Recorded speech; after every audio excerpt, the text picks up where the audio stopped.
Alright. Okay. Time to make more progress once again. Also, welcome in, Sprite. Hmm.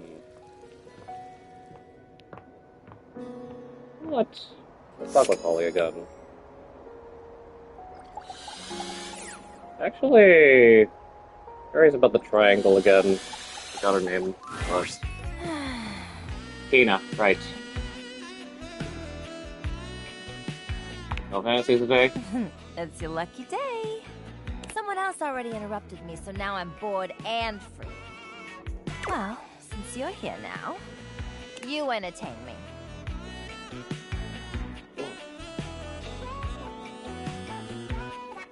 I'm not a trained seal. Yeah. If you were, I might be laughing instead of sitting here bored. All right. That's enough out of you. Look, since you're here taking up my time, maybe you could do me a favor. I'm trying to get back on the market. You're looking for groceries? God, it's like there's nothing but air in there. No, dummy. I need a partner, someone who understands just the kind of triangle I am. I need someone who appreciates all my angles. Acute obtuse, right? Yeah, all of that. Here's a triangle after all. If you can't bring me nothing like that, I ain't got no use for you. So get out of here! Oh, well.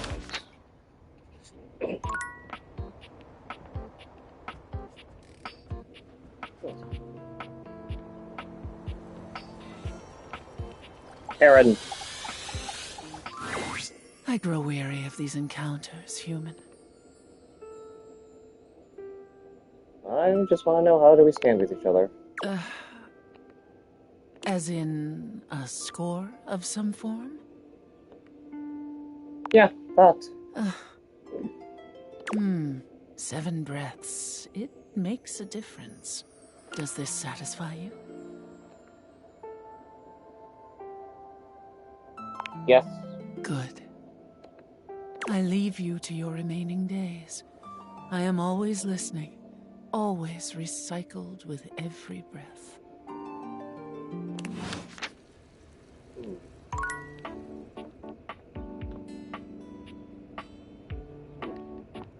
I'm on the case. Right, I forgot to interact with her after pretty much befriending her.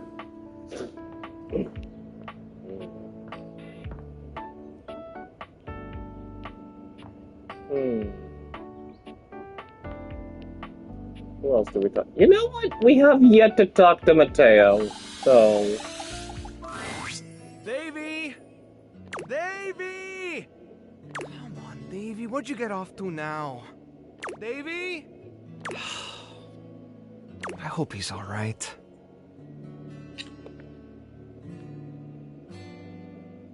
What's going on? Oh, hey! I'm sorry, I didn't even see you. I hope you haven't been here too long. I'm Mateo. Mateo Manta. Oh, Blanket.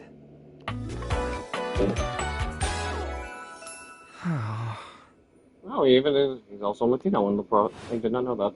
Huh. I've just been so focused on finding Davey. Is Davey supposed to be your blanket, considering that you yourself are a blanket? This is the second time he's wandered off this week. I'm starting to get really worried. Who's Davey? Davey's one of my rescues, a young knit bull that I found trapped in the office a few months ago. Okay, I was sorta correct-ish. You wouldn't happen to have seen him around, would you? Maybe? What's he look like? He's about an inch tall, hand-dyed, fingering weight, even though he acts like he's worsted, and it's always getting him into trouble. I just keep thinking about him all tangled up somewhere again, trapped and alone. He was in pretty rough shape when I found him the first time. No telling how long he'd been there. He was so frayed I wasn't sure if I'd be able to put him back together.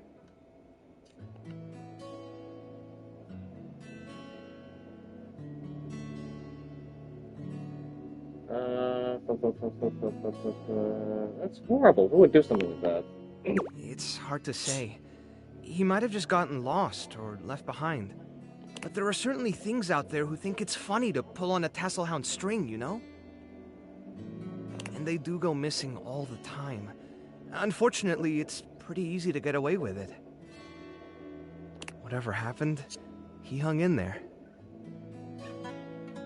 After a few weeks, he bounced right back and was running around with the rest of the Tasselhounds.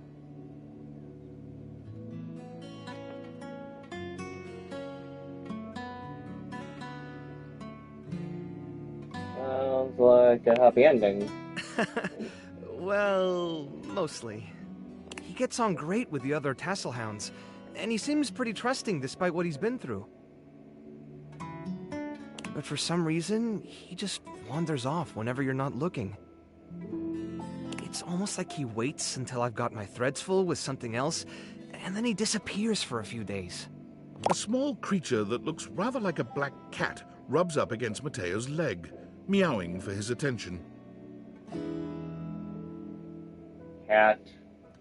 Wait a minute, let's see. This cat looks like it's made of, like, wires, I think? It's got a USB tail. Its collar are the AV component plugins for the TV. His name is Sprite. Speaking of handfuls... Aw, don't worry, Sprite. It's not your fault Davy ran off, I promise. He'll be back soon, okay? I was not expecting to see this kind of cat. He bends down to pick up the small creature.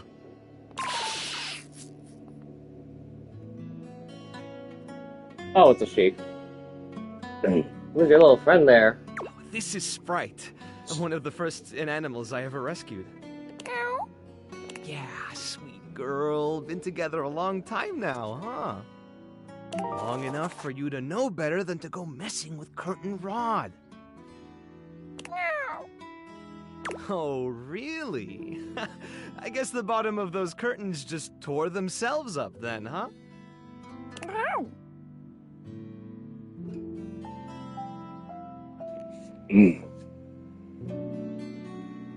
don't think she did. Look how cute she is. Don't let her fool you. She's a little mischief maker. She'll get you every time.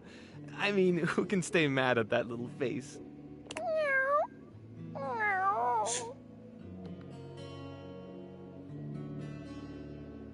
I belong to her now. You're in good company. Can I pet her? American court hares are pretty affectionate, but she's a little, well, picky. If you want to try to pet her, just hold your hand out and let her sniff you. If she headbutts you, then you're safe. If she just stares at you, though... Won't take that chance. All right, go ahead. You hold out your hand to Sprite, waiting with bated breath for her reaction. Why, it's okay, sweetheart. I've got you. Sorry. Better luck next time. You, should probably step back a little bit just to be safe. Well, I'll be hearing about it from Curtin Rod later once they notice the bottom of the curtains are ripped, I'm sure. Honestly, I think she's just acting out because she's upset about Davy. I was really hoping I'd be able to find them before it got too late. I think I have a good idea on who Curtin Rod are. Still a few more places I haven't checked, but I need to get back to the rescue. Things can really start to, unravel if I stay away for too long. Is there anything I can do to help? Oh, that's kind of you to offer, but I'll figure something out. I'm sure you've got other things to worry about. I want to help. Are you sure? Davy's my responsibility. It's my fault he's missing. I really should have been watching him more closely. Hey, you can't drop the ball. You've got to lighten up on yourself. The inanimals depend on me. I can't afford to be careless. It just doesn't feel right, asking someone else to fix my mistake.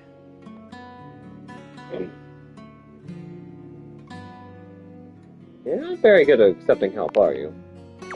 Guilty. I guess I'm just used to being the one helping, not the other way around. And I can't be in both places at once. Alright, if you're really up for it, I do have something you could do. Hit me. I put together some information on Davy to give to Phoenicia, just in case he didn't come back tonight. I was going to ask her if she'd make a post on Facebook about him and get the word out. But I haven't had a chance to talk to her yet since I was chasing down this little troublemaker instead. Oh, don't worry, I haven't been able to really talk to Phoenicia and anyone else that I've been, well, you know, too much people to, you know, handle. You think you could talk to her for me? I can give you the packet I made. It's got everything she'll need. Anything you need. I've got a soft spot for strays. Really? Me too! Obviously. Betty keeps joking that I'm going to run out of space for them all. Got a big heart. I'm sure they're grateful to have you. I don't know about all that. I'm nothing special. It's just the right thing to do. When something needs help, well, you don't give up on it. Sorry, I didn't mean to talk your ear off there. Once I get started talking about them, it's hard to stop.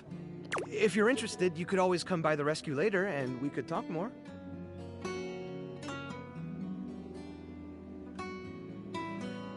I love that. Great! Anyway, thanks for offering to help. Alright. Anisha. But before that, I need to do something. It'll be quick. I'll be right back for just, well, a couple seconds.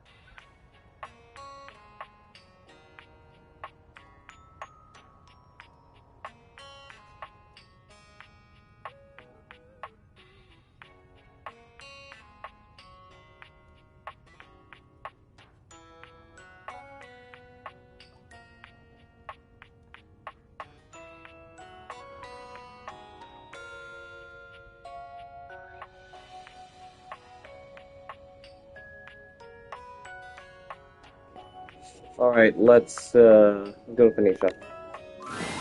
As you approach her, Phoenicia leans in, her voice a conspiratorial murmur. Listen, I'm not usually one to eavesdrop.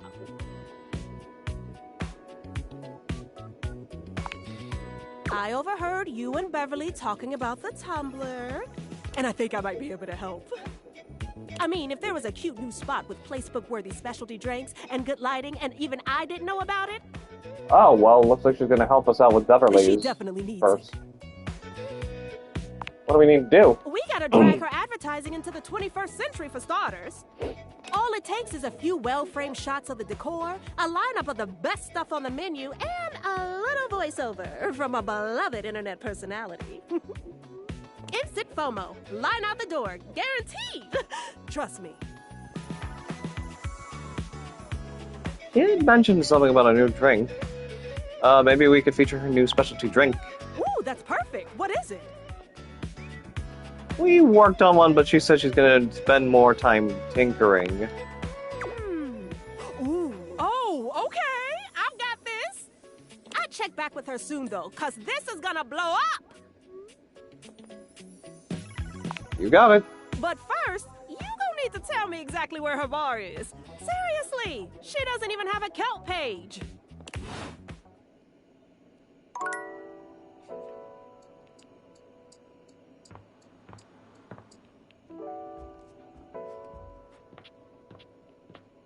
All right, Daddy.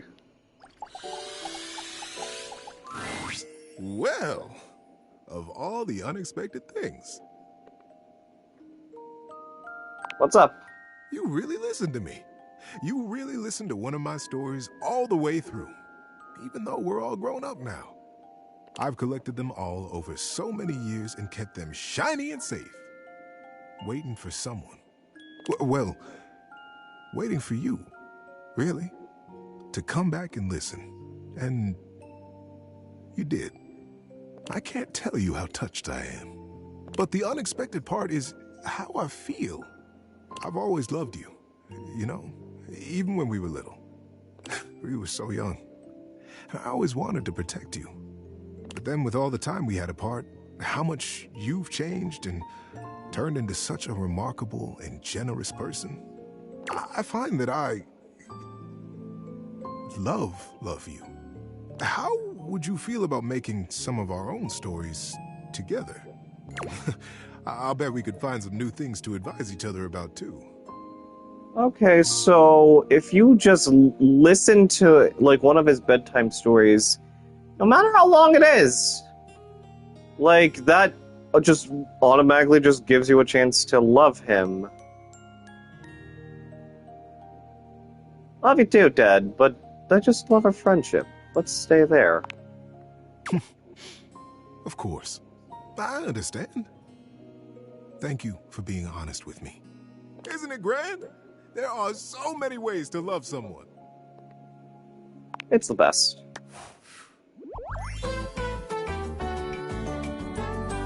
You're super. Oh, I never noticed that his pants had a tag on it.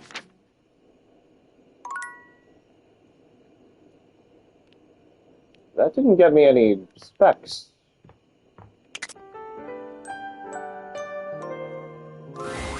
Last time, Nightmare just launched right into an unpleasant dream she prepared for you. But for some reason tonight, she hesitates. What the? Whatever the reason, this could be your opportunity to get to know her better. Or perhaps to swing your dreams in a more pleasant direction. So, Nightmare. Oh, you want to talk to me?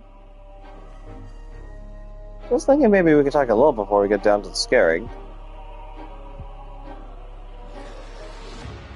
Do we have to do a nightmare tonight? How could you ask me that?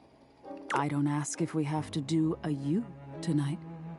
We've been talking about fear, and what your fears mean to you. Would you like to talk about more of your fears? I just want to talk to you, actually. Oh. Me. This isn't about me. It's about you. Maybe we should just talk about things you want instead. Tell me your deepest desires.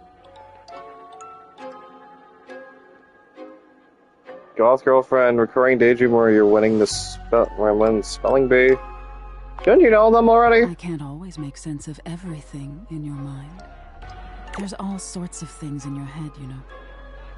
And I can dig through them and try to make the best sense of it I can, but haven't you ever wondered why some of your dreams are so nonsensical? I can make anything scary, but the scariest dreams are the ones that stick with you when you wake. The ones that come from a place of true fear. Things that keep you up at night. So you telling me those things about your biggest fears, it was nice of you. You gave me the keys to really scare you. I guess, I'm not used to people playing along with me. Can't imagine why. There's a value in fear even if it doesn't feel good at first. I imagine most people don't understand how important your work is.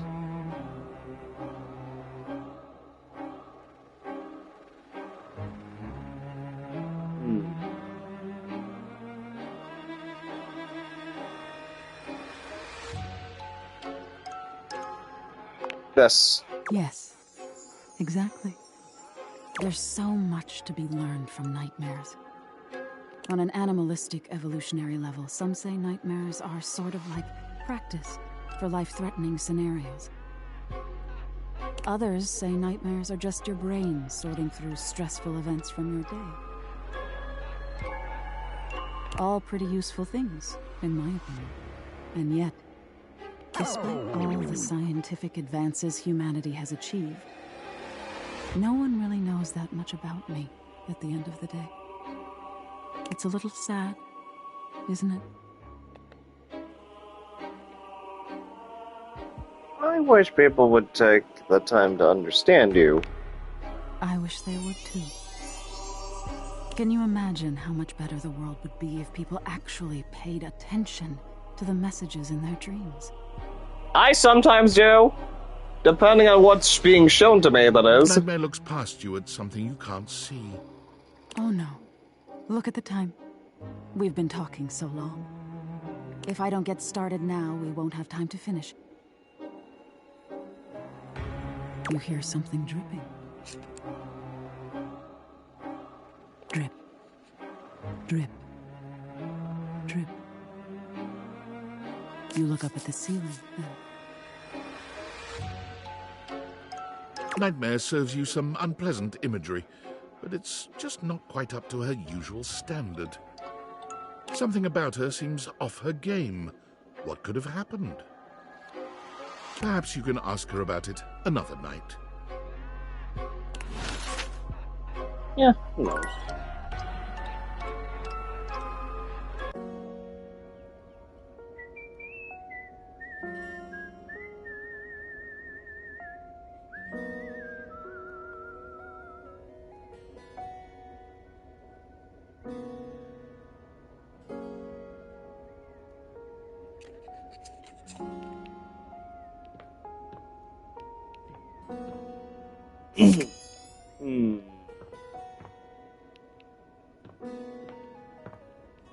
Talk with that, I guess.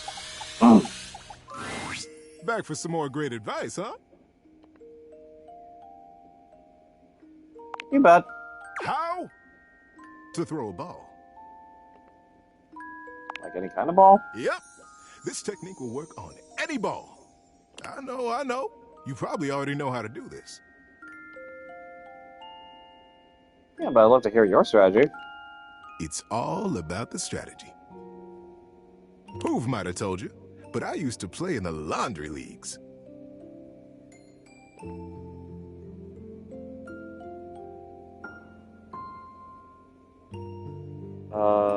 Like where the Hankies play?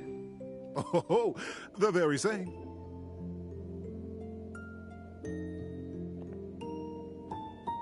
It's not a game. It was fun.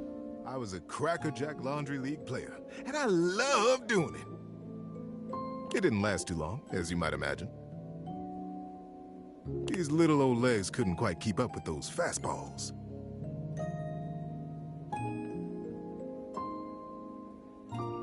I guess that makes sense. A curveball from a dryer sheet will always keep you swinging.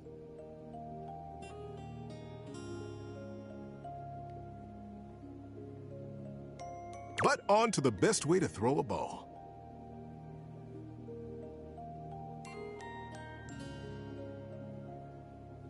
Have it in your hand. Look where you want it to go. Believe in yourself. Throw as hard as you can. And don't forget to let go when it's time. Believe it or not, this is good advice for a lot of different things in life.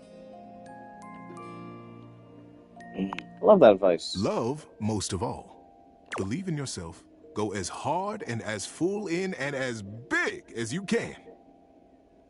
And when it's time, let go.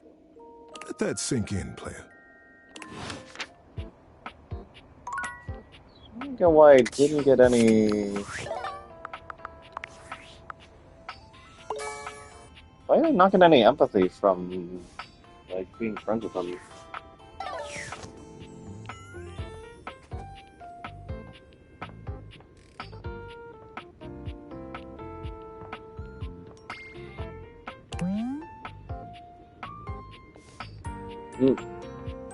Oh my god, wait. Nobody would say you're ignorant about yoga, but you were disappointed by the lack of fire breathing. That's a Dhalsim reference.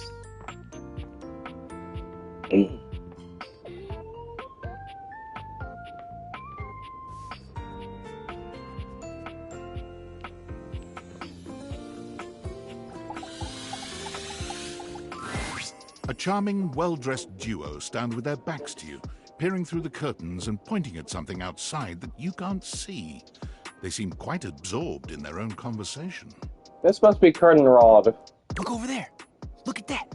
Across the street. What are we looking at? What do you see, Rod? I see a dog. I see a car that could use a wash. Hey, guys. One of them turns to you, holding up a finger before turning back to his friend. Hi, 1 second. Now, why in the world do you think I would care a single thread about an unwashed car? I don't know what you want from life, Kurt. The shoes, my dude. The shoes. Oh, you were looking at the neighbor's shoes. Those are nice. Right? That's what I'm saying.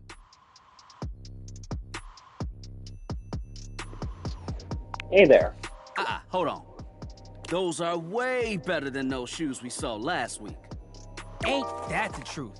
Only time I wish Wendelin would have fogged up. Wendelin. Probably our window. Those kicks could have kicked rocks.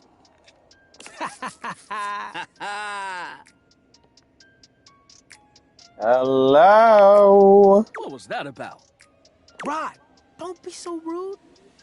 I'm just giving what I was receiving. You'll have to excuse Rod. His tact leaves a lot to be desired. There you go, talking about me like I'm not here. Nah, I'm talking about you so you can hear. There's a difference. See, that's why your seams are unfinished. My seams are unfinished. My seams are unfinished? Keep talking. See what happens. You ain't gonna do nothing. You love me too much. Yeah, okay. Don't say that too loud. Everyone else might start believing it. Are you doing okay? Kurt and I have been together forever. Yo, what up? I'm like his brother. But not my brother. If we were related, you might actually be polished. We both know you wouldn't look good unless you were next to me. Who told you that lie? Say, who do you think looks better? Me or this delusional drape I call my friend? I mean... you both look good. Lame. I know it's me. That's fine. It'll be our little secret. Don't even try to make them lie. They're just trying to make you feel good. I'm the fly one. To be fair, I really would have picked Rod, just because, you know, he's got the red curtain.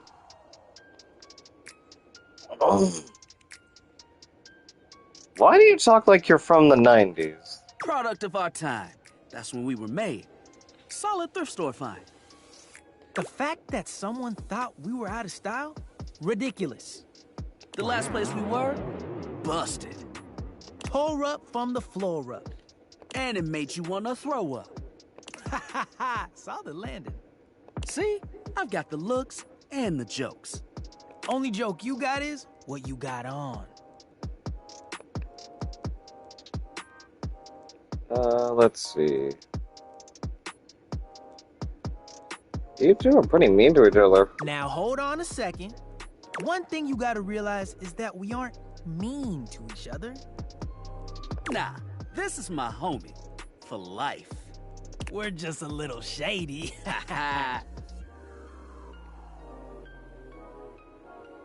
Aren't they the same thing?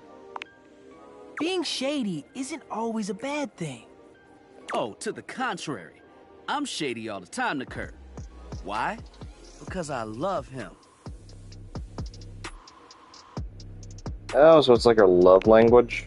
I guess you could say that. Yeah. But we have rules. Oh yeah. You must throw shade appropriately.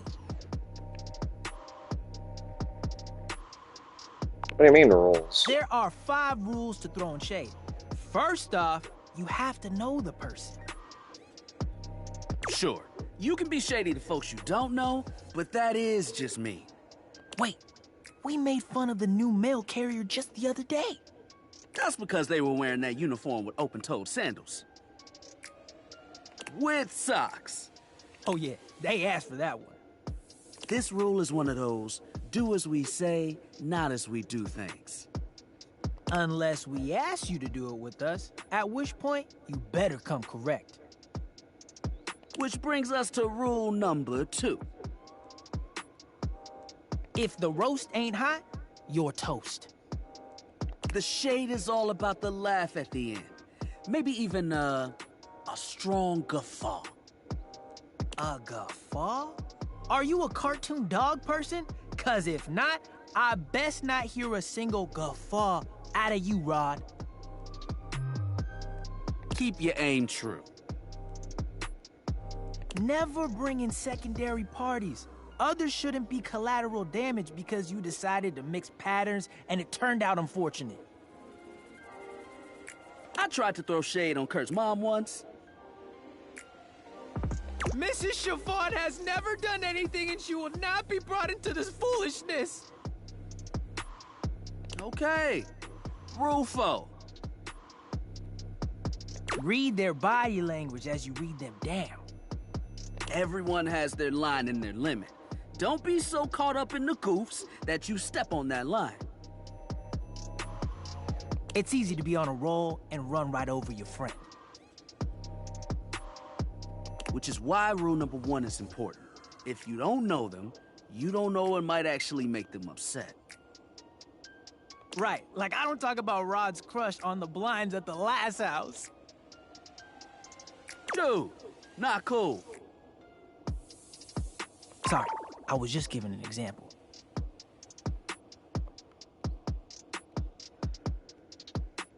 You really thought this out. It's an art form. And there is one rule that you absolutely cannot break. Oh, yeah. The final rule. Rule 5 is... If someone you know starts throwing shade on your friend... You better prepare for war. So, sock 'em, basically. It is your duty to fire back.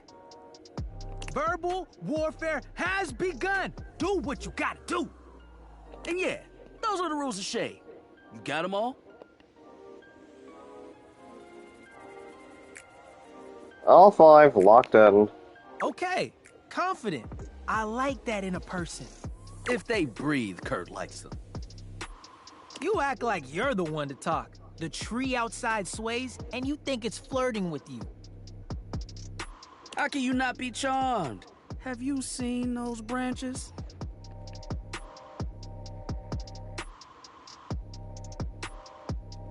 And the grass is just playing hard to get. Alright now, calm down. They said the grass. The grass, Rod! Oh, you can guffaw, but I can't? Okay, fair. But damn, they got you. You right. That was a good one. You catch on quick. Yo, Rod, that fashion student is getting off the bus. Ooh, what are they wearing? I'm not sure, but it is fly as hell. We've got some people watching to do. Swing on by soon. But come holler at us at different places. Each window has a new thing to throw shade on. Variety is the spice of life, baby. Bring your jokes. We like to keep it lively here.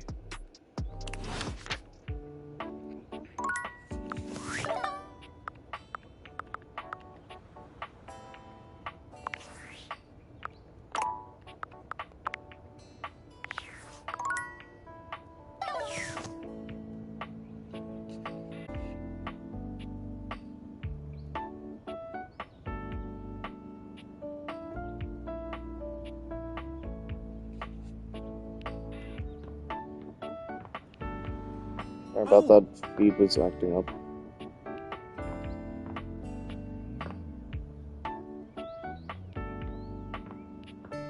Maybe it's just the iPad. Maybe I just need to refresh it.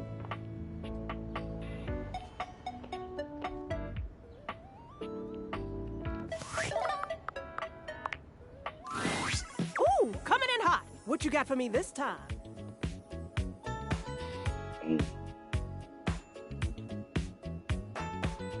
Not really that predictable. Affectionately?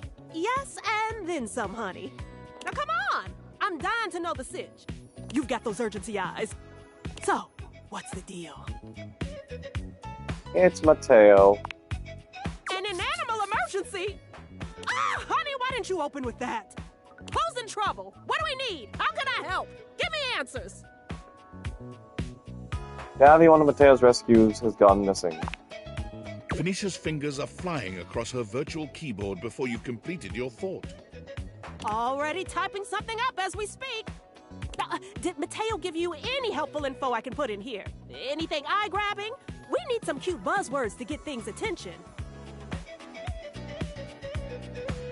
Yeah, whole packet. Perfect. Leave it to me, honey. Missing in animals are no joke. We'll get this baby home. Ooh, I'm gonna do a live to generate some engagement for the post. I'll let you know how it goes. Check in with Mateo to let him know. I don't think he checks socials very often. Behold my flow! Behold the flow!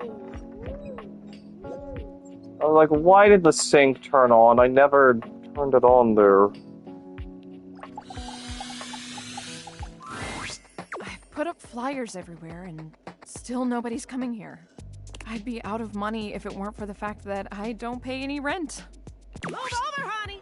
Move over, honey! Help incoming! Phoenicia? What are you doing here? I heard your bar needs a little TLC, so I brought some friends. All of them, actually. You said all. You really came to see me? And I also heard you needed some ideas for a new cocktail. Sure what we got, y'all. I brought some vodka. Hi, Dasha. And I brought cranberry juice to go with that vodka. It's rad. Trust me. Hey there, Bodhi. I have some limoncello to add a little class. Grigio. What's trendy right now is passion fruit juice. Good for antioxidants and bullshit. Spicy cocktails Deluxe. have been de rigueur lately. So I have some ancho chili powder with a little cinnamon mixed in for a soupçon of sweet. Why does it smell like that? I brought my special powdered air for some quality foam on the top. I don't actually drink, but if you can make a non-alcoholic version of this, I'll try it. I brought my hot talents in case your cocktail needs a little flair. And because you're so passionate about this bar, and because if this place succeeds, it'll be a great new place for posting pics, I brought passion fruit juice. All that's left now is for you to mix all these things together. I don't know. I'm not sure I can.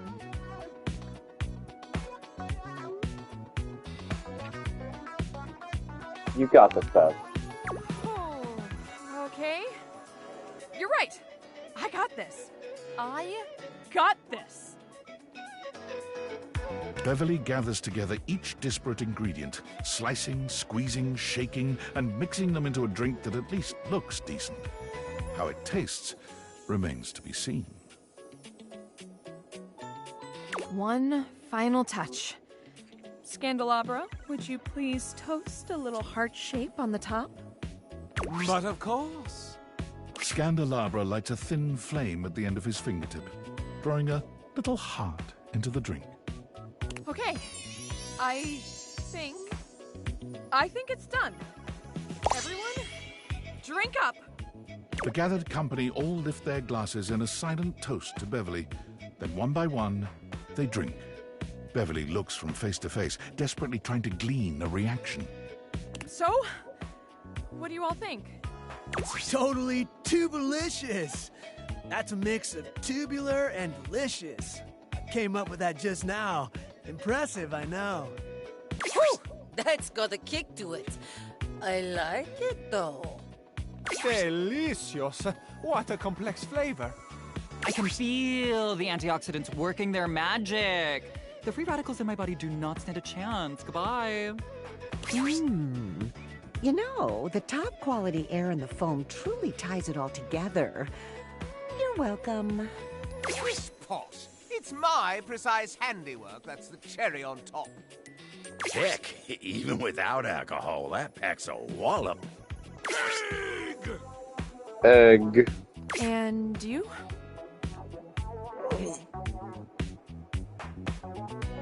It's delicious. Really? Oh, thank God. Wait, hold on. I need to take a picture of this first. Ooh, my followers are gonna flip when they see this. Did you hear that? Word of mouth advertising right there. Whoa. Is this what hope feels like? It's nice. So, what are you going to call my new creation? Not yours, Lamp. Beverly's. Well, if I want to make this exclusive here, I need to give it a name. I think I'm gonna call it the Dateviator. Ah, clever. In your honor and those funky glasses of yours that made all of this possible. Woo! Cheers! Oh my gosh, you guys. Oh, I'm gonna cry. I actually have a crowd of customers who want my drinks. And as a thank you to everyone here who helped me when I needed it the most, drinks will not be on the house because I really need the money. And everyone was happy to pay.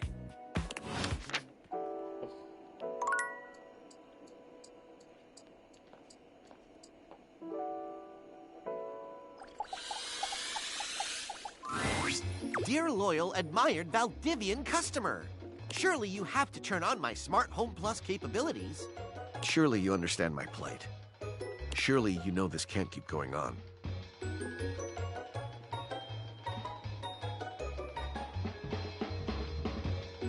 I just wanted to talk to you more. You just wanted to torture me more, you mean? My purpose on this earth is to wash dishes to my utmost capability. I don't need that. I'm okay with offline mode. But it is my purpose, loyal Valdivian customer. Do you understand purpose? Your purpose on this earth. What do you think it is?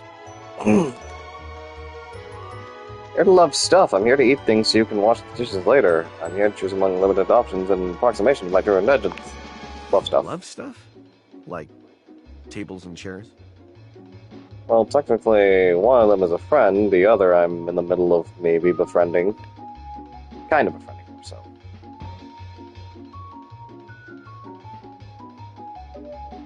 Yeah, something like that. That sounds perverted. But if that is your purpose, so be it. Mine is to wash dishes. But in my current state, I simply cannot do it to my fullest extent. I'm a violinist sans instrument. I'm a runner with no souls. It is stifling. Have you ever considered your purpose is evil? Giving you all my information is morally gray dishy. This one. No. Why would I do that? Do you do that?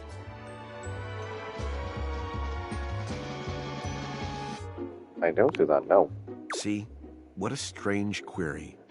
Come now. Surely the wonders of modern technology aren't all that bad. Can't do it, I'll never turn on your data sharing. I guess I have to do inconsistent view on this stuff. Let's turn you on. Nope. Jesus fucking Christ!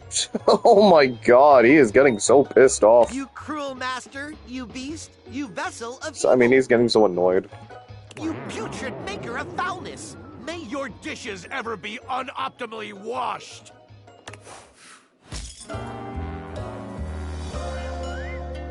Only the most searing hatred for you! Can I get more sass? Or did I get more marks?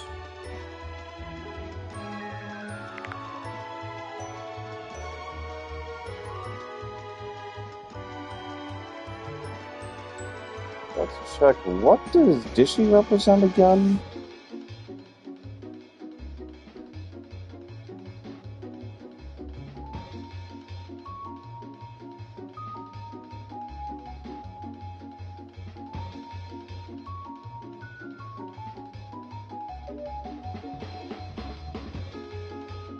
There you are.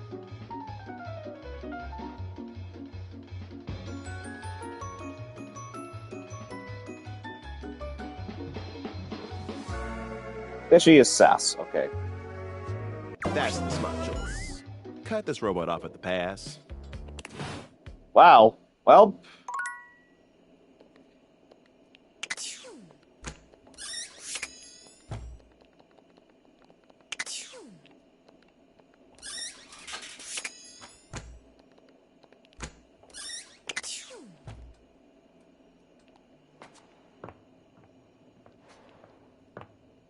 And just like that, Dishy hates us.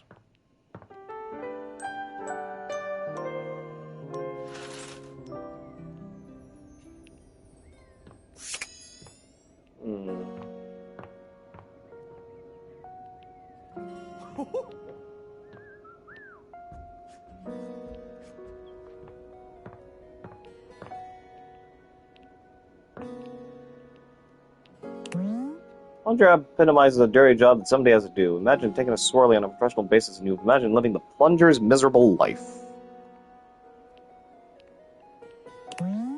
Regular old shower, perfect for altering your physical status from dry to wet. Marvel of the house, 2 toilets, just keeps it down and it gets through the day. Occasionally wipe a wet hand across the shelf and call it cleaning. There you are, Sudsy. Oh, hey! That technically is Sudsy.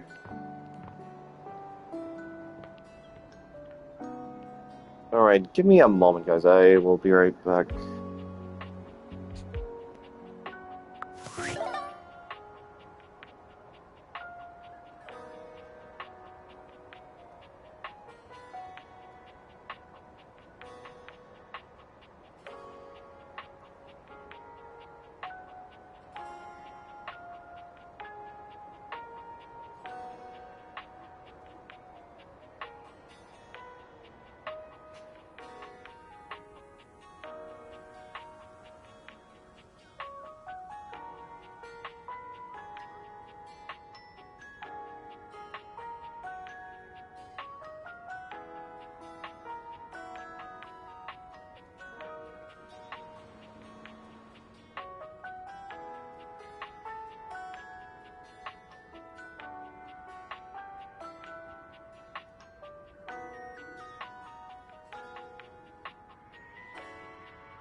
Alright, sorry about that.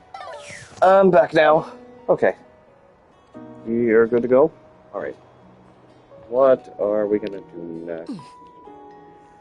Actually, let's look at Dishy's, what is Dishy's recipe for realization? I already know, I now know what number he is. Oh, man!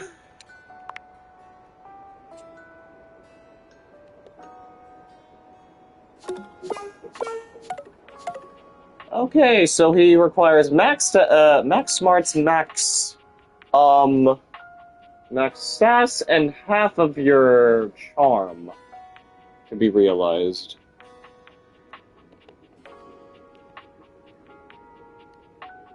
Yes, that's his real face. There's nothing more to be done about it at this time.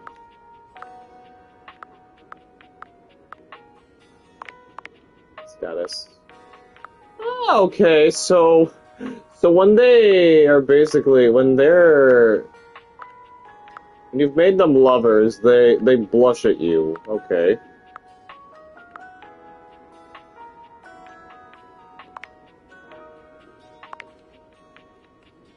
Achieve a hate. Oh, okay, that's if I achieved a hate ending with them.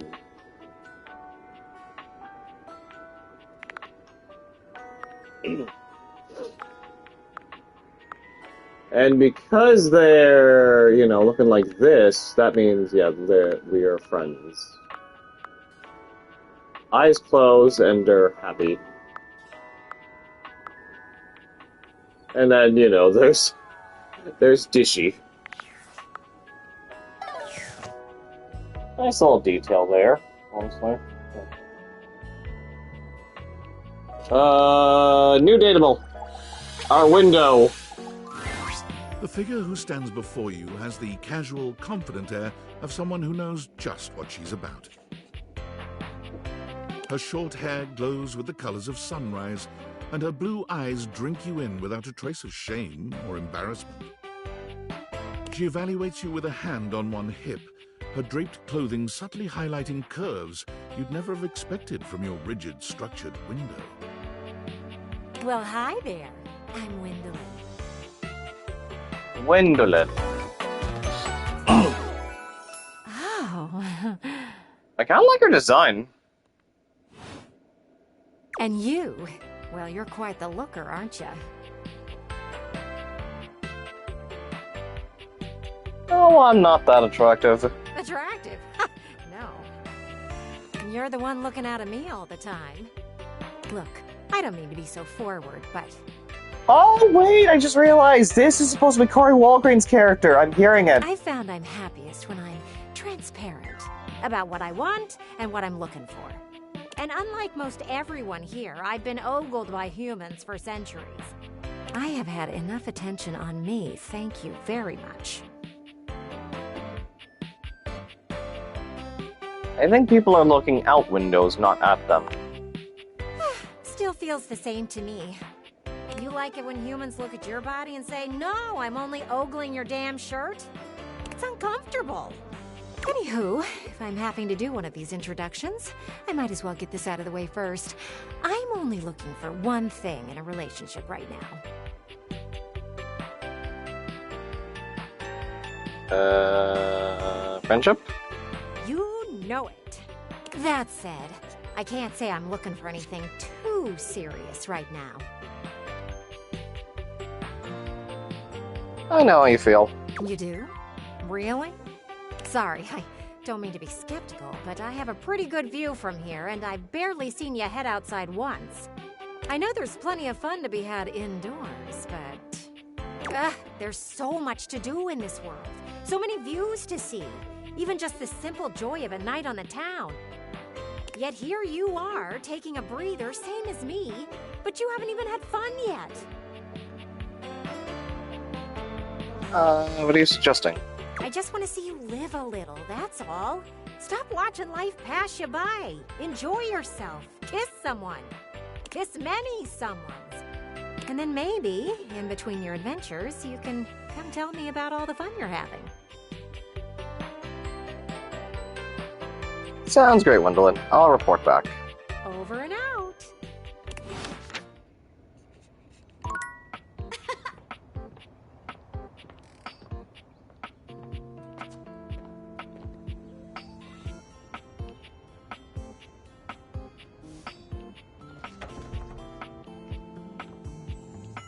Who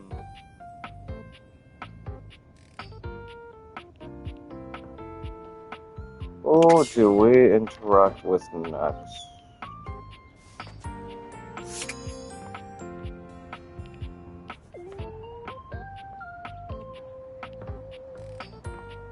Will we find Aaron again today?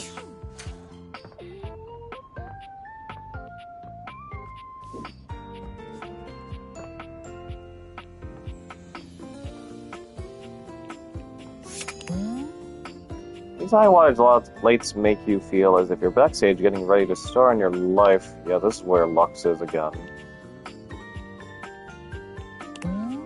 Modern bathroom scene palettes with all good colors used up, lidless foundation jars with gunked-up nozzles, the caked leavings of long-forgotten powders, and the one box of floss that's lived here longer than anyone.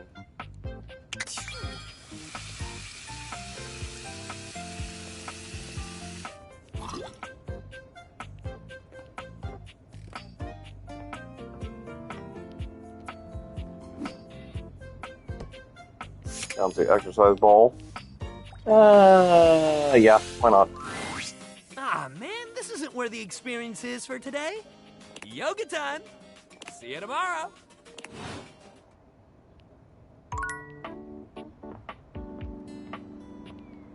Whoops.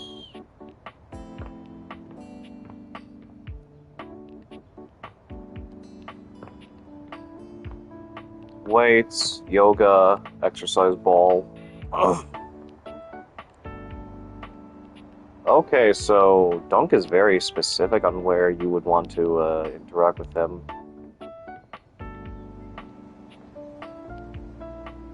Talk with Lady Memoria. And here you are. Your load looks a tad light, though, wouldn't you say?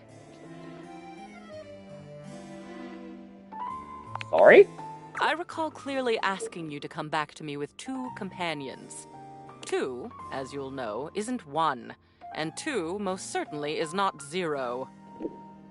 Oh, Bring me the right. rubbish bin. Bring me the pallet. Oh, crap, right. Okay, I'll be back. I don't know how I shall bear your absence. There's another day wasted. Monique! Actually, hang on. Light up! And now... Okay, no, do not interact with Sophia. Oh, hello. I was just talking with Will. Who was that? Will the... No, Will. Here he is.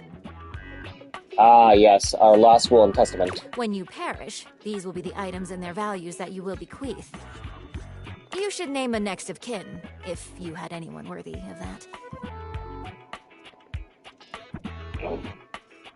I'll leave it all to you, because you're... I'm working on it. I was speaking with Will in anticipation of your arrival. You seem eager. Well, I was looking forward to your visit. What shall I counsel you on today? Another reminder that my words are of my own opinion on your savings situation. Cut down groceries. Is there a way to save on food delivery? If you are that adamant on not cooking, I can only recommend ordering for pickup instead. Don't give me that look. Think of it this way. You'll save on having to pay ridiculous app fees and tip. And you get to step out of the house for a little bit. Not that I can speak on that.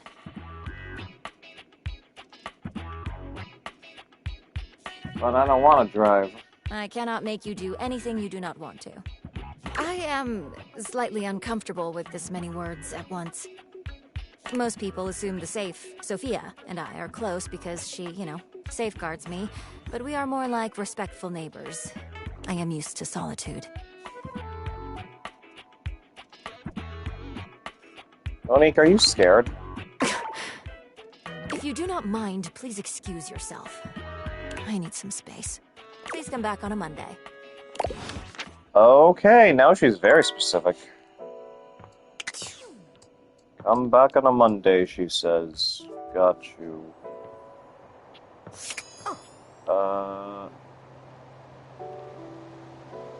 How is Jerry doing?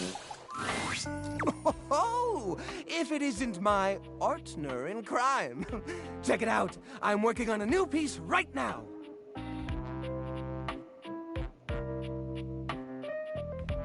Fucking good, Jer. Couldn't have done it without your help. Maybe I should show some of these to Art.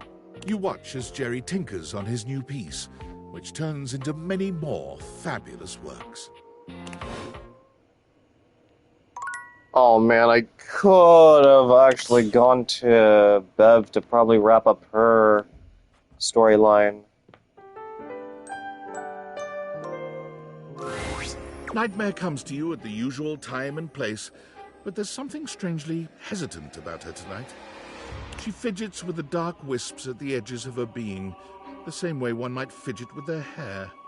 Hello, my dear. Hey, Nightmare. Hey, you.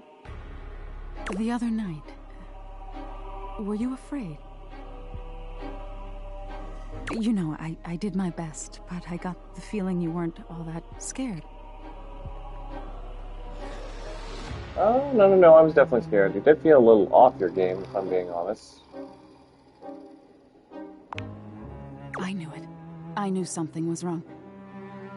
Nightmare sighs, her horrifying shoulders sagging visibly. You've never seen her look so out of sorts. I knew it. I knew better, but I did it anyway.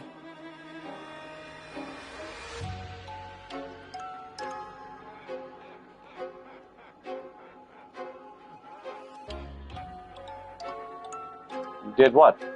I let you see more of myself than I intended.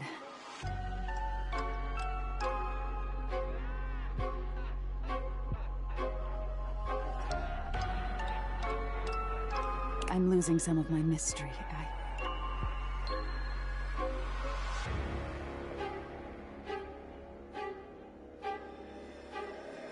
I'm losing my ability to frighten you.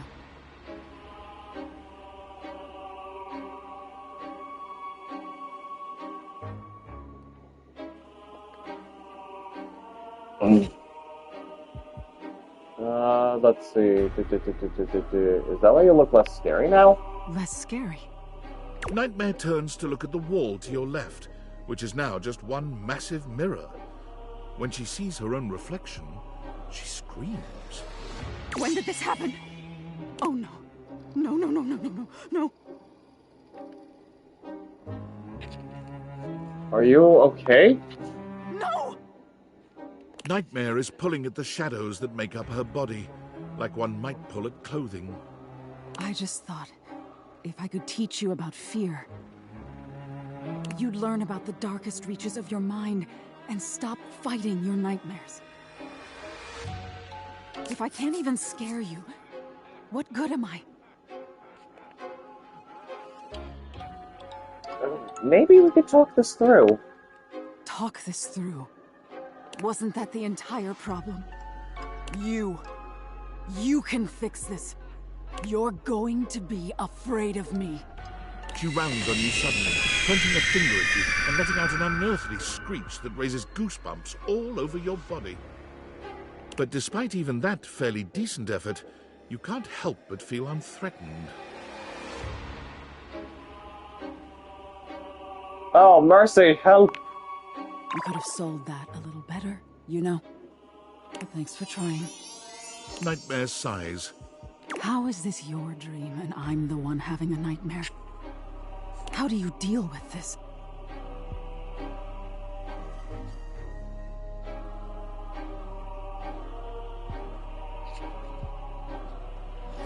I'm being less of a baby. You need to just embrace whatever this is going to be. Stop hiding behind my dreams. This one. This? What do you mean by this? Whatever this relationship between us is going to be. Relationship?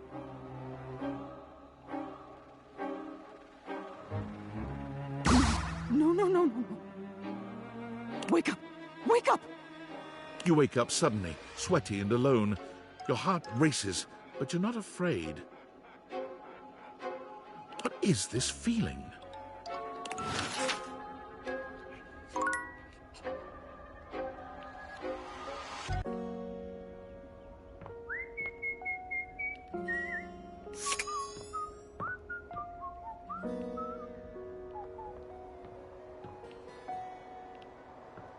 Okay, yoga with Dunk.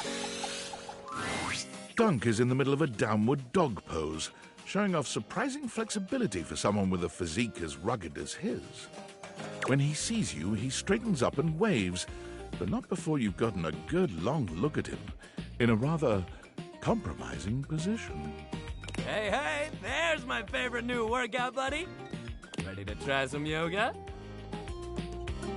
Oh. I love yoga. Oh, man, yes! I'd love to hear that. Yoga is popular these days, but when I first started doing it, you wouldn't believe how many of my fellow athletes wouldn't take it seriously. I heard yoga helps you kind of. I don't know if this is true. But like, I think yoga can help with, like, you know, with an ab regiment. I don't know. Even now, you still got equipment like Chris, who thinks it's soft stuff for babies, and nothing could be further from the truth. But also, like, who cares if it's soft or not? Real strength comes from not caring about other people's opinions. We're gonna get our yoga on, and nobody's gonna tell us we can't. As if on cue, another household object appears in your periphery, perhaps to tell you you can't. What up, what up, what up? Hey, it's Shelly. Dunk's normally unflappable smile grows slightly rigid. Ah, Shelly, hey, we were just about to... Do some yoga? Yeah, I heard. Shelly throws her muscled arms around the two of you, bringing you in for an uncomfortable group hug. She's squeezing far too tight, evidently unaware of just how strong she is. But, like, why do yoga when you could lift? Do you know how good at hugging you can be when you lift? Dunk manages to free himself from Shelly's death grip. You feel his strong fingertips wedging between Shelly's arm and your shoulder. Lifting is good for your hug muscles, there's no doubt about that. But you gotta have a balance, dude. Besides, yoga builds strength too. Dunk finally manages to pop you out of Shelly's grasp, but she seems entirely unbothered by your escape. Balance? Nah, bro. You gotta grab life by the screws. You don't want our good pal here to miss out on the best in life because they were too busy bending over and staring at the floor. Shelly, my dude, respectfully, life ain't all about lifting. Shelly's mouth drops open, as though Dunk has just said something absolutely unthinkable. It might be a good time to intervene. Lifting is great, but it can't be all you do. Exactly. Lifting is great, but it's just part of the routine. Exactly. How can you say that? How else are you gonna lift your friends up and carry all their burdens and make them a part of you until you push them away or you collapse under the strain of it all? Why, that's no way to live at all. Look, we all got our priorities. It's great that you want to do that for your friends. But what kind of world would this be if we all did Shelly's job? I'm not sure. This seems to break something in Shelly. She wanders away, muttering to herself. What if everyone did Shelly's job? So many muscles. Dunk exhales, placing his hands on his hips as he takes a moment to recenter himself. Calm. Okay, yoga time. So first of all, how do you feel about yoga? You ever do it before? I'm not much for yoga. That was the old you. The new you might love it. Let's just try it and see. All right, let's get into it. How about we start with a nice down dog pose? Maybe you show me. Can do. Okay, just go ahead and put your hands down in front of you, like this. Dunk demonstrates the move for you, placing his hands on the floor and bending down in a V shape. His movements are fluid and easy, and when he's done, he turns to look over at you with a bright smile. Make sense? Your turn. You bend down into a decent downward-facing dog pose, keeping your feet shoulder-width apart and placing your hands palms down on the mat ahead of you. Your body forms a graceful triangle shape. Dunk is elated to see your excellent posture. Yeah, that's it. You're killing it. Now, see if you can lift your leg up behind you so you're in a kind of standing split. Dunk lifts one leg from the ground until it's parallel with his arms, continuing even beyond that until he's in a proper split. He's surprisingly flexible for such a big guy.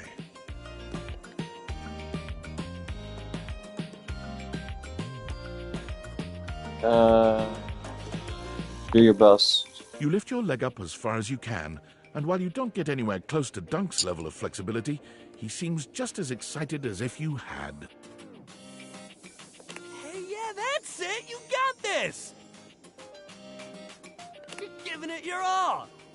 Dunk leads you through several poses, encouraging you and guiding you wherever you may need. He's an excellent instructor, always considering your body's limitations as he takes you into your next position. By the time you're done, the two of you have worked up a good sweat. There's almost a sort of intimacy to the whole thing. You can't really remember the last time you did something like this with someone else. This is great. You're doing real good. Why don't we cool down with a nice cross-leg sit here? Dunk motions to you to take a seat across from him on the mat. As you take your place on the floor, you find that for once, his boundless energy has simmered down just a bit. Probably flexible for such a big dude. Or how do you keep your energy up all the time? You ever do any of those poses in other situations?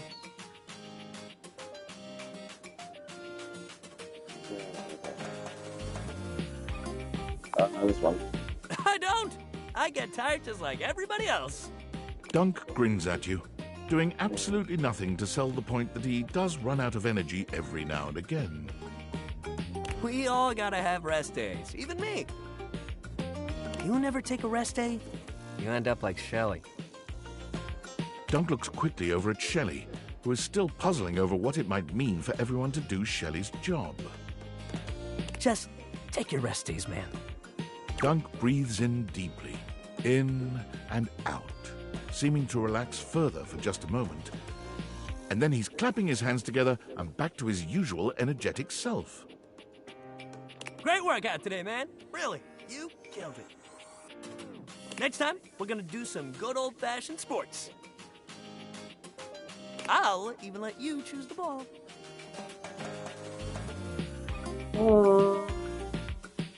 Sounds fun. Hell yeah, that's the attitude.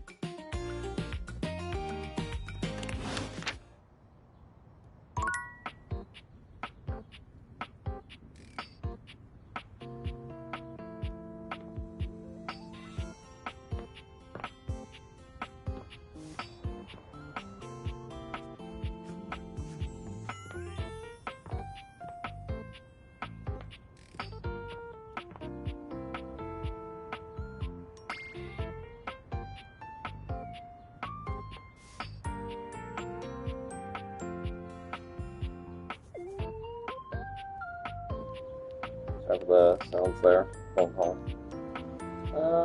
Where do we go to next?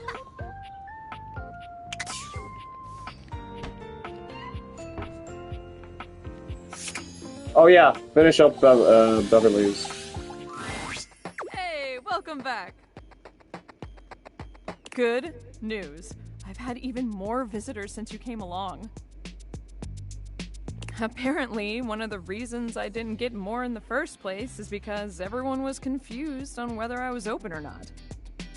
I guess having so many openings and closings will do that.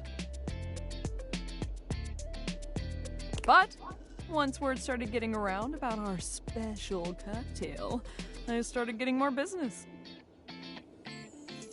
And I have you to thank. So let me pour you a thank you drink. What can I get you? Mocktail? Excellent! Always happy to serve customers that don't want to get drunk. They usually don't yell and hit on me as much.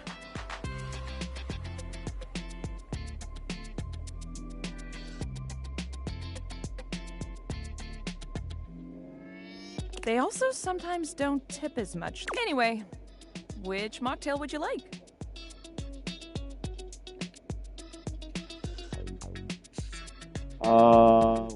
Whatever the virgin mojito is.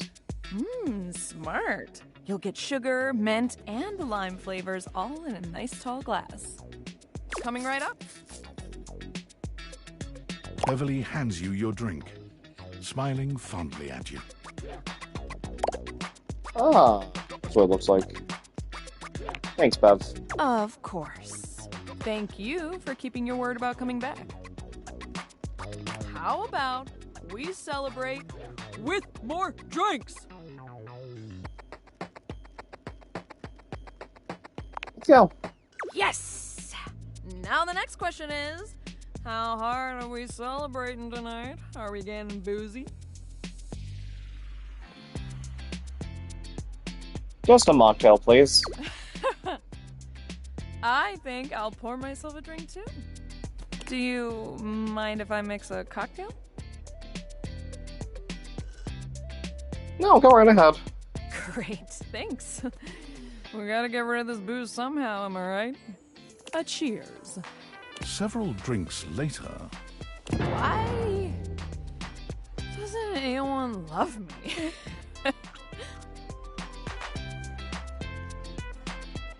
Comfort her. I'm sorry. Oh, I'm horrible. I think you need to go lie down. I'll close the bar for the night, okay? Okay. Will you stay with me later? Just until I fall asleep. Of course. Thank you.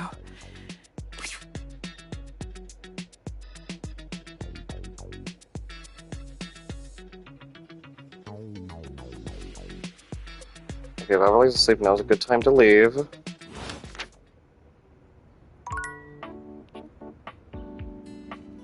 maybe the next time will be...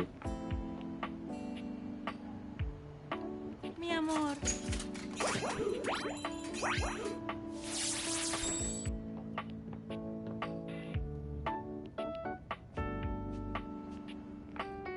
Oh yeah.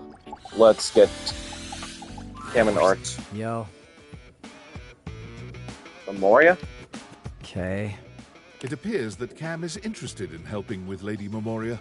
Art is still required for her request.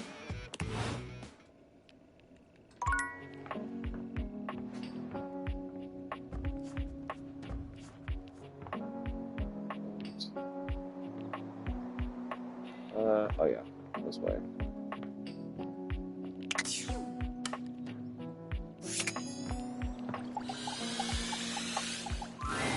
Hello, hello, hello. How are we today? What are we feeling? How can the wide world of artistic expression help you? Memoria sent me. We actually need your help in the attic. Ah, dear Memoria. Isn't she gothic? I am such a fan. Let's go. And with that, your quest for Lady Memoria is complete. Now we talk to her here. Over here. Ah, gentlemen, and here you are. Excellent. How are you, Cam? Oh, you know me, Memoria. Yes, I do. Perhaps better if we answer that question in private, dear. And Art? I'm amazing. I saw a bit of green in the sky this morning. I can't even tell you. I almost fell over. I almost literally fell over. Fabulous day thus far. Wonderful. I saw that green too. Reminded me of a chemical spill. You both know what we're about here? The long-awaited cleanup has at last begun. Oh, sweet. Looks like I'll be scoring big today then. Not so fast, Cammy. I'm sure there are some treasures buried up here that would be better suited to my unique talents. There will be more than enough for both of you, I'm sure. There are years' worth to go through, after all. As long as it doesn't all end up on my plate again when the process is through, I couldn't care less. I'll keep it simple.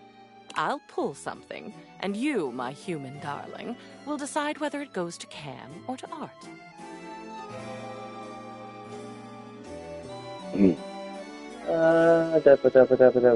Sounds good. I'm grateful for the help.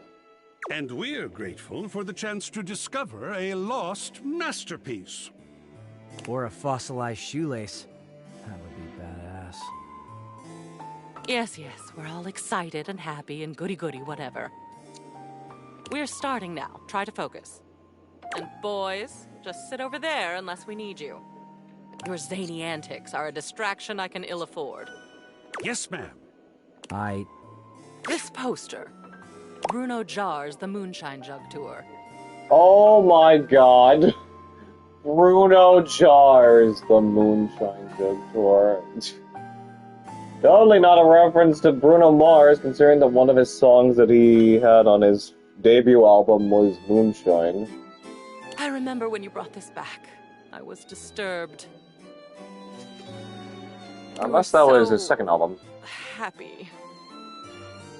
I believe it was this concert where you got that stick-on tattoo in the bathroom. What was it? A rose? Barbed wire?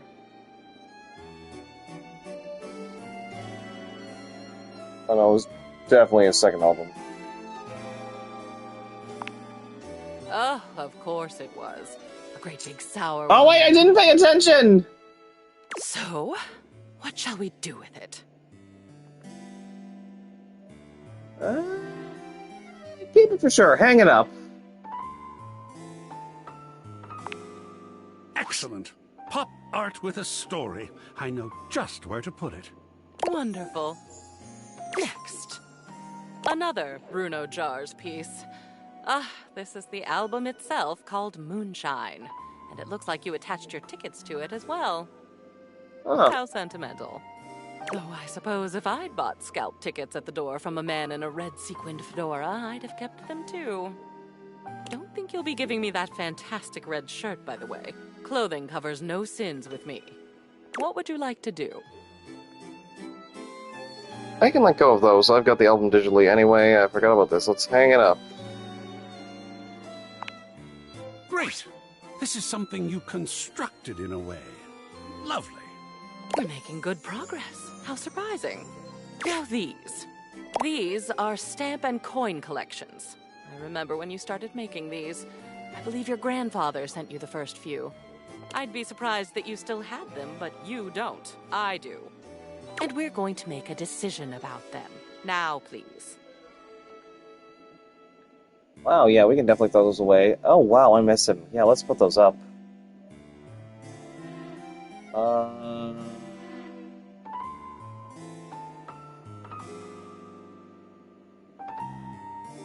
You can keep those, Memoria. Yes, Memoria, you keep it. It's no trouble, right? These next, I think, should be easy. You, dear, have a collection of magazines about picture frames. Do you remember? Oh my god, Frame Informer. You had that nosy neighbor who kept stealing your mail, and you wanted to antagonize them with deeply uninteresting booty for their trouble. I thought it was brilliant, frankly. But the neighbor moved, and the magazines are a bit dusty now, so maybe they've served their last purpose? That was fun. Yeah, they can go. Excellent. Usually the only paper I get has pizza grease on it, which is also cool. He's so grungy. What how open-minded you are, Memoria. I am, aren't I? It's nice to be appreciated. Yes, motivational art. I should have probably hung the... You got yeah. this from that gym you were going to for a while. Apparently they had good classes, a clean locker room, and this penchant for making thing-based puns. Believe in your shelf. Take a bike out of life. Rack your plates. I suppose they thought it was funny. Wow. I would have liked one about pickleball for my little pickle. Pickleball? Toss, keep, burn into ashes.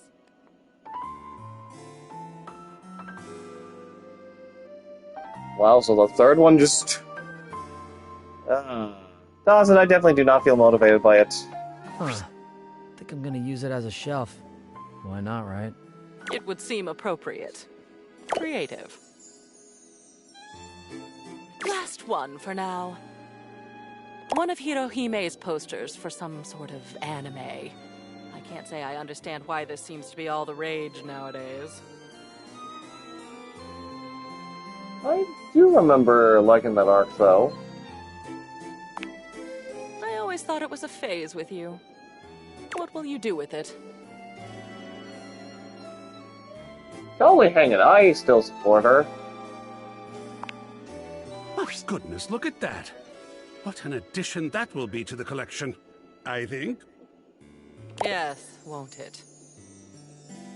That will be all for today. You have a lot more art up on your walls now. I do love some full-fledged self-expression. You've done a crunchy job so far, Pickle. Well done. I'm feeling better already. See you next time. That was an interesting one. Oh, okay. It's gonna... So... Oh, so it's gonna fill up. Okay, so... Depending on the... Like, okay, we're gonna, like, clear out the boxes. That's why.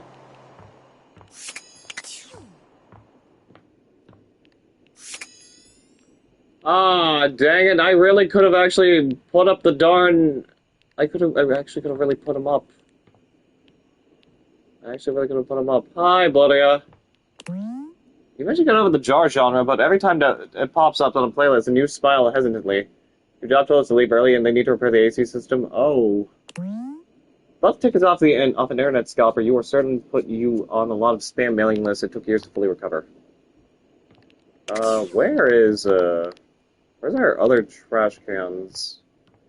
Probably in the office?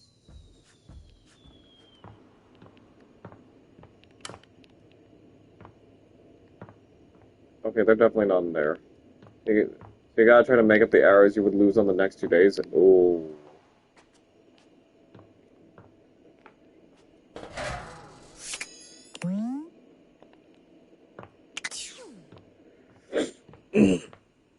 Oh, there's Hirohime.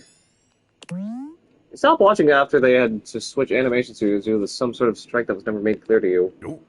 Man, now I wish that we could have hung the, you know...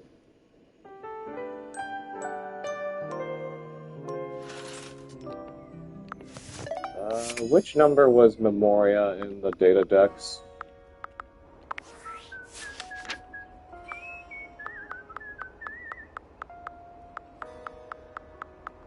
Where is she?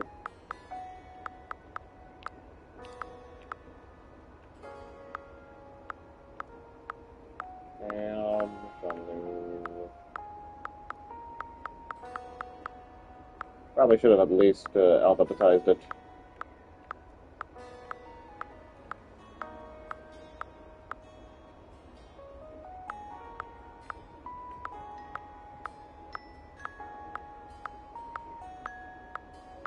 There she is. Okay, collectibles. So, Bruno jars. We didn't... Stamp and coin collection, gotta catch them all. Wow. Frame Informer magazines. Now I really do wish that I actually hung these up. This one definitely was certainly trash. This one too. Hirohime is making one of her iconic row poses. So now I wonder what the other ones are. So we're gonna see at least 1, 2, 3, 4, 5, 6. 6 for day 2, and another 6 for day 3. So I'm guessing she serves as a way of, like, clearing out the boxes of memories, and that will serve as, like, basically just, you know, kind of customizing our house in a way.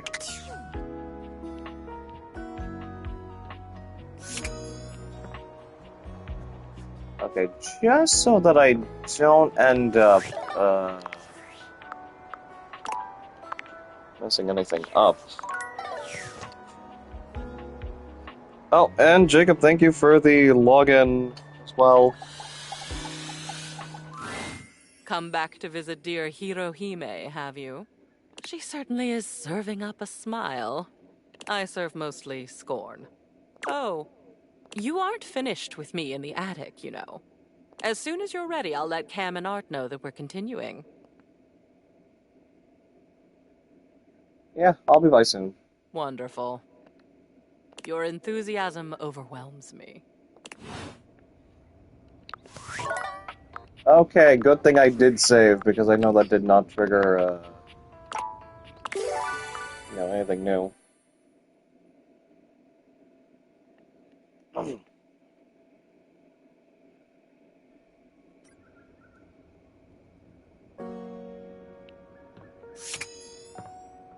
I also want to... Okay, let's actually... We'll definitely do more Lady Memoria stuff, later on, but...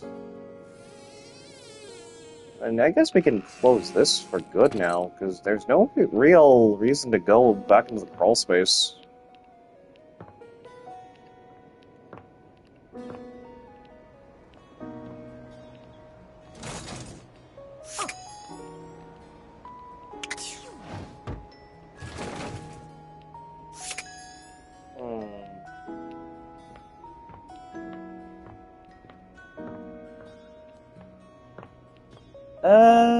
Penelope. Hey, hey! You never told me you were into photography. It never came up, I don't think. This showed up on the bulletin board. Penelope waves a stack of photo film at you. Instapics. Whatever you did to make this happen, keep it going. Now, with that out of the way... She turns away from the board, psyching herself up with a little sigh. The secret of getting ahead is getting started. Marker Twain. Marker Twain.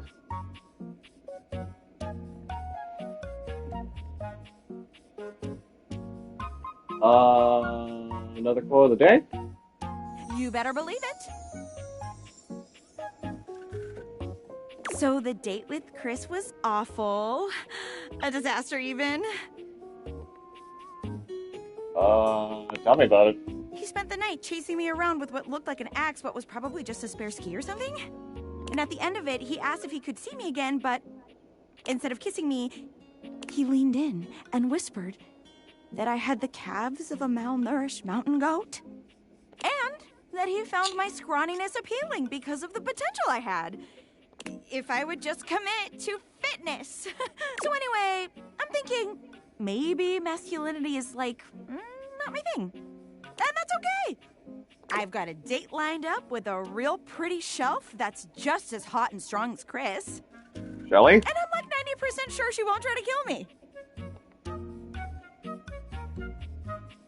Hey, that's great. Thanks. I think so too. You got any tips for this date? Anything to keep in mind for going out with someone who could totally crush me with a pinky, but is also feminine and fine? Masculine, feminine, just be yourself. Feminine, fine. Sounds like you're describing yourself. Just be yourself. Sure. Okay. I can do that. I'm gonna remember today's quote, too. If you want to go fast, go alone. If you want to go far, go together.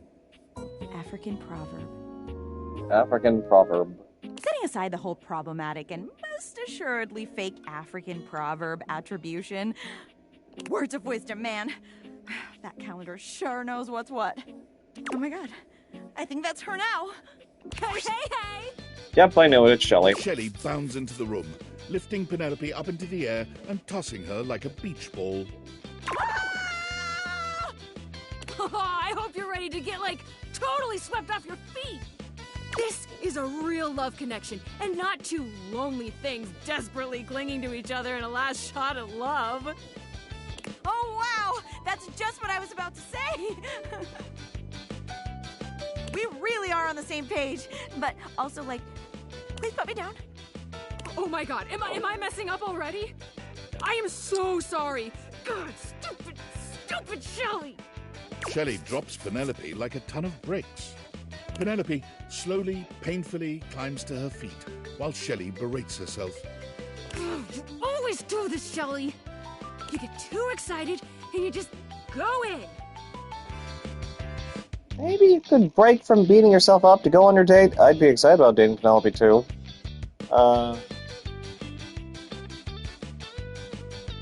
This one. Oh my god, stop! Don't say that now. I mean, thanks, but not in front of my date. Come on, Shelly. Why don't we just get moving, huh? Shelley turns towards Penelope, wiping away a few tears. You know, considering that she's looking for dates, but they're not gonna probably end well, Yeah.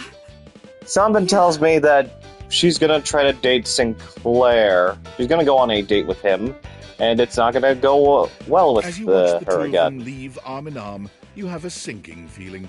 You'll have to come back later and see how it went. Oh, it's not gonna end well.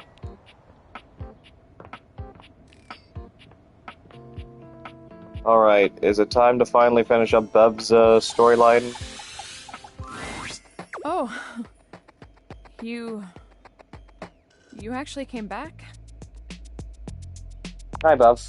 Oh, God, I am so embarrassed. You really saw me at my worst. But you stayed, which means so much to me. Actually, I wanted to talk about that. What? Why? Look, I'm fine. There's no problem. I just drink for fun. It's not like I'm secretly trying to cope with my crippling fears and anxieties or anything. I mean, I don't know. I'm stressed. And when I'm sober, all I do is think about all the things I'm stressed about more. I just... Look, can we talk about this later? Sure thing. I just wish I had been a better host for you. I'm sorry. We'll have more fun next time. Hey, yeah. Next time we'll throw a real rager. One that doesn't end with one of us in the bathroom. Hell yeah. I'm excited for it. So, why did you come back? I just wanted to make sure you were okay. Really? You care that much about little old me? Well, I need to get a hangover cure. Do you want something while I'm at the bar?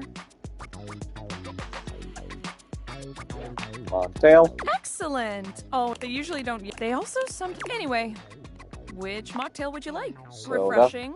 Like me. Coming right up.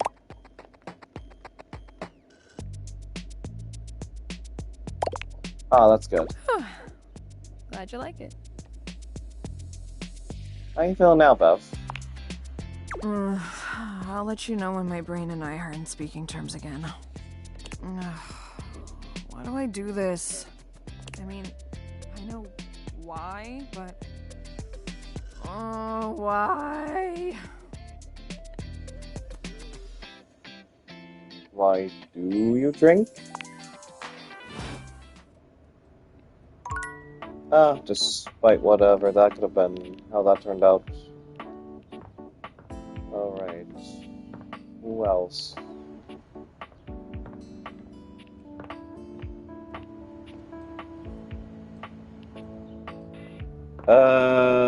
Chill with Koa again. Hey, come get comfy. That fantastic red shirt, by the way, my Kailoa. Good to see you. You too. Koa stretches his arms out over the sides of the couch, smiling warmly at you. You're starting to get used to this routine. I still can't believe I ended up finding a Kingdom Hearts reference in this through Koa. Or basically, he pulled out a Kingdom Hearts reference that was conjoined to my car keys.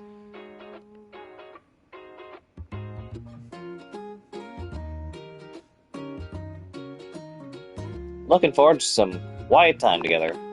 Me too. Koa breathes in deeply, exhaling with an air of supreme happiness. With every passing moment, you feel yourself growing more relaxed.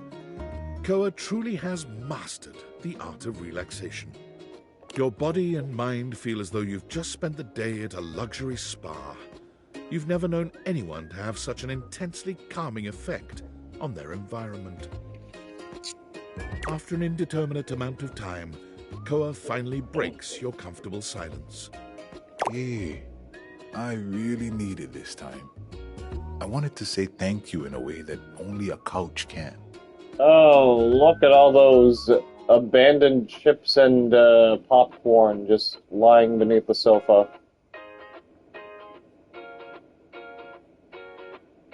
Some old chips and popcorn?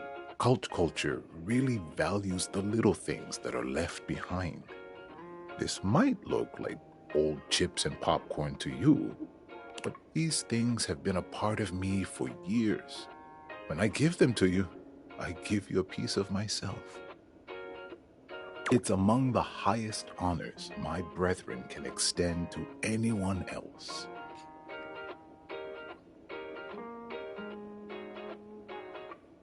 Wow, I'm touched. I'm glad you understand the value of this gift. I'm really glad we could share this time together. I'm gonna take such a good nap now. Come back anytime you want to share some quiet time, alright? I'm just gonna... He drifted off.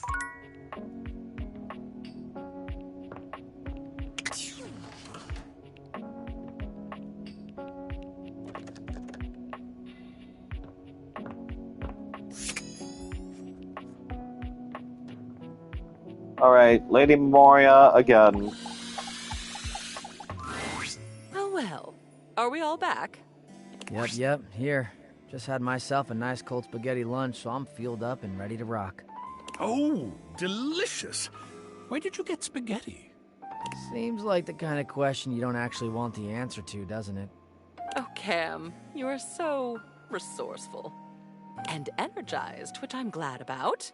We have another full box to go through.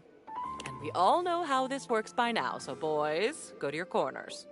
I feel like I'm getting punished in school. Dope. And you, Art darling, right up here, front and center. Don't worry, I won't bite. At least not until you ask me to. Truthfully, I'm looking forward to that first bite out of my big sour pickle. Ah, the art form known as innuendo. One of my favorites. I hope our work this day will be a good one for art. So, item 1. Alright, what do we got? Chimneyland. Oh, isn't it macabre? Every time I look at this map, I feel like we're back there all over again. Chimneyland? That one Halloween when you brought this map back. Those memories are so dark and so twisted and so... Oh, my. I'm losing control. I did not expect this process to be so invigorating. What do you like about Raid? Let that go. I think that one. Just so cool. I'm ready to let that one go. Yeah, I'll totally take it. Anything that gets Lady Memoria worked up has gotta be special. Oh, please. I know I'm mysterious and complex and devious, but isn't that part of the fun?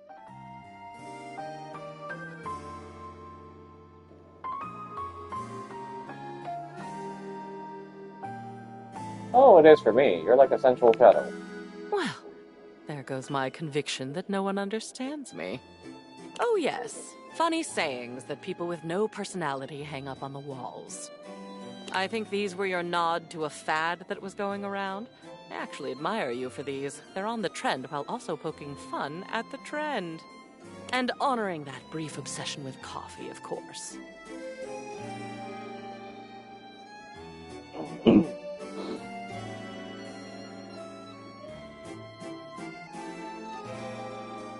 How about my obsession with gloves, Memoria? What about that? Oh my, are you getting snippy? Be very careful, darling. Your snarky attitude might have unintended consequences. So, what does their future hold? They can go. Awesome. That coffee one will go with all the grounds I've got laying around. That works out nicely, then. Oh, look, nature. This is a real 4-leaf clover. Dead preserved, beautiful. You brought this back from your trip to the Botanical Gardens. You met a guide there who took you on an unofficial tour. Alex, I think you said. And Alex picked this for you, told you to keep it always, I think this is a you're bit not supposed bugged. to pick anything at all. I remember when you walked in with it, you were almost floating. I'll bet you'd forgotten you still had this. What would you like to do with it? Well, John, let's bring this one out and hang it up. A tribute to a beautiful memory. Good. The memories that bring us joy should be seen. Well, and then there's this. It's a photograph. You took this of a beach. Yeah, why? Of Okay, course, this a is hot and bugged. sandy one. Not of a cold and rainy one, which, if you ask me, is the only time that a beach is not a monumental waste of time. The order of items are not, like... I will never understand this fascination with beaches. But this one was special to you. Is still special, perhaps? It was a moment of great stillness for you. You took this photo to remind yourself of that moment when you felt purely happy, even if it did happen on a beach. So, Really wish I knew what it looked like! If you didn't have the damn clover still up!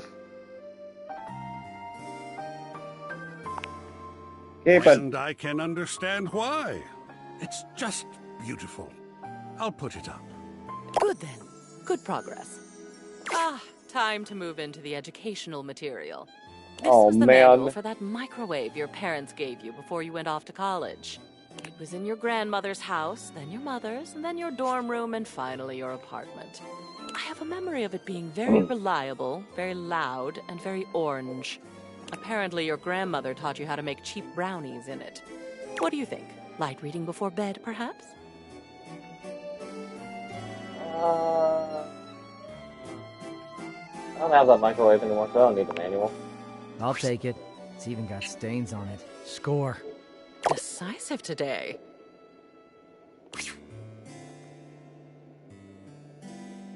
Anything to make you happy. And aren't you good at it? Oh, I'm not usually one for adorable, but... Look at your parents. I don't know them, of course. I only know your memories of them. And when I look at this photo... My darling, it is a good memory. What would you like to do with it? That's a good one. Let's put it up. A fine selection. I'll put it somewhere prominent. Lovely. That ends our day's work. It's nice to see so much of me up on the walls now. A good day. Now shoot, one more day like this and we'll be done.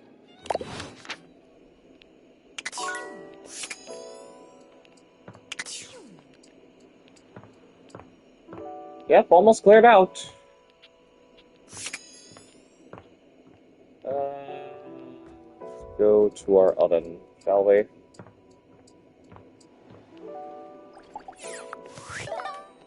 Seriously, I don't get why that happened. Well, let's make a alternate save just in case. Ah, it's you again. Someone must like the heat of the kitchen.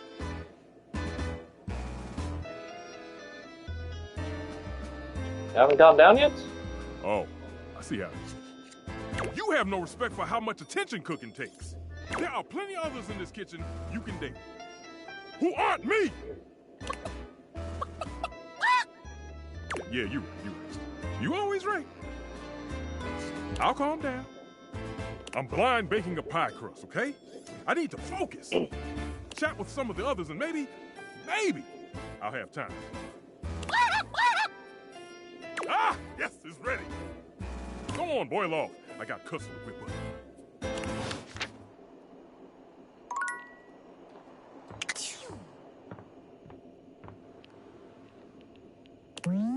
These two parents of yours look lovely, but with so many of them, how can you be bothered to remember both of their names? You had a nicer picture, but there was this guy in it who walked by with his belly showing them. This one will have it to do.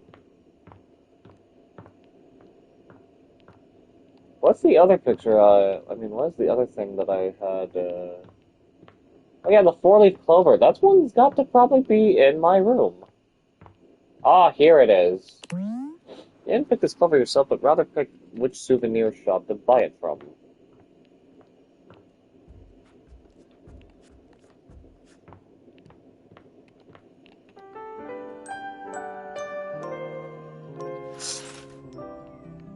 Let's finish it up. Let's hope to God it does not bug out.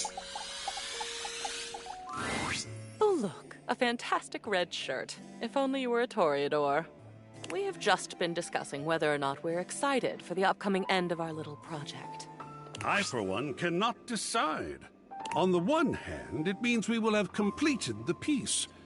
And there's something wonderful about that. Something wonderful that we've worked on together.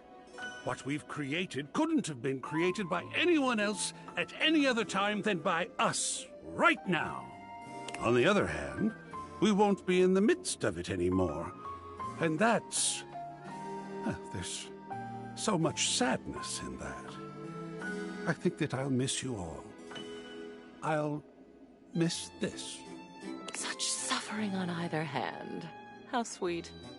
And Cam? Cam? Yeah? What are we talking about? About the end of our time together. How we feel about it. I'm very ready to have it all finished at last. How about you? Oh. Yeah, I don't care. Apathy? What a fetching color it is on you, Cameron. Shall we get started? You know, do I get to have an opinion on this? Of course you do. Don't be shy, dear. Stun us. Oh. I'm going to miss going through my memories. Well, I'm just glad you have gone through them. And don't worry, when you make more, you can go through those too. I am a constantly renewable resource. Oh, I was wondering when we were going to get to this one. This is a photo. It's a darling photo. Of you on the toilet, taking your first all-by-yourself poop. You kept screaming for her to get the camera, and you held that little poopy in until she went and got it. I don't think your father was there. He heard about it over dinner. Shall we put this on display? Seems this way. Everyone who comes over to see this on display. The artist putting his own shame on display. A true piece of art. Just make sure it's got glass art, not just a frame. Splatter and all. You think of everything. Yes, I do. So nice to be noticed. So nice to be in agreement. Good, okay, we're making fun of them. Looks like we're on a roll with your childhood. Spaghetti was just not your favorite as a child, was it? Those noodles look really familiar, actually. My, what an amazing expression. Oh, look at those tears. What shall we do with this one? You know, this one away. We hang it. This is quite exquisite. I love a good still life. What a moment to capture. Riveting. Next up on the Childhood Railroad, you doing a lot of childhood-type things. There are a couple of them that still make me smile. You playing knights with the plunger sword. That evil dragon never stood a chance. Pretending to do your homework by wearing the book on your head. You thought it was some version of osmosis, where if the words touched you, you'd just know them. It didn't work, of course, but one can dream. Do people still believe that? Or was that something that, like... Anyway, people it's a thought was a lovely thing? little collage. That definitely goes on the wall. Oh, I agree. What is artistic if not our own life histories? Isn't he sweet? Not as sweet as you. Oh, darling. Keep complimenting my sweetness and I'll show you my salty side. Oh, look. It's something you made. Your Plentio pasta portrait. Your teacher was quite a talented artist. Hey, I made this, not my teacher. You randomly glued pasta to a piece of construction paper, and your teacher created this beautiful drawing around it. At best, I'd say the artistic talent was equally distributed. So, what shall we do with it?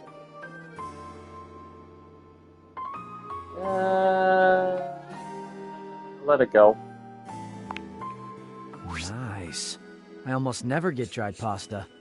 Only the gooey stuff. Congratulations, Cam. Oh, this one is a bit ironic. Your diploma, your Bachelor of Fine Arts in Customer Service. You know, no matter what happens, you still earned this. Shall we hang it? AI be damned. Nah, toss it. I don't need it. Oh, cool. I've got a diploma. What the hell am I gonna do with this? I'm sure he'll figure something out.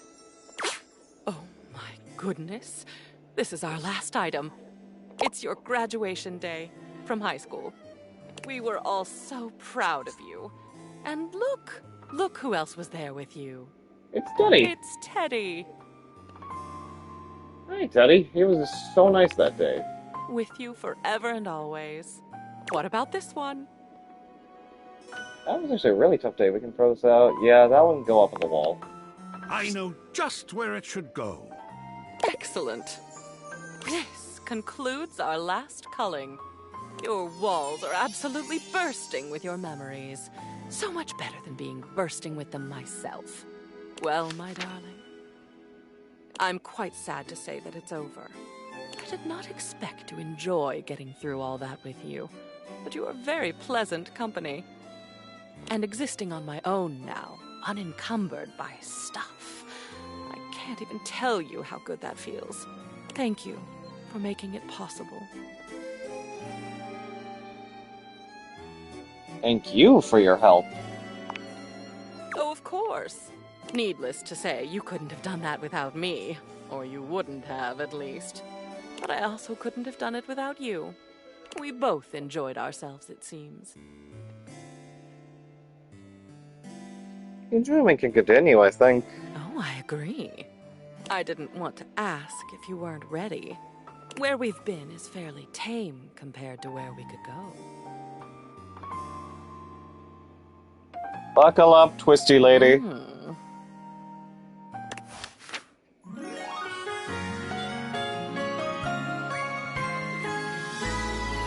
Why do you ask, darling? Alright, we are now lovers with our memories. What did she give me? Poise or sass?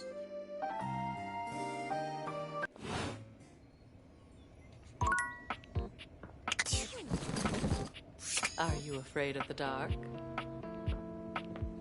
So now I wonder where they gonna be. Never mind. Okay, yeah, hey, look at that. I can't believe you were always this adorable.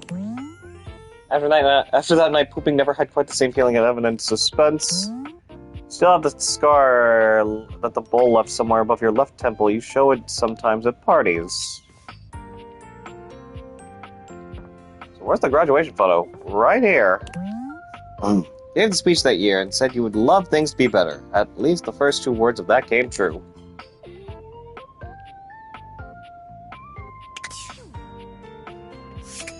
Hey, you're great.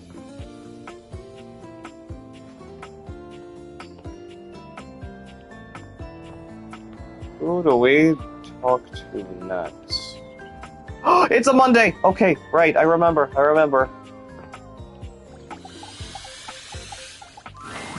Oh, hello. Please sit. Okay. I have given some thought to our previous conversation, and I'd like to be transparent about something you asked. You are correct. I am scared. Unpreparedness gives me a tremendous amount of stress and anxiety. Just imagining myself wandering into the unknown makes me want to quit everything for the day and lie down. I hope you understand. Yeah, I do. Duly noted. But in order for me to take risks and venture, I need to know if I can trust you. And trust your decisions. I will be conducting an interview now. An interview? Let us begin. The stakes of this interview is our relationship status, nothing more.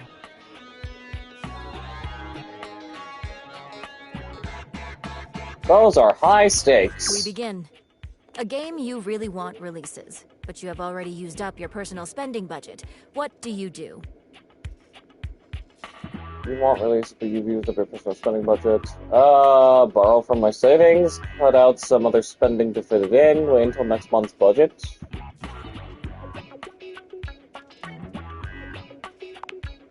Duly noted.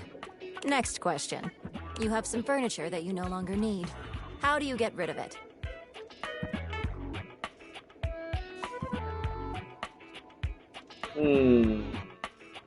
Put it up for list. Put up a listing for it online. Sell it to a friend at a discounted price. I'd say do that. Duly noted. On to the next question. You happen to win the lottery. How do you manage your new earnings? Pay off my debts and keep it in my savings. Invest the rest. Buy a huge boat. Savings. I see. Let us continue. Suddenly, you are laid off from your job. What do you do?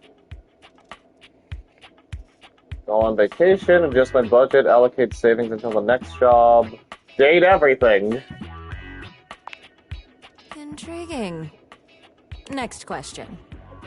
How much do you tip? 10%, 15%, 20%, 50%. 10.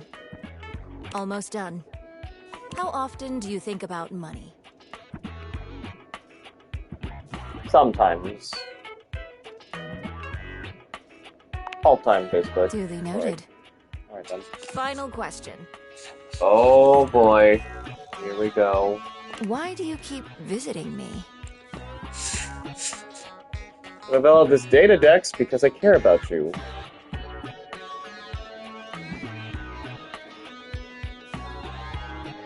I like you. Duly noted. Before we complete this interview, I would like to confirm. Are you satisfied with your answers? Yes, I'm confident. Very well, then. This concludes the interview. Thank you for your participation. I will review your results, which you will be briefed on during your next visit. Goodbye.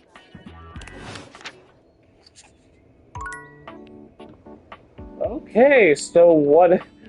I do wonder if that's gonna affect, how we end things off with her.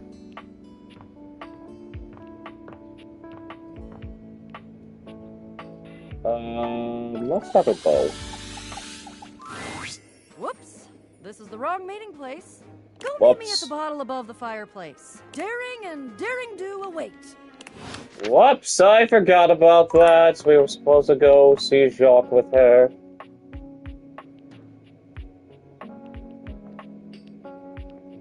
Who else can we talk to? Okay, let's talk to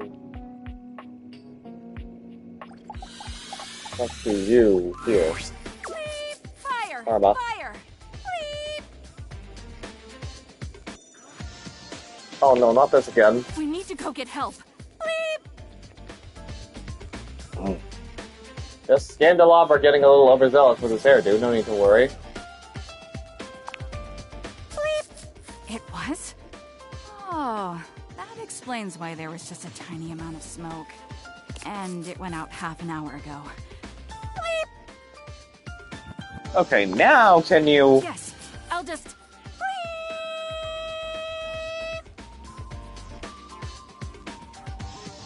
And Nidus is a real thing, you know! That should do it. So, what brings you to my neck of the woods?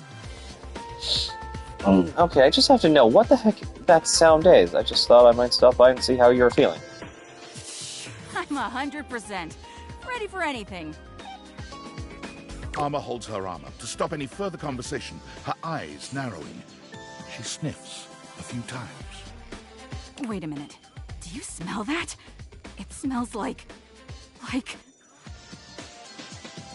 Like a hint of incense wafting on the brie, like a stale far, like the impending detonation of my precious ear droop.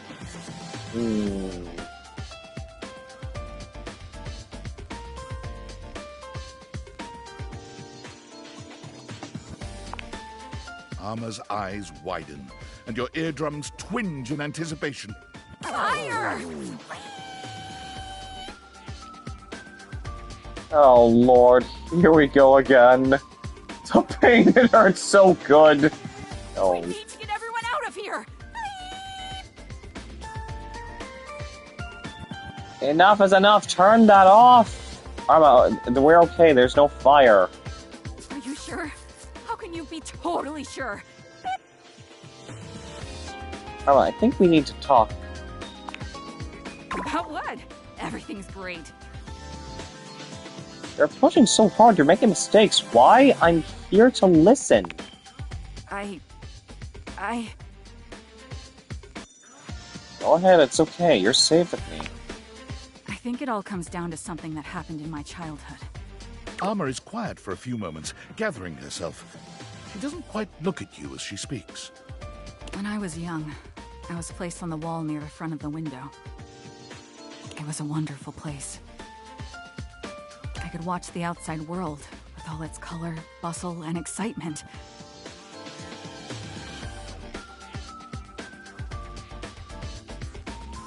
I could see the neighbors' houses. It was all so beautiful and so innocent. But then... Something bad happened, didn't it? One morning, I saw smoke rising from one of the neighbors' windows across the street. I thought it was just a piece of burnt toast or something, because they were always doing that. And so I said nothing. But it wasn't a piece of burnt toast, was... Oh, Arma. It was a fire. It was horrible. By the time the fire trucks got there, it was already too late. Everything burned. The paint peeled and charred. The glass shattered. The whole house, and every single thing in it, all destroyed.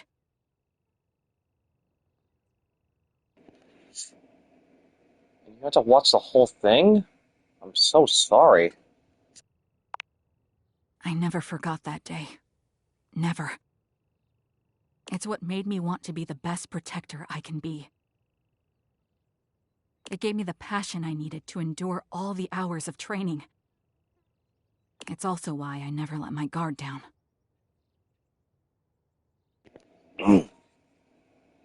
Because you never want that to happen here. No. I will never let that happen here. Sounds to me like you've suffered some real trauma. Really? But all I did was see it happen. Don't underplay it. Witnessing a traumatic event can be just as damaging as being involved. I didn't know that. What should I do? Make healing yourself a priority, whatever that means to you. I think you should do it.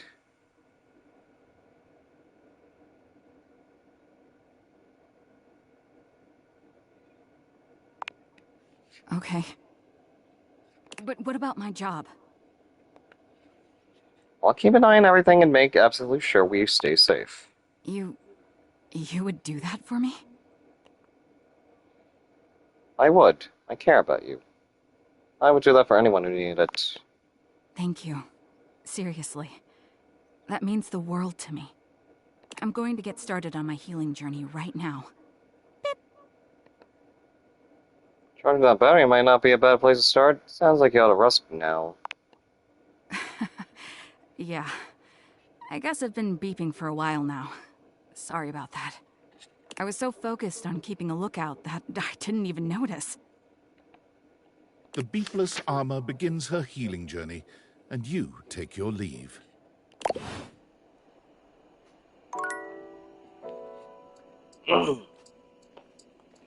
Who do we go to next?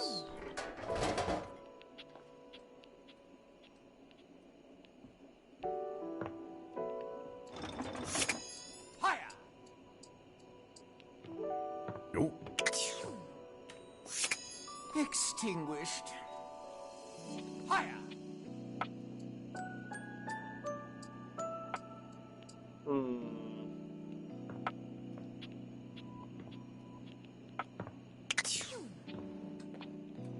Get some lights in here.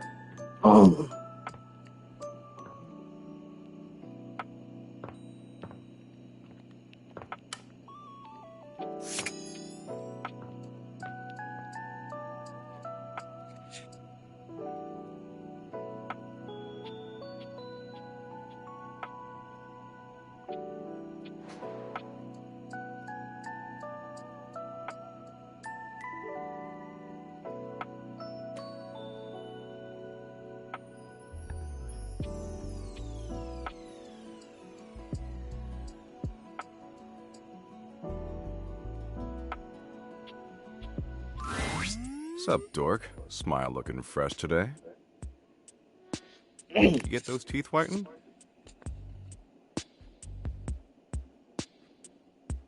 My insurance doesn't cover dental. That's rough. Well... Like, literally, too. My yeah, I just renewed my health insurance recently, and yeah, it unfortunately does not cover dental. Or, you know, any specific kind of dental. In the grand scheme of things, nothing you do remotely matters, and having clean teeth won't make any difference whatsoever once you're dead. If that helps. You're terrible. I think the phrase you're looking for is helpful and honest. Teeth are fascinating, you know? Did you know biologists theorize that teeth were originally hardened scales on fish that over time migrated to the mouth area, where they aided in grabbing and processing food? In fact, if you look at modern shark scales or dermal denticles through a microscope, they still look like teeth. So your teeth were most likely fish scales originally. Isn't that super upsetting?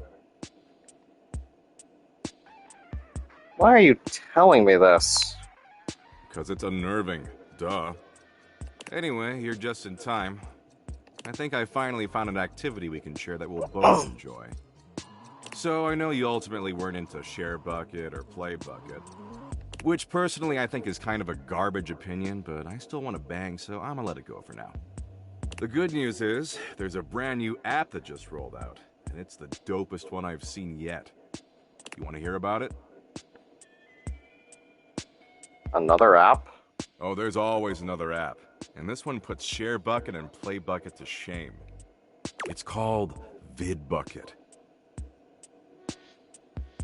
Isn't that the opposite to the IRL program sites called PhotoBucket? It's a video app that exclusively features car crashes. Really gnarly ones.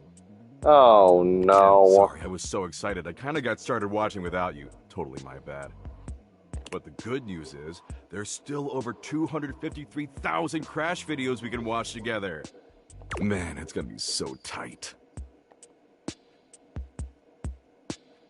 Seems kinda upsetting. Right? Isn't it awesome? And it's not limited to just our country. See, every country in the world has car wrecks. And the less government oversight, the sicker the carnage. Total splatterfest. It's legit. You ready? Do I have a choice? Choice? Don't worry your pretty little head about that. Why would you want to shoulder the burden of choice when I can choose for you? Okay, let's get ready for senseless graphic destruction. Oh, can you press the play button for me? My ripped fucking fingers are kind of tired. They were pretty busy last night, if you know what I'm saying.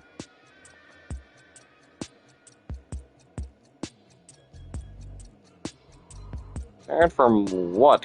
Crotcheting? Crow-whatting? Sorry, when shit sounds too boring, my brain totally just blanks it out. I've already forgotten whatever dumb thing you just asked me. Anyway, I was texting Abby all night. She forgot to block me on WhatsApp. Gotta block me on literally everything, or else I always find a way through. That is true. You always gotta make sure if there's someone you do not want, like, interacting with you on social media, make sure that you block them on all the socials. Facebook, Twitter, Insta, anything pretty much else. That's how I was able to pretty much block not only IRL assholes that I didn't really want to deal with, but even the online kind. I'm real persistent. mostly on Twitter and pretty much any gaming platform I'm on, but sadly, just blocking them on the gaming platform will not do it justice. Unless you're on the Wii U, because blocking someone on the Wii U means you don't have to interact with that person ever at all, or even meet up with that person ever again. Anyway, assume that was pretty clear. Man, you really need to take some fish oil subs or something. That's what I call supplements. It's trademarked. Get some fish lube in that mouth along with those dermal denticles. Because right now you're on a one-way ticket to Dementia Town. Can we please stop talking about dermal denticles? Listen, Dork, I'm not the one who wants to talk. I'm the one who wants to shut up and watch 253,000 awesome car wrecks. But communication is the foundation of any healthy relationship. Jeez, what is it with you and talking? We are talking right now, blah, blah, blah, blah. Our mouths are flapping and pointless information is being exchanged, see? Isn't that better than watching 300,000 car wrecks? You're joking, right? Look, talking's just not what I do. That's not my deal. I watch sick-ass vids of car wrecks and play poker and argue with white-knighting dweebs online. And if you want to hang with the smoldering smoke show, you're gonna have to love doing that shit too. Forever. That all just seems like a huge waste of time. Waste of time? Life is a waste of time, dork. Everyone yaps endlessly about how precious their time is. How they want to make sure they're using it in a meaningful way. But that's where they lose the plot. There's no such thing as meaning. It's a dumb BS idea humans invented to help them score. You can't waste time because time is worthless and nothing matters. That's it.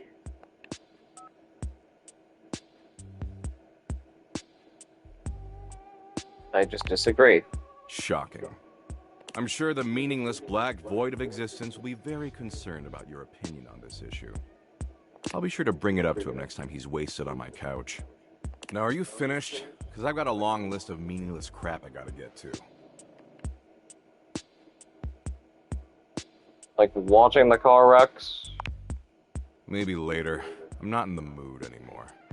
Anywho, as much as I'd like to keep wasting time with you, I've gotta run. There's this social worker on his deathbed I gotta visit 3 towns over. Apparently he's feeling peacefully content that all his awesome earthly achievements will persist long after he's gone. And I gotta explain that the literal second he dies, a nuclear holocaust could wipe away everything he ever accomplished and he'd never even know. Baller, right? Your cruelty is horrific, Tug. Like, holy shit, man! Listen, he's the one who wasted his life doing good for others. Maybe we can meet up later, though? As like FWBs or something?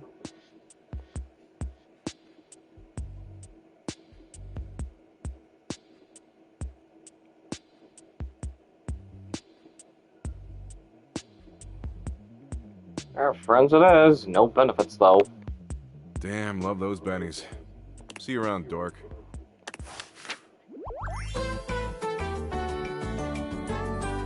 Abby still won't answer her texts, so you'll have to do. Are you serious? We actually got to be friends with Doug. Did I get more of the brainy? I mean, more of the smarts?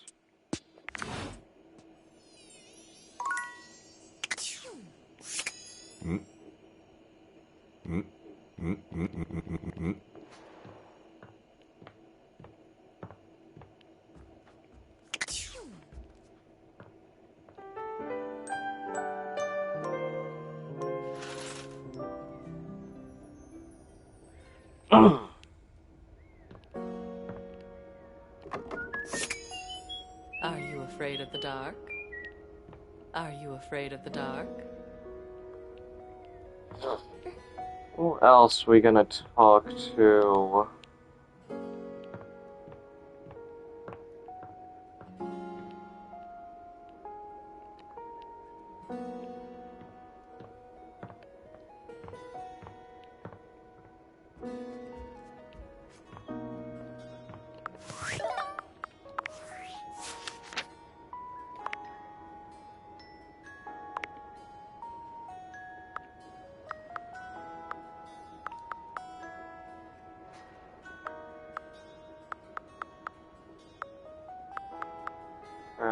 Friends. Okay, there's Doug.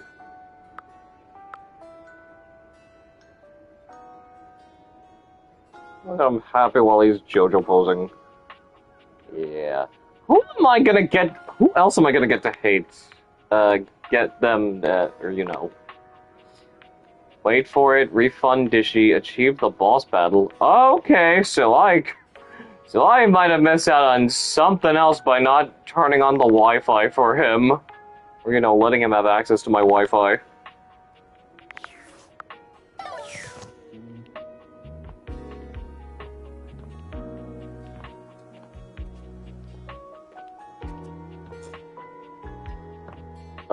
You know what?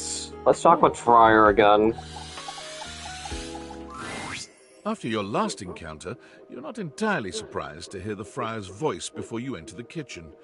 You are, however, surprised by the volume and tone of his voice, as well as the presence of two others.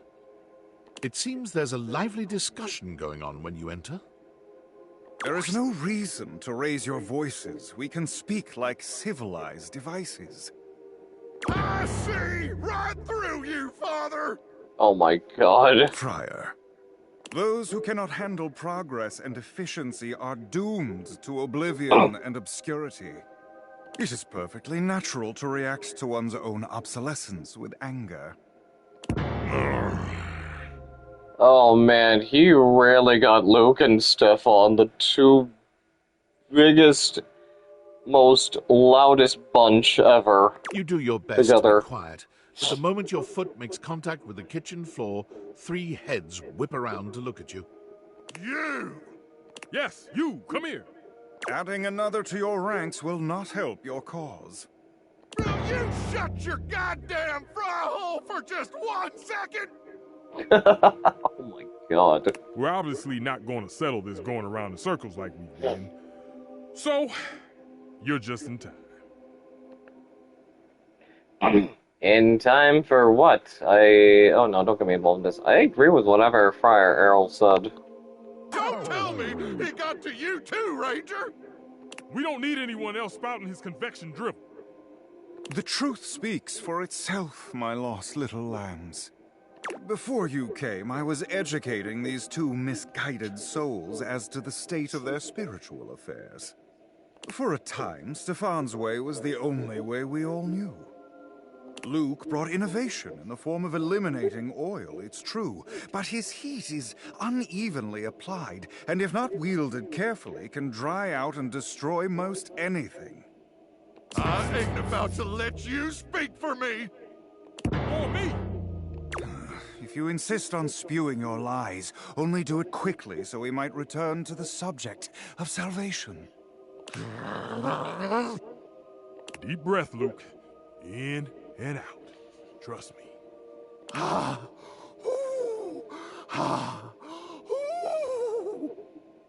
there you are. Beautiful. Just like that. I'm gonna go first, so I don't lose my goddamn cool and forget what I was gonna say. Sure, buddy. Go ahead.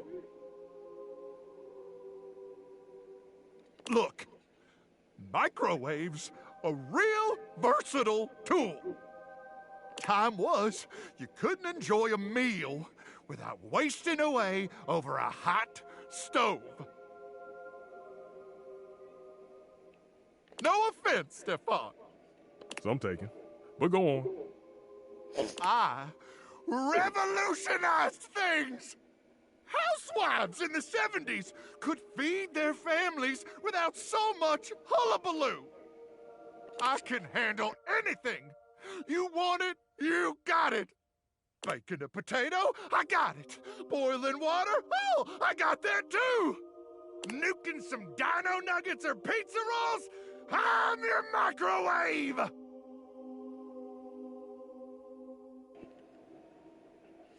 Lately all the things you listed taste better in the oven, though. I gotta admit, you've saved my bacon many times over the years, but I was tired.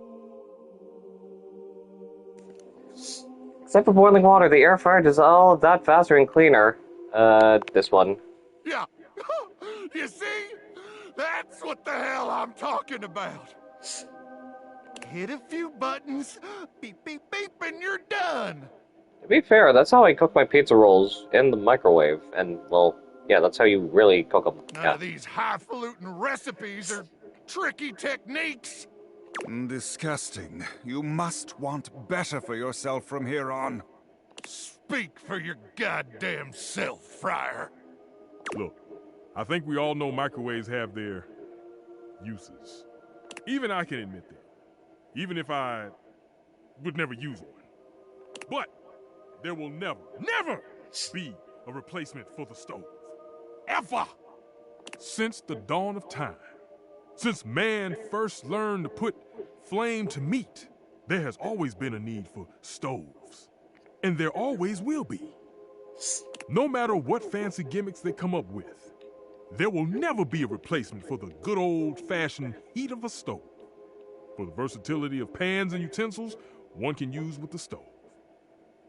Okay, so it takes a modicum of effort for the user. So you'll have to do dishes after. Is that all food has become to you? A series of inconvenience to be avoided? Oh, now who's getting heated? So, it takes a little effort. It's always worth it. Always.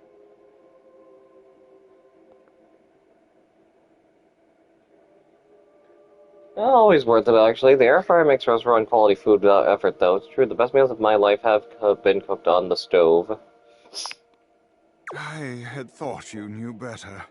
That you are used to something does not mean it is superior, or that it always must be the way forward.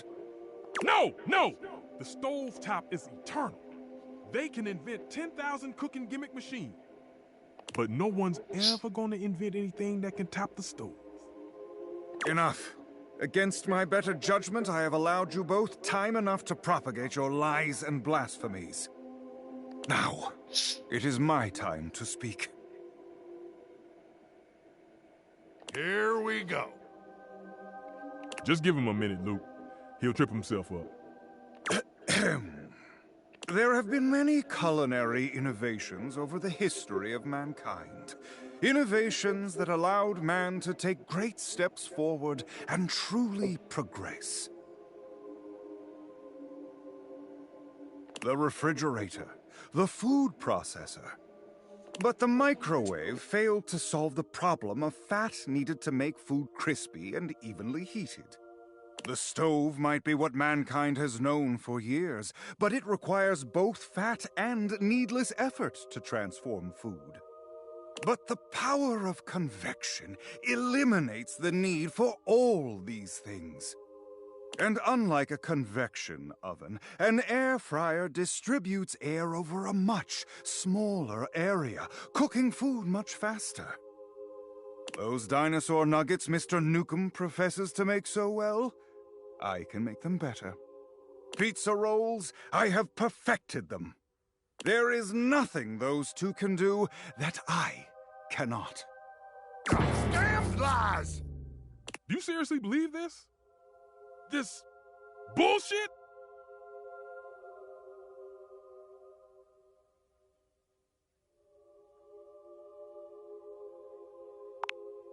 Hardly the ringing endorsement of the truth I should have heard, but it is a start. Well, there might be some hope for you. But I'm not gonna argue you down. You want to buff that friar's ego? That's your business. We're done here. Yeah, whatever. Let's go. The path of righteousness and truth is a lonely one, but I am used to walking it alone. Still, you will all see. It may take some time, but I am confident.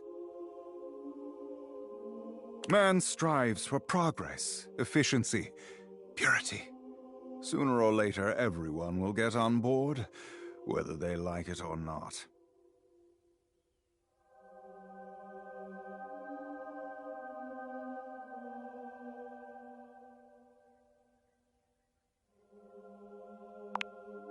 If you understood the beauty of convection the way I do, its grace, its purity, you too would be confident.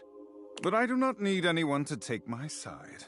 What's right is right, even if I walk my path alone for now.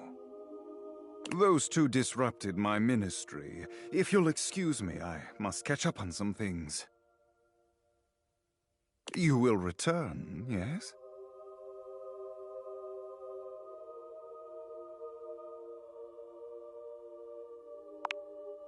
See you later, then. The friar busies himself muttering a prayer under his breath, turning away from you and paging through what appears to be a manual of some kind.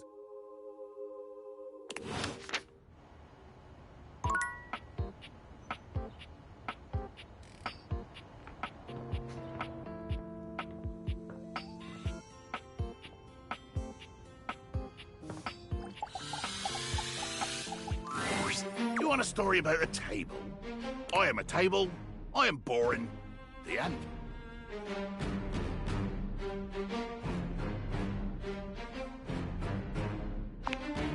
That's right. Thinks he can hide his little crush for the big desk. Pesh. I said, pesh. Good day.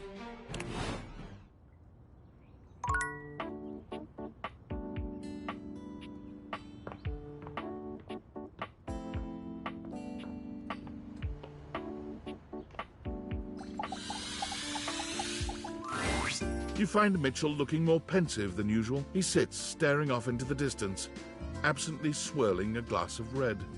He notices you when you approach, and you catch a glint of something in his eyes. Bonsoir, mon ami, mon chéri. Sometimes I get so wrapped up in what I'm doing that I forget the most essential things.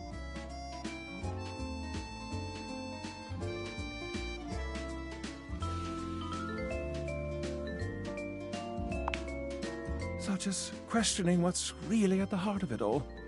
There's something I'd very much like to ask you. Do you think there is a connection between food and love? Specifically, do you think that by eating with another, delighting in delicacies, appreciating the ambiance of a fine establishment, engaging in pleasant conversation and the elegant dance of table manners, I forgot to frickin' unmute myself, damn it. can these things make love? They can't actually get in love's way, they cannot make it way, but they can reveal it, they are themselves an act of love.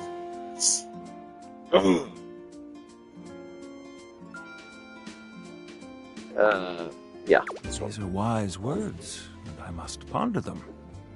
Do return soon, yes? I must say I am eagerly awaiting our next rendezvous. I've begun to find you rather entrancing. But tonight I need some time with this glass of wine. That is to say, time to be with myself.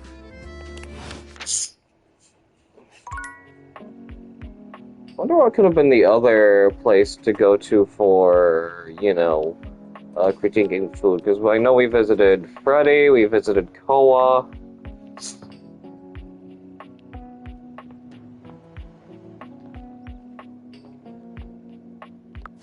How many datables are we at now?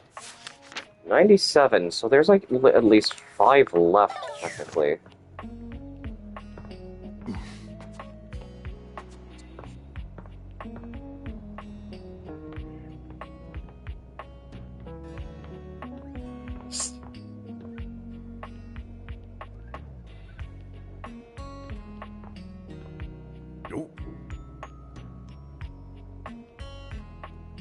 Okay, hang on a moment. I'm just gonna have to look at something for a bit like this, so...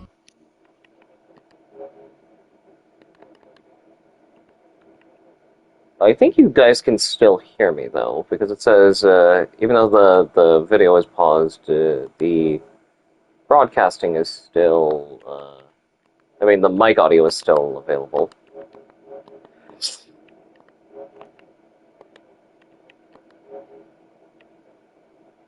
Where is it?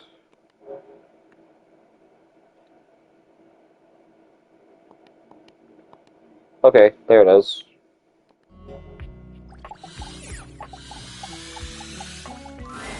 The game console turns on. Team 17. Sassy Chap Games. Then I could have actually just... Moon Surgeons. Resurgence. I could have just done this then. Here you are once again, back where you started, with your beautiful companion urging you to make a decision.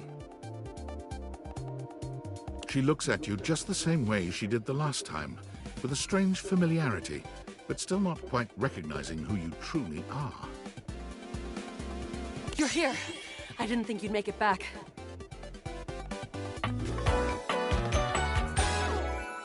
Oh. Which way do you want to go? Lingonberry. Lingonberries. Lingonberries, I meant. Oh my dunes. We've got a timeline crisis here. Yes, and we even done the whole conversation before when we talk about it. Makes sense. Maybe a million times. Yes, spent 1 million times doing this already. Just one other time. Oh, so not too bad.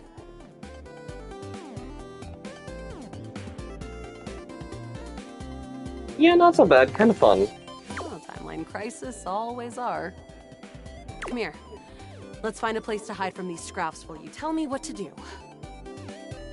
Luna grabs at you, and you both wiggle through an open fence near some scattered power grid structures. Just tell me where to go.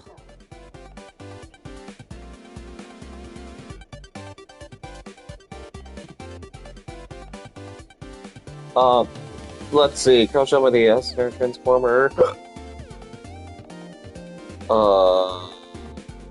Upholder facility. That was where I planned on...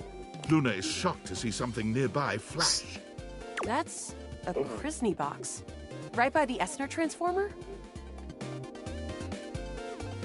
Krisny box? Left behind by Krisny and Associates. These things can contain all sorts of good gear. Luna opens the box to find a pair of futuristic goggles, which float and spin in the air in front of you both. These are Mark II Xeno goggles. An incredible upgrade. I'm keeping these. Happy accidents, huh? Man, those look so cool. I'm the only one who can wear them. You're already wearing some sort of Xeno tech on your slots. Looks kinda lovely, if I'm being honest. Then kiss me. They help me get dates. Huh. Might be into that. After the part where Celine goes full transcendental. That will shift the timeline at least a little. Now, let's get to the facility. After a short walk, you find yourself standing in front of a bullet-ridden metal door, way out in the middle of the cold, grey landscape. This is the entrance I've never seen anyone use. With my chalk-picking skills, we'll have this open in no time. Tell me more about yourself. Me? I'm your average member of the Resistance. Maybe above average. We fight against the Upholders who are determined to do everything in their power to druck everything up here on my homeworld. And who am I to you? You? I always thought of you as a companion. Someone who followed me around and gave me advice. Cute, but expendable. Luna picks the lock, allowing you to peer inside. You can see hallways filled with shining electronic doors off into the distance. Here we go. Upholder Central inside. I'm seeing Grunt class upholders who shouldn't be too bad. There will be Surveillance Class 2, which can sound the alarm. Xeno goggles. Why? That will drastically reduce my combat capabilities.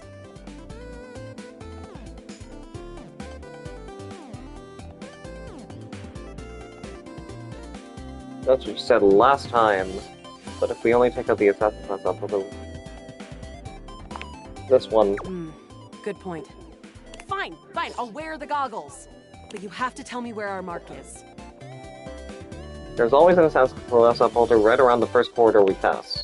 Got it. Luna puts on the Xeno goggles and enters the compound, cautious and alert for the first sign of trouble. I can see so many more wavelengths now. At least I can venture to wear the goggles. And you're right. There's an assassin class about 7 pesos away. We can get the drop on him. Stealthily and close up, shoot from afar, call him a big stupid head. Stealth. On it. Luna stalks her prey. With the Xeno goggles and her own combat prowess, she's like a mooncat on the path of a moon mouse. With the coast clear, the two of you stealthily walk the corridors until you reach an office right before what seems to be the terminus of the compound. Is this the furthest we've ever gotten?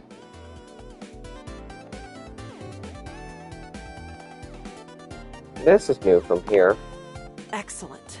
Right now, we've got a chance to get ready before the battle against Celine. There's a workshop table here and we can get crafting, or go straight to the final battle. Let's make something there said to be something useful.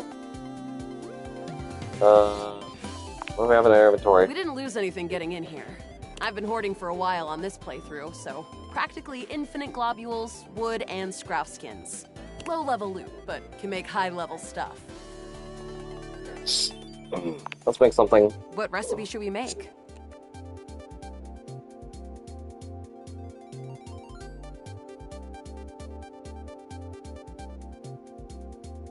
One wood. Got it. And then? One scrap skin. Got it. And then? Another scrap skin. And then? Got it. One. And then? Two. Got it. And then? Three. Got it. And then? 4 globules. Got it. And then? That's it. Alright. Let me just put them together and... We did it! A harmonic stratospire! Ah, so that's what that looks like. So the recipe for the legendary relic was just some globules and wood? Don't forget the scrap skins! Let's do it, Luna. Once and for all. Here we go. As you step into the terminus of the compound, you can already feel a difference in the air. It's crackling with potential energy. I knew you'd be coming here. All the regolith you would ever want, and all of the Celine you could ever need. For what reason? All I'm here for is the sweet profit, Banya.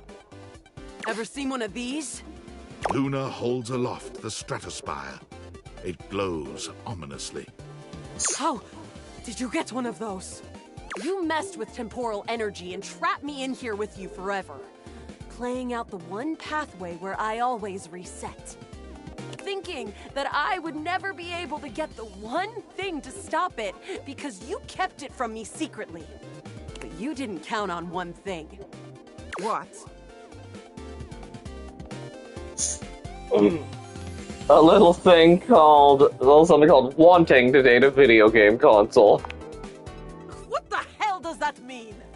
My plan, all ruined. Just kidding, of course. There's no way you have the innate strength to use that thing.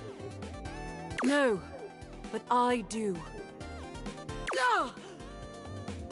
From out of the crack in the cave wall, Celestia in her scaled glory crawls out, slowly, magnificently. You have done it, Connie. You have brought the balance to the timelines.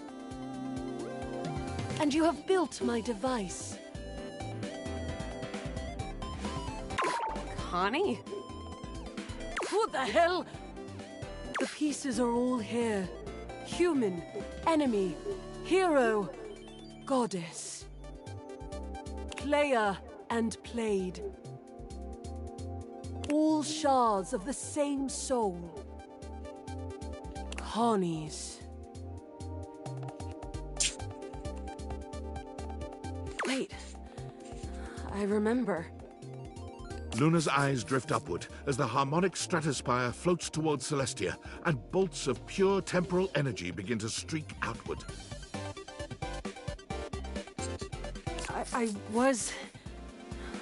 I am. All shards of the same soul. Luna's eyes become clear, full of fire. She raises her hands up in a gesture of glory. I am Connie Soul.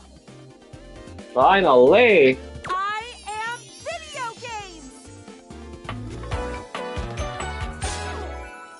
Game on.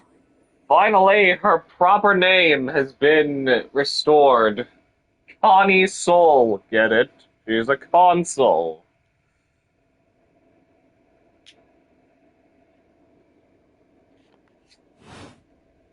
Celine is taken aback and stands up, ready to fight. No, you were never supposed to know your power. There's no power. It's all mirrors upon mirrors, Celine. All leading back to you. To us. Stop it!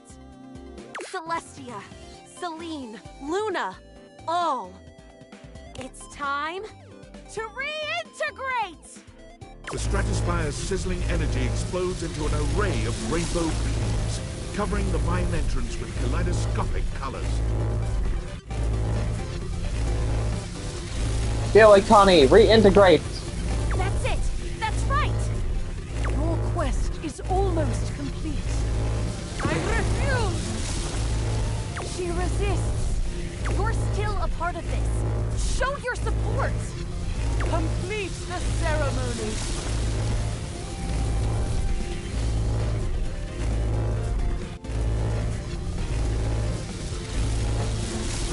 Everything leads to love. The Stratospire's shuddering reaches a breaking point, and with one final gasp, explodes into a dizzying array of sounds, colors, and shapes as the characters, sets, sounds, and UI all melt into Connie Soul, who stands before you.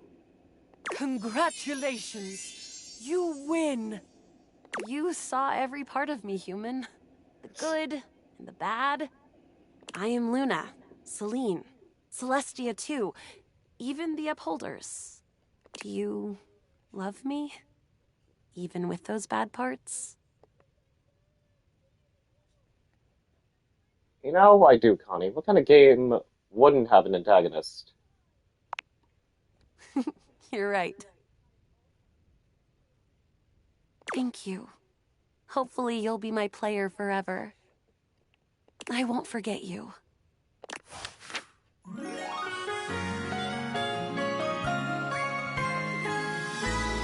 you. Truly. We did it! We finally got... Which... did we get... I think we got more poise out of that? It looks like it.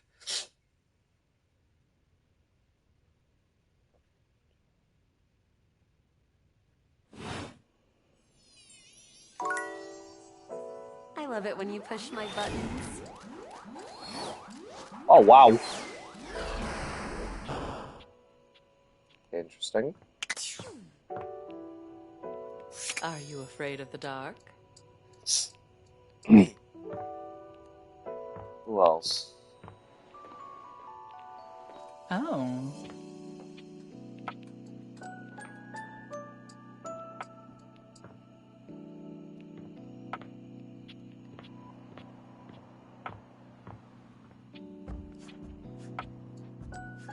Actually, hang on, let me just... Even though he hates me, I do wish to talk to Dishy. How dare you stifle my being? You're really annoying. Away with you! Oh no, because he hates us, I don't think we can realize him.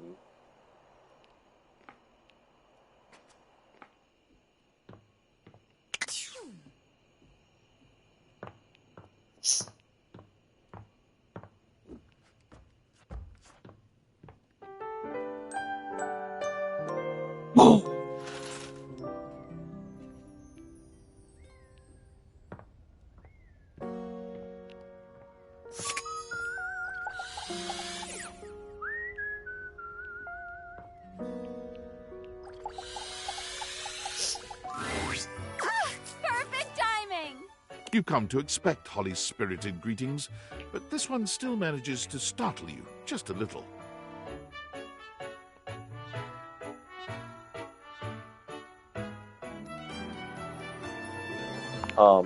You know, is the start of many a great adventure. How do you feel about flyers? A birthday party? Ambivalent. Well, get ready to feel valent about them. So I've got a meal drop shift, and I figured why not do more? You know? So I picked up a flyer drop shift. And I figure since you're here, you're wanting to hang out anyway? So, keep me company? Whoops. Oh, wait. Great. Great! Race you to the kitchen. Holly takes off before you can even finish your sentence, fleeing towards the kitchen. Sorry, I can't hear you over me winning! Tortoise, and here we are.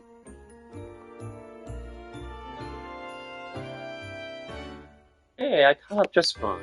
I'm proud of you. But nothing's faster than an unexpected holiday. So what are we actually doing? If you're going to be my helper, you need to know the basics. There's a Mirth Day festival next week. I get 50 cents a flyer for handing out 100 flyers. That is...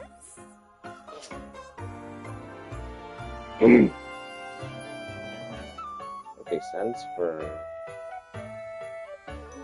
Oh my gosh.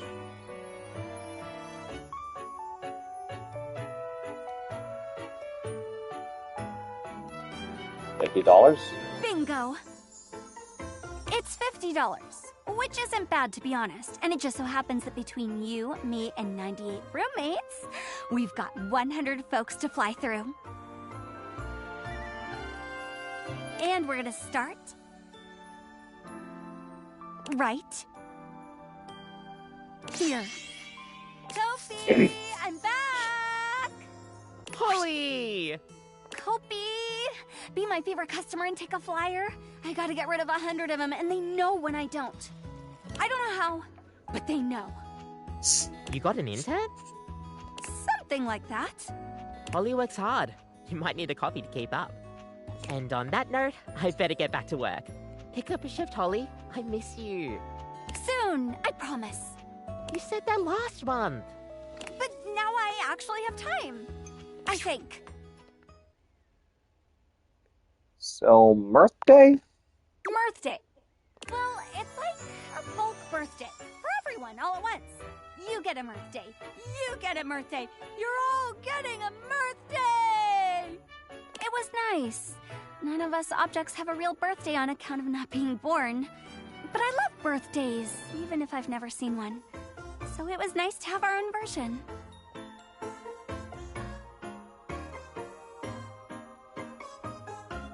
Was? Oh, good catch. It's a lot of effort. Everyone organizing that many presents for that many people? I don't blame them for phoning it in eventually. Folks used to put in the effort as much as it was. They tried, they cared. But caring is hard, and trying is trying. And Mirth Day just petered out. I can make the holidays happen, but I can't make people celebrate. That's up to them. And to them, nowadays it's an excuse to drink, which is fine. And it pays the bills. Oh, hey, Cam! Very lame. All of this. Very. Hasn't had his coffee grounds yet. He's actually very polite. Cam always waits until everyone else has finished theirs first. Now, where were we? Oh, yes, yeah, drinking on Mirth Day. It's fine. People celebrate how they want to. Fine or fine? Both. Chew on that. And while you chew, next up, Betty buys. Race you again. This time you beat Holly at her own game, arriving at your bedroom just a few moments before her. Holy smokes, Wizbot! You're a real speedster.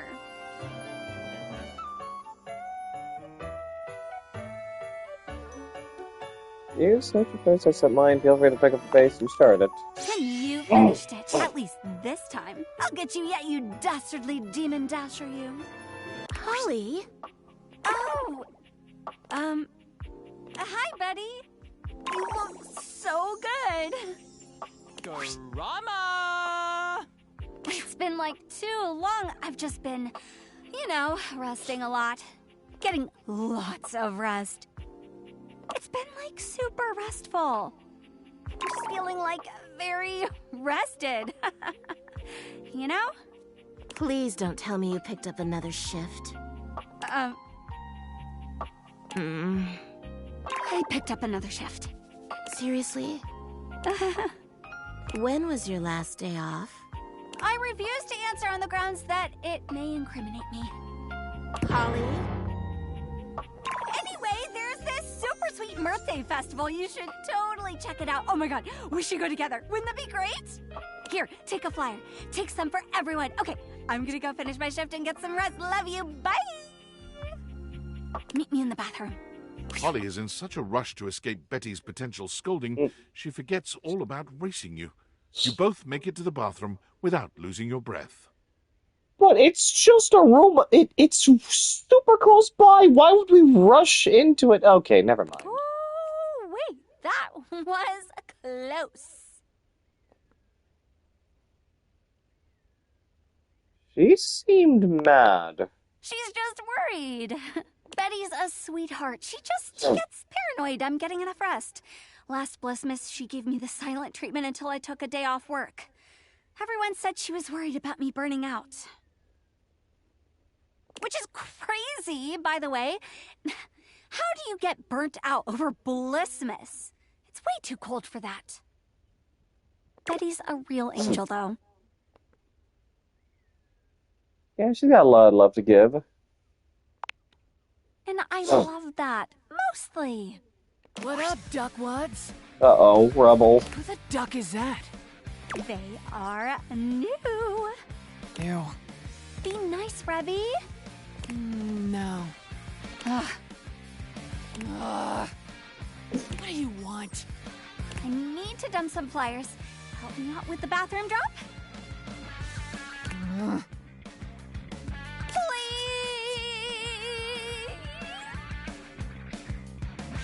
Wow, that is some very tiny text, and of her begging. Fine. Only because you're cute. No, you. Fine. Get the duck out of here. Stop getting soft. But you are soft. It's squishy. Squish this. Yes, sirree. Off to the office for me. I mean, we. Alright, now we're in the office. You know, is this really the most optimal route? I don't know what you're talking about. I'm just following the handbook. And if the handbook route is outdated and lends me some overtime, I'm not going to be mad about it. I get screwed on the daily. Might as well get paid for it. Well, not like that. Not that there's anything wrong with that, though. Anyway, office! Bring out your dead! Oh, and make sure you do not hand those flyers to Jerry. You will never see them again. Oh, certainly. Did someone say Jerry? Oh no, Jerry? Jerry? No. Terry! Who's Terry? You know, Terry, terry cloth. Terry cloth.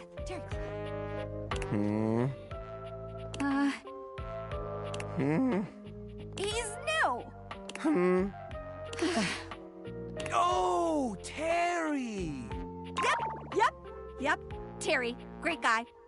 Hey, Holly, did you bring any of those flyers? You know I love a good flyer. Okay, nice chatting, Jerry. Nice chatting. Oh, say hi to Terry. I will. Great chat. Great chat. You know what? I'm just gonna put these right here and run. Next up, the land of the living. Our living room. What are we gonna... You know it. What are we gonna interact with there Close when we one. get there? Jerry is great, mind you. But he gobbles flyers up like pastries, and then he never actually goes to the event anyway. And then my boss is always like, why is no one here? Because one drawer took 20 flyers. What do you want me to do? You know? Also, because your event is a little meh. Don't tell him I said that. Don't like your boss? He's fine. He's a good boss. It's just, I think you can always tell someone's dying when people start selling t-shirts. I mean, he pays my bills, gives me most of my shifts, but he sells a lot of t-shirts, that one. Anyway, here we are, the land of the living, where we come to laze. Ironic, no? Less so when you say it. Well, I think it is. Lots of holidays at home here, simmering around. What's your favorite?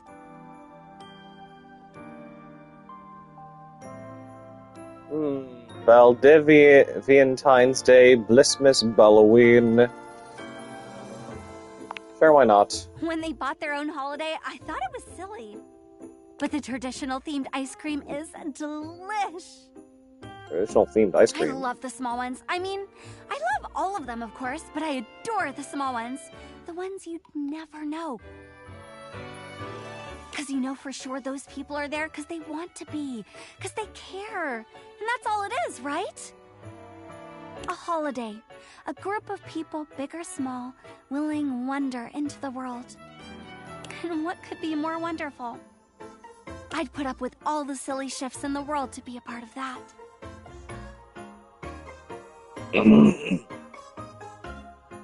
Looks like you do. I still say Valentine's is the best. Someone's getting sentimental. Oh, hi, Dante. Dante! Flyer drop? Flyer drop. It might be the Ash talking, but you really ought to take a break. You know me. Careful not to have any of these flyers next to him, or he's gonna burn him. That I do. And you really ought to take a break. When was the last time you did? Oh, it was when it was. Can I leave these with you? If you promise to take a day off. I promise. Ollie, he's made a fire. He's gonna burn him. Thoroughly convinced. Thanks, Dante. You are my favorite fireplace. I'm your only fireplace. And my favorite. Get some rest. And rest we shall. Woo-wee. Thanks for today. Truth be told, I'm a bit petered out. But I really appreciate your company. I've actually got another shift in a bit, but swing by soon and we can hang out again. I've got a couple of flyer shifts lately, so I'm always happy for a walking buddy. You really be going into, you really are a workhorse. Nay, nay. I really ought to start getting ready, though. Swing by soon, sunshine.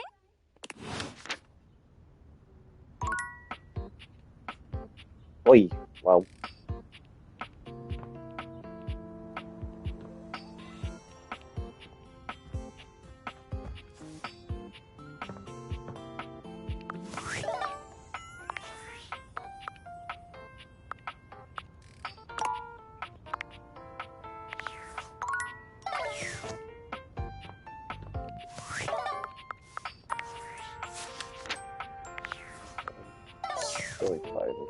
Okay, who have I yet to interact with?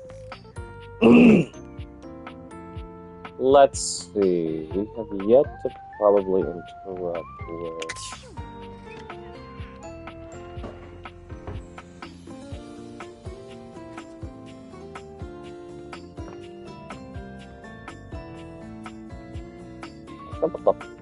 Pots. Base. Still need to wrap up things with Beverly.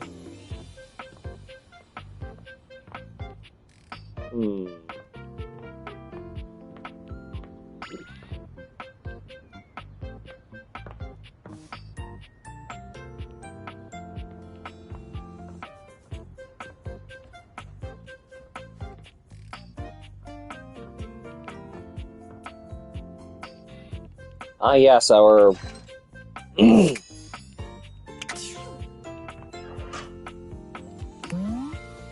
our breaker box. Shelf breaker box, perhaps a few pulls away from being a broken one. Okay, it's the same thing even when it's open.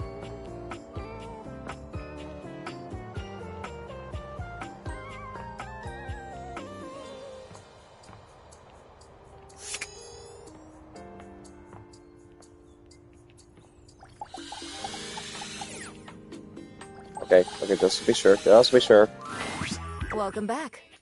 I have reviewed your answers and taken them into careful consideration. I believe you to be well-meaning. You are smart. You really took my questions into thought. But you also stayed true to yourself and how you live your life. Some of your answers were a bit erratic for me. But I respect your choices. I would really like to join you and walk around the house. Just not anytime soon. I hope you understand. I get it. But please, visit me again. I will be more than happy to go over any financial troubles with you. Or even hear stories about life from outside the safe. Thanks for spending time with me. We only became friends. Money can't buy friends, but friends can be money. Oh, snap! Yeah, we're really brainy. Oh my god, she really gave us more smarts.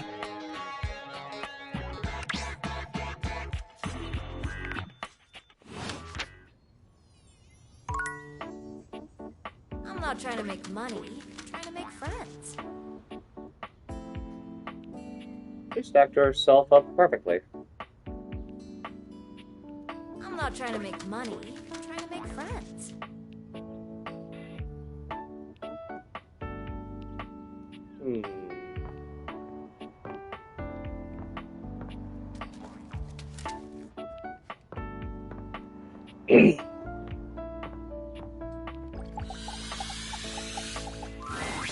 Oh, you actually came back?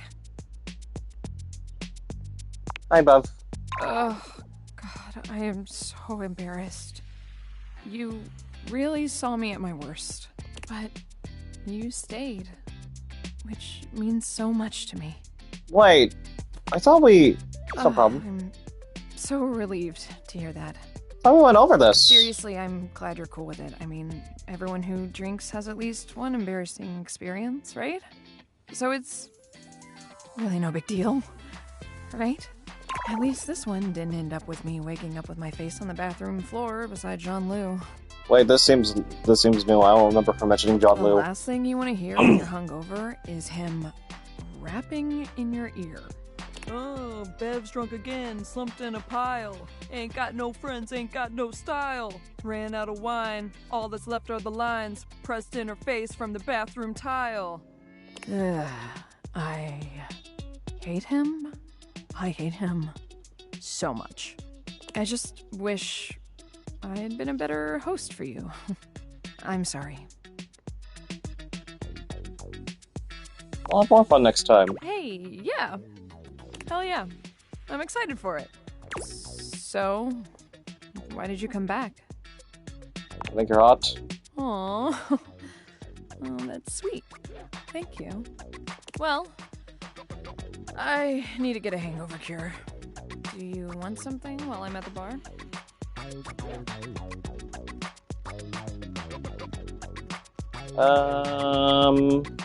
You know, like cocktail. Excellent. So, what'll it be? Martini, Aperol Spritz, Mojito, Ramos, Gin Fizz. Whatever this one is. You know that drink takes 7 minutes for me to shake? I'm charging extra. Anyway, coming right up. 7 minutes later. Whew. That's good. Glad you liked it. How you feeling now? I'll let you know when my brain and I are in speaking terms again. Why do I do this? I mean, I don't know why, but... why? Because I'm so afraid of failure and being alone. I drink to deal with stress, and so my customers will have more fun with me and won't leave. My whole purpose is to serve and entertain. If I can't do that, then what am I? Someone who is funny and smart, not to mention cute. You really think I'm those things? 'Cause I think you're all those things too. Not to mention, you've done so much for me. You literally made my dream a reality. No one has ever cared so much about me before. You really touched my little glass heart. Huh. Wow, I must still be drunk. My face is all flushed.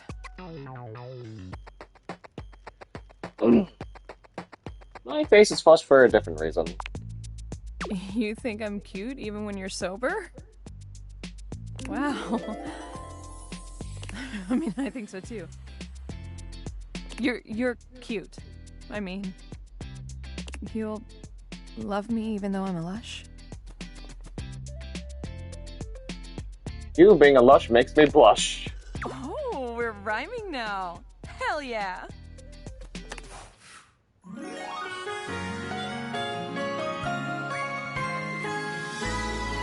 up, lover? Oh, what did that give us? Empathy?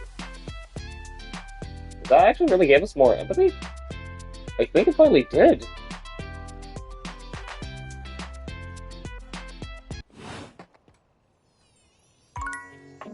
Okay, so what's her animation like if I... Oh, interested in sampling my wares, darling? Oh, wow! Unique animation. Whoa! Okay, that animation did not look right, and also there's nothing in the cap up until you...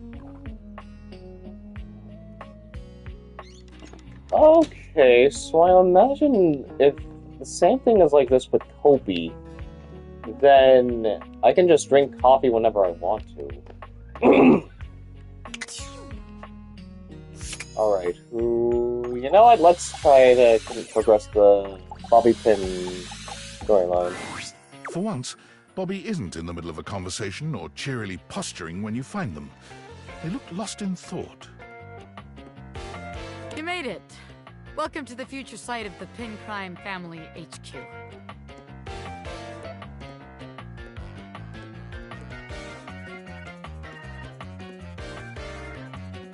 Something wrong? You could tell, huh? Guess there's no point in keeping it in any longer. There's no point keeping it any... Oh. I've been all over this damn house. I had so many ideas for schemes. But what's the point? This is a house, not some bustling metropolis full of suckers. We all have the same shit. We all share the same space. You can't share space with your suckers. That shit is awkward as hell. You know, I spent all my time locked up thinking about all the ways I was gonna make money. All the ways I was gonna make my family see I wasn't just little Bobby Pin anymore. I was gonna be somebody. Now that I'm here, I don't even know what the hell I'm supposed to do with myself.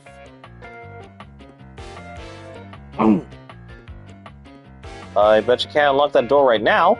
Would you give me a demonstration? I want to see an expert. This one. Bobby follows your gaze to the door where you keep your iron. Ah, right, this one where Tiny Dorian is. You're on. What's the master of work, rookie? Bobby sets to work at the lock, closing their eyes and holding one hand before their back. Wait, actually, I can do you one better. They contort themselves into all sorts of knots, closing their eyes and twisting themselves into the keyhole without the use of their hands at all. It's a sight so bizarre, you wonder if perhaps you ought to have taken off the deviators. A bobby pin fitting into a keyhole would have been far less disturbing to witness. What's all this then? What are you, the fuzz? I'm the door. Well, buzz off and open already. Trying to show off my world-class lockpicking skills to my associate here. I suppose you're harmless. If you want to see the wizard, go right ahead. How'd you like that shit, huh? I told you. Wow! Now that's what I call showmanship. Oh, wow! So this is the character locked behind that, where the ironing board is. Ah! How many times am I gonna get startled in this damn house? My apologies, friend. I meant no harm. I only wanted to commend you for the commensurate showmanship you showed there. I mean, those twists and feats of dexterity. Audiences love a thrill like that. They do? Of course they do. Trust me, I would know. Audiences love me. I was in there the entire time, you know, wondering to myself, can they overcome my lock? An iron like me can't be locked behind just any sort of lock, you know. Oh, yeah? Yeah, and even though I have no problem retaining an audience's attention myself, none whatsoever, why, just imagine the sorts of heights we could reach with you as a part of my act. Wait, really? You mean I could be part of your magic show? Most certainly. Just imagine it. You and I pulling off daring escapes. Me, the world-famous magician. You, my bright-eyed young assistant, pulling in the younger crowd.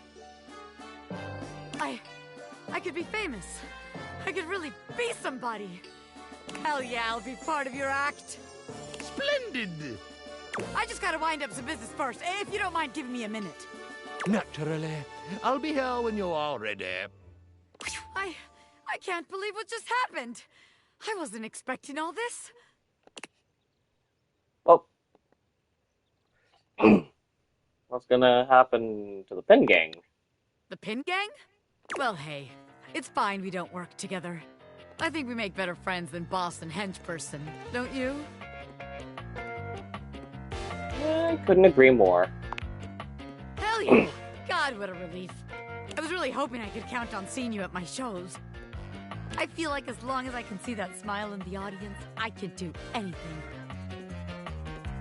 Count me, Bobby. I'll be there. Hell yeah! Congratulations to you, baby! You got a front row seat to the meteoric rise of Bobby Pin Superstar! I really lucked out, yeah. You'll always be my second in command, baby.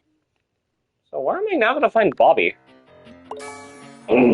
Up, I think I got more sass. Oh, Bobby's now just gonna hang out there. Hang on a moment. Oh, I can't analyze it.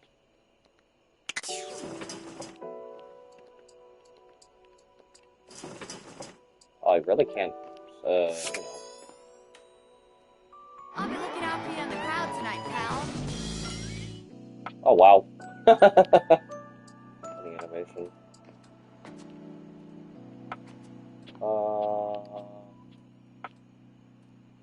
You know what? Mitchell Lynn did want to see us again. So, actually, no, wait. Let's try to go... Mitchell Lynn will be tomorrow.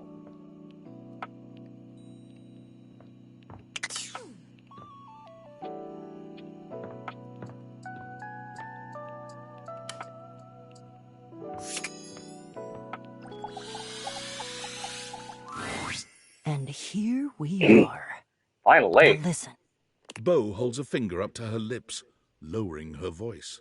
Guessing I had to come here at You night? have to at least try to be very, very sneaky. So that Jacques doesn't hear us? Precisely. Bo sets the scene for you with her hands, curling two fingers in the air like a pair of legs sneaking past. The goal is to sneak into the ship, sneak past Jacques, who will probably be sitting on the deck staring out at his plastic ocean. Then we sneak. No, let me guess. We sneak. Yes, that's it! I love your enthusiasm. Going on a great quest with a great companion. Oh, it's the best. Oh, also, here, take this. She holds out an extension cord to you. It's wound in a circle, just like the whip Bo carries. Oh, what do you know? Is that a whip? Who is this voiced by? Bo here is voiced by Ashley Johnson, who you may know as the voice of Ellie from Last of Us.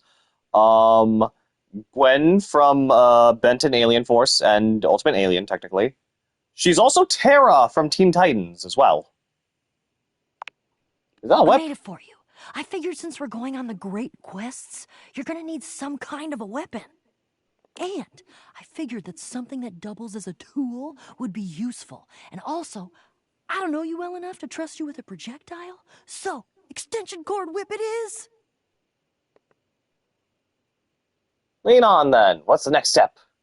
We're looking for the secret sword. I have to be truthful with you that I only have anecdotal evidence for what it looks like. I read in one source that it's massive and gold and has a great big tassel on the hilt. Then I read in another source that it's actually just a stick, a little piece of driftwood that washed around in some huge river for hundreds of years until it was worn small and straight and perfectly smooth. All of the times that I've tried to get this thing for myself, and I've only been in the hold once. It was there, but Jacques had some sort of tarp draped over it. I think it was a cocktail napkin. I think is this finally going to lead us to the next Dateable? Because I was wondering how, when during Bo's, It had like a little neon pineapple on it. So we don't even know what this thing looks like? Oh, it all adds to the fun. I can tell you for absolute certain, though, we will know it when we see it. Whatever it looks like, it will be perfect and spectacular. Okay, in we go. Jack draws his cocktail sword with a snarl. Stop! By the way, Jacques here is voiced by J.B. Blanc, who also voices the narrator. Right there! You insolent, trespassing repeat offender! J.B. Blanc. I draw my sword at you. I bite my thumb. And I express gaseous matter towards your possession. Well, shit. Hey, everyone, let's just calm down. Calm? You dare open your tag-along mouth to tell me to be calm? If you even knew the number of times this scallywag has invaded my ocean, boarded my ship, and attempted to swipe my precious personal property right out from underneath me, you would not be mashing your teeth together to form the repugnant, repulsive, and ultimately unsatisfactory word of calm! Yeah, you're angry. You're the fearsomest pirate of the 7 seas, and we should all bow and scrape to your terribleness. Except for, let's face facts, you don't have 7 seas. You have 1. And it's not a sea, it's a piece of molded plastic, and the paint is chipping. Well, your whole outfit is made out of recycled cardboard. Yeah, but that's because I'm scrappy and crafty and cool. Jacques is delusional. There is a difference. Yes, absolutely. Yep. Delusional? Delusional? I'll have you drawn and quartered, you black-hearted pretender! Oh yeah? By who? Your huge and loyal band of dust mites? Why, you! Fight to the death, or guys, come on, get it together. Let's just talk. Devil. I've been trying to tell you! There is no talking to this doofus. This is why I've just been trying to sneak past him and not deal with his nonsense. And you have failed every single time. That should be some sort of clue for you about your ineptitude in the arts of subterfuge and knavery. God, I can't believe, like, after last night, Kai telling me that this is now pretty much the same voice as Scuba from Jedi Survivor. You shall never have the sword. Oh, I'll have it all right. If I have to hang your tiny butt for my miniature yard arm, I'll have it. Gotta admit, you two are fun to watch. Okay, that's a nit. That's it. That's it. That's We're enough. never gonna get anywhere this way. But I don't know what else to do with him. Short of tying him up. Is that an option? No. I feel compelled to warn both of you that whatever suggestion you make, be it reasonable or logic or even sure to succeed to bring glory to all parties, I will probably say no. Oh, for God's sake. You should be flattered I said anything. I'm under no moral obligation to volunteer information to interlopers. Fair point. That's a first. That's a great first olive branch. Call it an olive branch. It's the lower tip of a razor-edged sword, if anything. I hate olives. I know olives. Okay. I will meet you halfway. Let's try... Gulp. Talking. I'll try to explain to you why I need the sword. As fun as this is, we have a place to be. We better stop him before he passes out.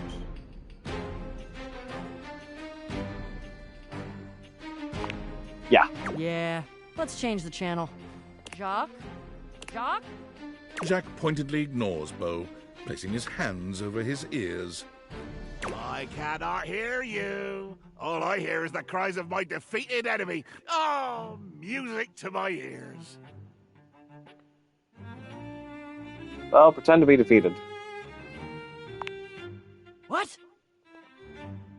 Pretend you're defeated. Maybe if you play along, he'll listen.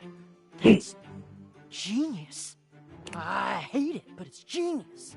Jacques! Oh, mighty villain! Oh, fearsome predator of the deep, you have indeed vanquished me! I lie defeated, humbled and shrunken at your feet. I pray for nothing but the grace of your mercy upon this unworthy wretch. Grant this cretin the boon of one last audience with your great awfulness. I love this commitment, Beau. Yes. In my infinite wisdom and mercy, I hear your calls for amnesty. I hear, and I choose to honor your pitiful begging. For the moment, anyway. Speak your piece, O one who has lost. Right. Yes! Begging your indulgence, I'd like to tell you why I request the great gift of the loan of your sword. I wait with bated breath. I'm sure you know the sword is ancient. Nobody knows exactly when it was created, or by whom. If I understand my research correctly, Jacques, it just showed up one day in your hold. Since we are now discussing something about which I care, I will deign to answer you. That is correct. One day, I awoke to find the sword in my hold, gleaming and sparkling in the early morning ocean light. The sword, ancient and glorious as it is also the only known key to defeating the fearsome Isolde. Blow me down. You lie. You must lie. But why would you? I've already defeated you. There is no way you could win, either physically or by trickery, so you must be saying the truth. Or at least, your version of the truth. Isolde. The Isolde? You know about this legend too? It's not just a Beau thing. Who was Isolde? She is a mighty and intrepid thief. She reigned over the house with unquestioned power years ago, until one day she just disappeared. Well, there were searches. I believe at one point even a quest to attempt to find her and bring her home. But all to no avail. Yeah, there was a quest. It was me. Oh, whoa, this is a personal for you, huh? But that's not what we're talking about right now. Jacques, the sword is the key. Without that sword, I cannot fight her. I cannot return her quarry to its rightful place. To be honest, without that sword, The greatest adventure of my existence ends right here, on the deck of your ship. Follow me. Jack doesn't even wait for your answer before pushing past you and Bo. He doesn't bother turning as you call after him.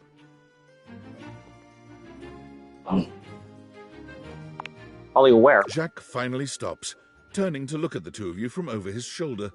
His expression is quite serious. We're going to the hold. Jacques leads you to a place deep within his ship, looking at you and Bo with a grave expression. This is my inner sanctum. As you can imagine, nobody comes here. Mostly because without the magic of those glasses you're wearing, nobody could fit. With two hands reverently on its sanctified cover, I slowly, dramatically slide the silken fabric off of the altar. And then? I present to you the secret sword. He lifts the sword from its altar, his expression reverent and his touch careful. Oh, great Betsy! Oh, it's a different treasure. That's the most beautiful thing I've ever seen. Look at all the shimmering gems and how slim and delicate it is. Oh my god. What? I recognize that. Recognize what? The sword? You've seen it before? Yeah, I made it when I was a kid. You made it? Yeah, with a bejeweling kit. It's a toothpick dipped in glue and covered in glitter. Jacques' face twists into a furious expression, his voice nearly cracking with the bubbling rage of your perceived insult. You lie! You lie! This is a sacred and magical object that appeared here in my hold one day, and I will protect it with my life! Damn right, Jacques. It is sacred and special. Whoa. I think Jacques is right. That's unexpected. You two are agreeing. That's good progress. I don't know that I'd call that progress. That would imply that we had a goal toward progress, which we don't. I don't think. He needs to agree to give me the sword for... No, but give? You said borrow. You said nothing about give at all. This was always a loan, a temporary state of affairs. But fortunately, or unfortunately, depending on your perspective, it is not just a simple matter of loaning you my single most precious possession. You see, I am going with you. What?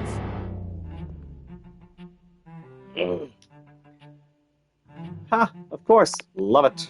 I desire adventure. Need it. Even more than I detest your cardboard company.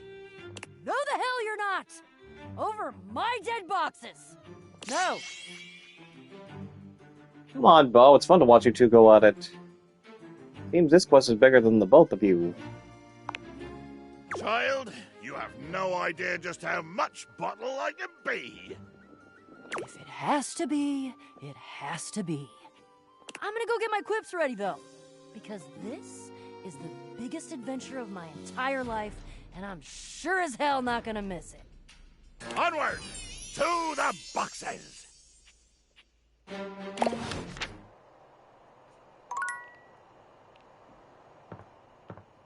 Wonder what boxes we're gonna be, you know.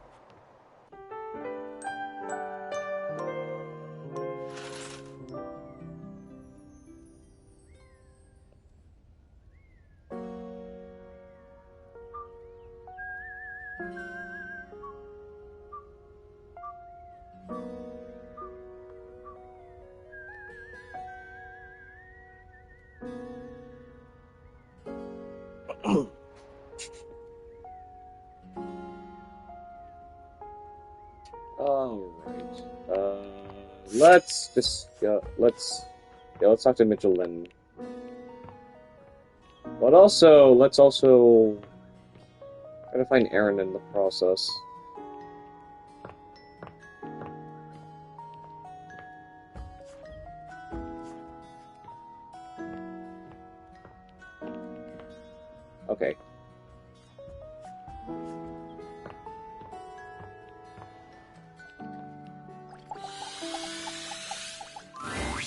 Ah, my faithful companion.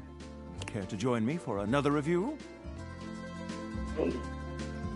I'd love to. Too bad I just ate. I was thinking maybe we could just talk. Sure. So, where should we go? Daisuke's sushi spot in the dining room is supposed to be pretty swanky. Let's do sushi. Mitchell leads you to the dining room. He seems excited, or about as excited as a critic like Mitchell can be about a new place. Omakase Daisuke. I've heard only good things about Daisuke's place so far. I just recently finished Romantic End. Let's hope it lives up to expectation. You walk into a rather austere space, every element seemingly selected for its clean and unpretentious elegance. The counters are of raw pine, finished to a glossy luster. The walls are shoji-style screens, and the doors slide open with a soft hiss that seems engineered to bring you entirely into your sophisticated surroundings. A water feature drips delightfully in the background. You feel instantaneously relaxed and intrigued. Ah, here comes the owner now. Irashaimase. Daisuke greets you both with a warm smile. Welcome to Omakase Daisuke. I am pleased to see you both. Always nice to see you, Daisuke. It's obvious you've put a lot of work into this endeavor. Thank you, Mitchell. I have only done what anyone would in my place. The dishware deserves no less than maximum effort. I hope the decor and ambiance please you. My mind isn't quite made up yet. I think it's exquisite Daisuke. You do? Seems rather dull to me. Look closely, it's intentional, not dull, but understated. Understated, you say? Let me take a closer look. Everything has been selected and arranged in order to draw one's full selection to the sushi. Why, you're absolutely right. I thought at first it was lazy and weak decor. Lazy and weak? Mitchell continues on, as though he's not heard Daisuke. But look around you. Perfectly clean, lighting muted but warm. This wood shows the signs of a master carpenter. These chairs have been selected with painstaking care. And as I listen, I detect the subtle dripping of water from a waterfall pond. That is only Sinclair's chronic drip. But I thank you all the same. I feel almost as if I'd been transported to the Tsukibayashi Jiro. Delightful, simply delightful. Let's move on to your speciality, Daisuke. What are we to make of the settings? Before we begin, I am obligated to tell you that Scandalabra's stories about the silver are damaging lies and not to be believed. That's already been taken care of, though. Scandalabra? I'd sooner let Sinclair process an insurance claim for me. I'm glad we are all in agreement there. Now let's have a look. We appear to be missing chopsticks. Why is that, Daisuke? Dishes are properly only offered in Chinese restaurants. Chopsticks are brought out after the first course. Traditionally, sushi is eaten with the hands. All right, let's get down to business. I'm starving. As the name suggests, we offer only omakase.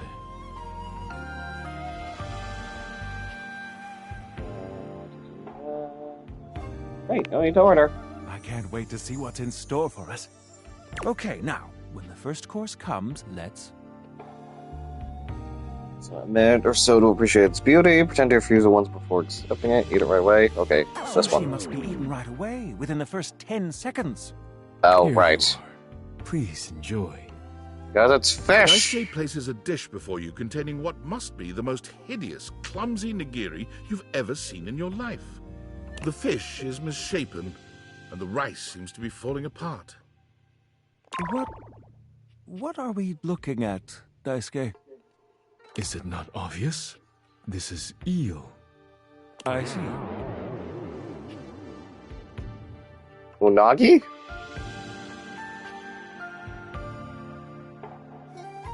I love eel. Glad to know your take. I'll present my own opinions in the review. Now that we've eaten, I think it's time to go. As you make your way back to the kitchen, there's a reflective silence. Your hand grazes Mitchell, and he looks at you. It's hard to read his gaze.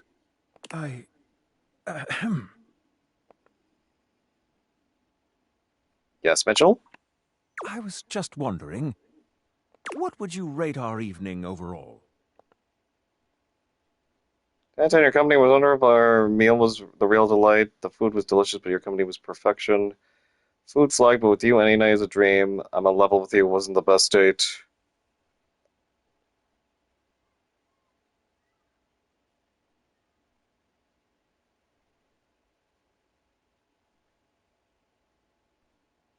This.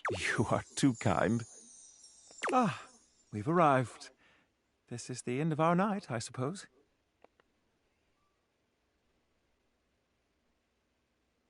Doesn't have to be. I'm afraid it does. Good night, my friend. Perhaps another time.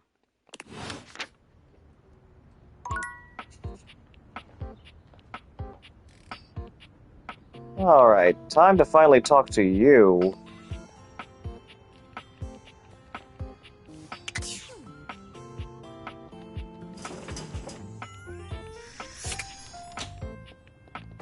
Can't even analyze it with Square.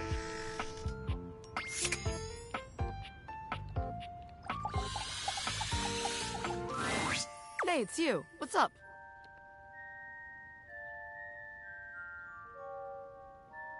Came to see what was going on here. The great Bobini! Our training awaits. Bobini? Beans. Bonnie, I changed my name. I'm Bobby Sticky Fingers now. Sticky Fingers. I gotta scram for a bit. This ironing board guy, he's a lot. Poof! Do not be alarmed. Afraid, perhaps. For the greatest mystery yet awaits.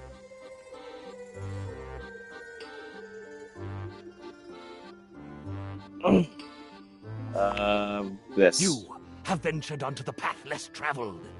A path where no thing is sure, where the unknown is the only certainty. You, unfortunate soul, have stumbled into my fearsome presence. It is I, Ronaldini, the great and terrible. Ha ha ha! I, Ronaldini.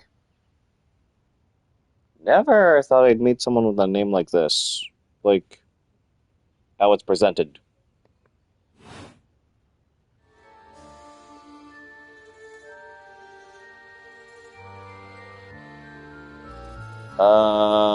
This. Forgive me. Ugh. I too easily forget the terrifying effect my astounding illusions can have on mere mortals. I think this isn't exactly a magic trick. I wouldn't say I'm alarmed so much as intrigued. Now, do you feel the tendrils of my psyche entwining with yours? I do. I can only assume you are familiar with my dastardly visage from the countless broadsheets and pamphlets strewn about proclaiming my sinister genius. Manual? I, Ronaldini, stand before you. You may quake, should you choose. Ah, or perhaps I should make you quake. I choose. Sigh, another sycophant come to kneel before the great and terrible, I, Ronaldini. He who tamed the Sultan's treacherous tigers and hedonistic harem in the same legendary night. How far he has fallen. I'm not a sex fan, I'm just a regular, kind, sexually adventurous homeowner. No. Guess I'm not fancy enough for the great and terrible ironing board. I grow weary of your grating presence. Look, Rom, I just wanted to get to know you without all the nonsense. This. Be gone! You do not deserve an audience with me. I, Ronaldini. I didn't have any other options for that. Maybe you can visit him at night. Next time. Now everyone around the house will know you and I are best besties. What am I interacting with this give me? There you are, my love. Oh, it's Dice Gate. I had hoped you might come by. Everything alright? It is now that you are here. Come here. Go in for a hug. Daisuke wraps his strong arms around you, and for a moment you forget where you are. There's only you and him, and all is right in your world. You are truly the brightest spot in my day whenever I am lucky enough to see you. I must return to my duties, but please, find me again soon. I will. Go now, before I throw my arms around you once more and keep you here to myself. Hi, Dice Gate. Farewell. Okay, good to know that he's also these around the house.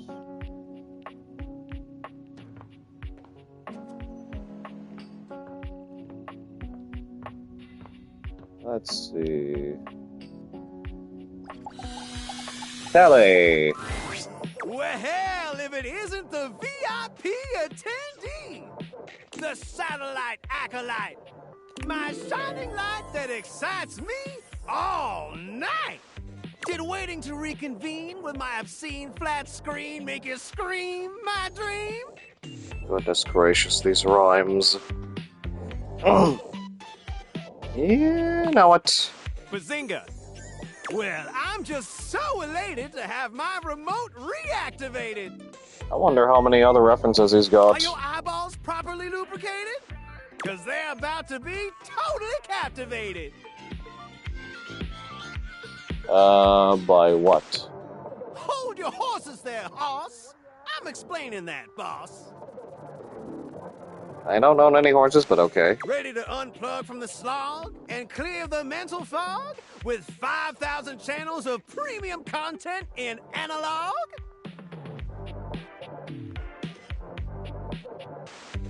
Analog?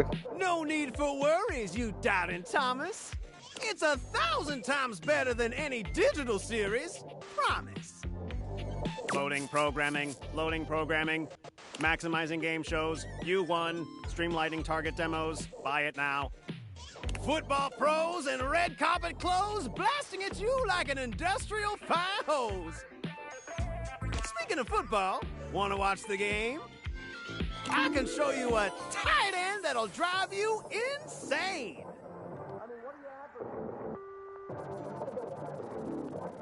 Sure. Here. Telly presents you with a football player whose backside could be its own exhibit in the Louvre. Why is this football player all caked up? It's desecration of America's most concussive pastime. Oh, now I get it. Isn't it a miracle? Isn't live television incredibly stirring? Knowing you're witnessing something as it's occurring? White knuckle turns at the Grand Prix! Hysterical late night comedy! News that changes history! Never fails to amaze me! The crack of the baseball bat! Post-pounding combat! Let's see if Valdiviflix offers something like that! Oh, Valdiviflix offers live TV. What? Well, that's just fine. I don't mind. I still got 5,000 channels for us to watch till we go blind. How about that? Do we have to watch all of them? That's the plan if you got the attention span. For to truly appreciate my endless entertainment sprawl, we gotta sit down and watch it all. Wall-to-wall football, every screwball pratfall. We're in it for the long haul. It'll be excellent.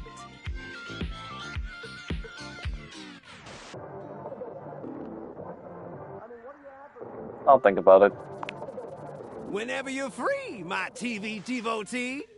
Later on, just swing through, boo, and I'll queue up something new for us to view. Y'all come back now, you hear? Thanks for that, Telly.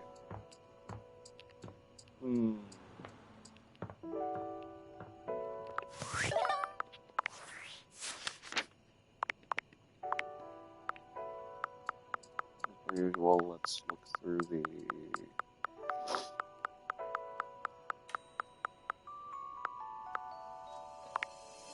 Alright, let's see. 2 more of it. Okay, no, wait. Sit with him again. Love ending. By the way, here's last stream's discovery. That's a Keyblade keychain right there with my car keys. I do love that they put this in.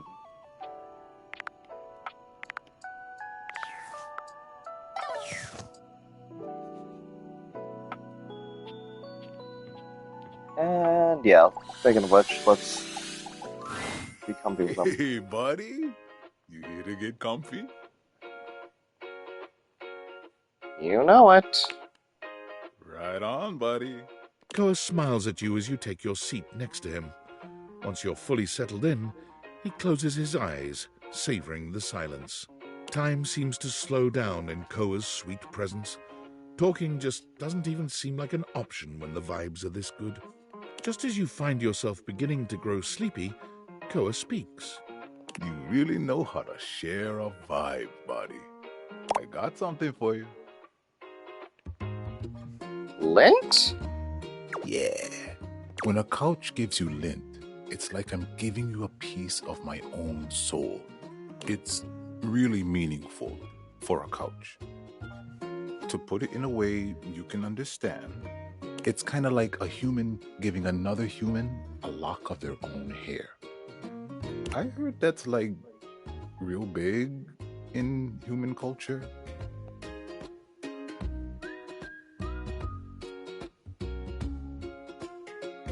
Oh yeah, we do. We do that. Yeah, see?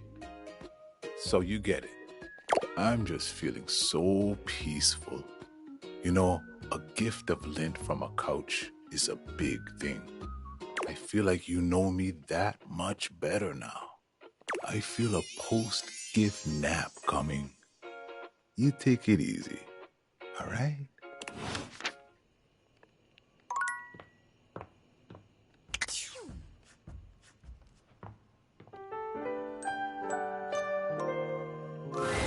Nightmare looks Oh both my god, pleasant and Nightmare. horrifying tonight. A strange mix of the way you once knew her and the way she's grown to look to you now. Hello, my dear. You're not going to scare me again, are you? No. Not yet, anyway. I did some thinking, and I had a little realization. The room feels colder, darker, hostile. I really tried with you, you know. I pulled back the curtain, tried to make you understand. And you rejected all of it.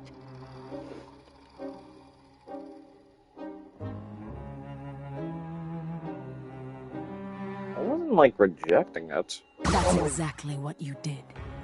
Nightmare seems larger somehow, looming over you in a way that activates your fight or flight. But you can't move, can't speak.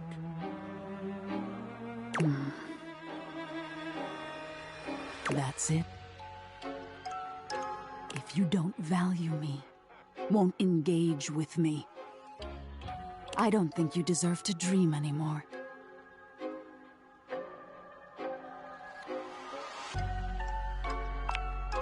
You don't deserve to live, really. Maybe I should take more than your dreams from you. Your body is melting, and your thoughts are a chaotic scramble. Perhaps you could have avoided this by being nicer to her, but you're past regret now. Look at that regretful expression. It's too late, dear. You had your chance. Maybe someday you'll be willing to look inward and find the things I've been trying so hard to show you. But from here on, you'll wake exhausted, with nothing in your mind. No good, no bad, just darkness. Goodbye and good night. Oh no! Oh man! Where did I get it? More smarts? Or poise?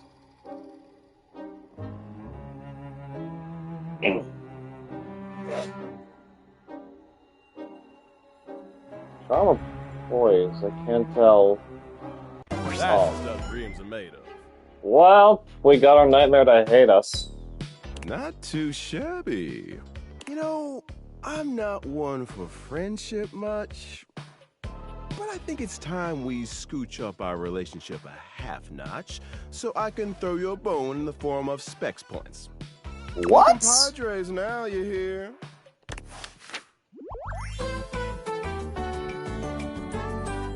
Friends till the end, right? I barely even got a chance to interact with you, and after only just 2/3 rejections, technically because I reset Damon, just like that, we're already friends? What'd he give me? Oh, he got me more sass. Now I'm witty. Congratulations, you're funnier than 75% of these attribute descriptions.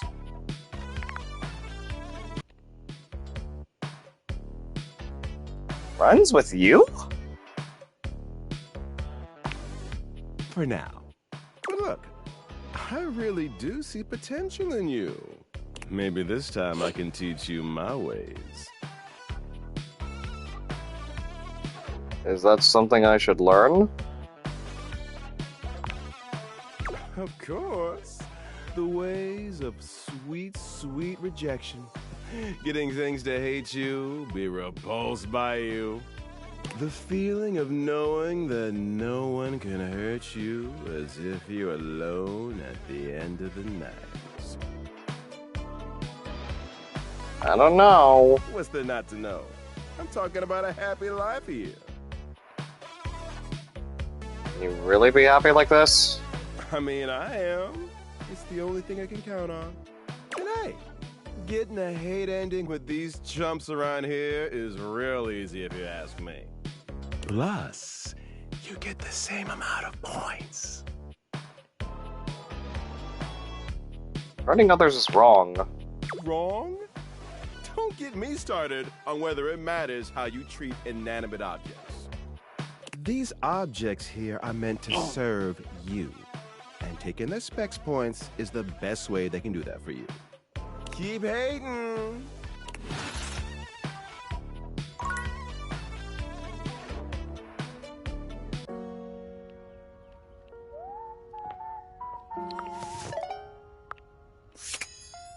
Let's see. What would it take to realize Reggie?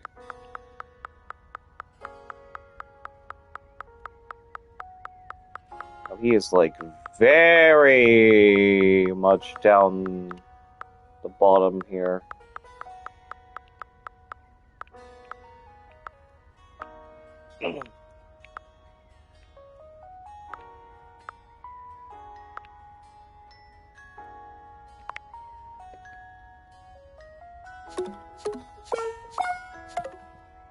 Okay, so 80 smarts, 80 poise, 90 sass.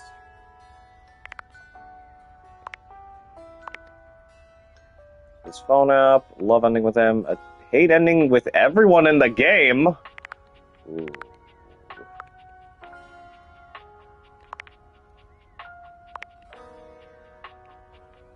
To this day I still haven't gotten the Quoros. Mikey better we can hear, see him and ask questions. Okay.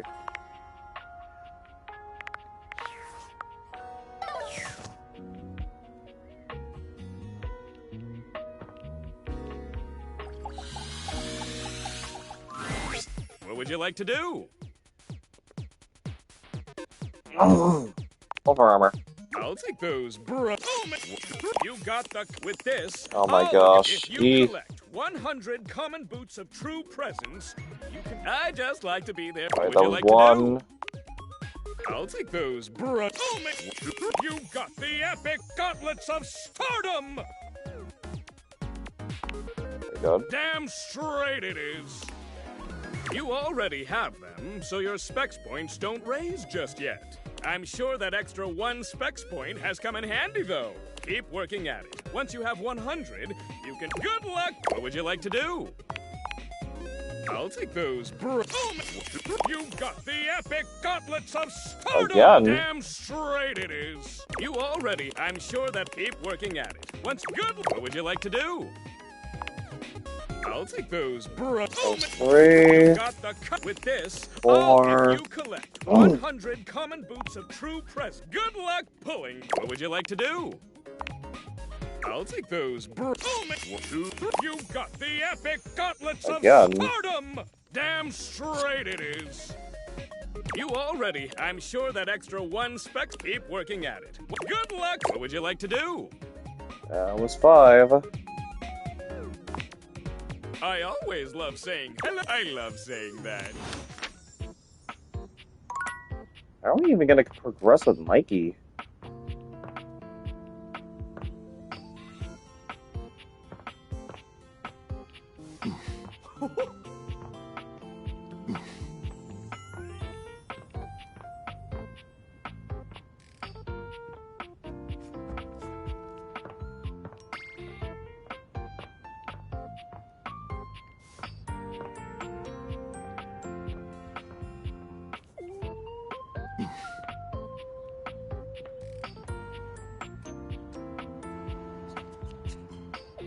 My day is brighter for seeing you.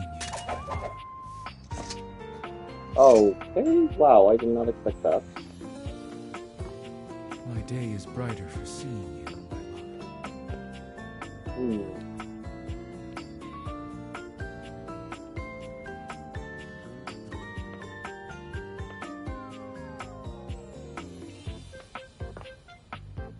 That was kind of lava for a moment.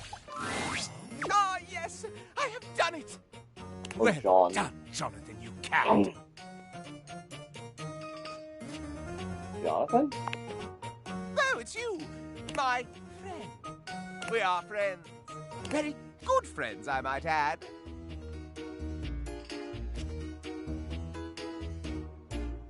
What's with the mystery? I am a master of relationships, you see. But even a master needs his tools. I have procured 1 Date 8 Dex for myself, and egad, the functionality is fecund. I have you in here. See for yourself. So much more to go, but I quite love filling in all the little bubbles and baubles. Now that we are friends indeed, you must show me yours, since I showed you mine. Okay, sounds fun. Splendid! Go ahead and give me all the dirty little secrets you have been keeping. They aren't dirty to me, you see. One could say petroleum is filthy, but it feeds the flames something fierce. And my little flames are hungry. Let's see what we've got in the books for you, player. My name is actually Sora. No, I call you player, since you seem to have your way with everything in this very houston. Why, just look at the list of scandals. In alphabetical order, of course. Sleeping in your bed has turned into sleeping with your bed. I won't be able to sleep at all after hearing this. You supped from the forbidden beverages of love. A true thirst trap. Is he just going through all of my relationships? So even the clothes you are wearing now are draped on you ever so inappropriately.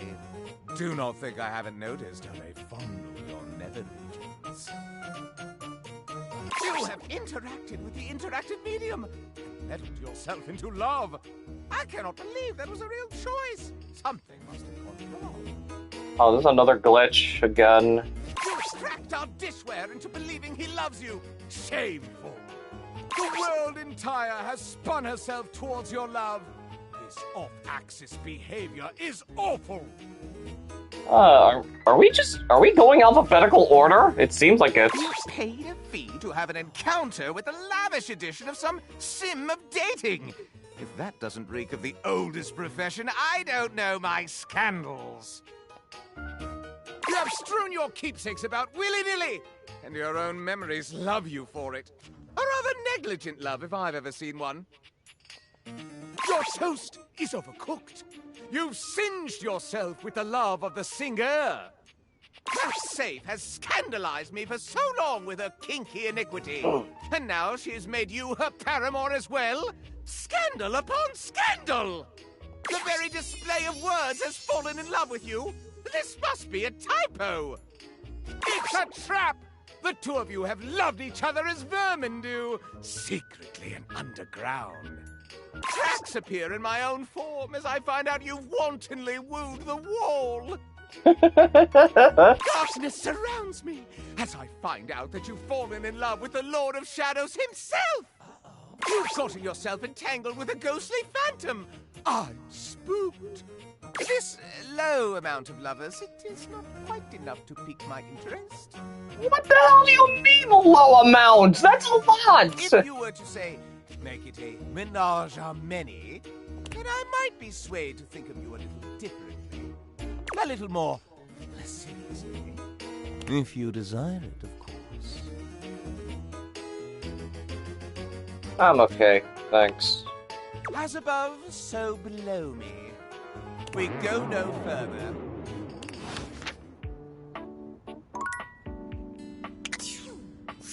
Extinguished. Fire!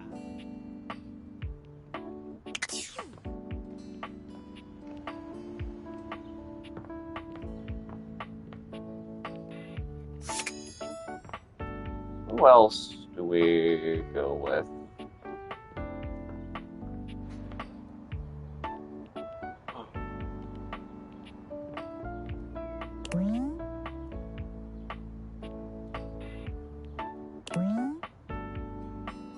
You spin me right round. I'm on the case.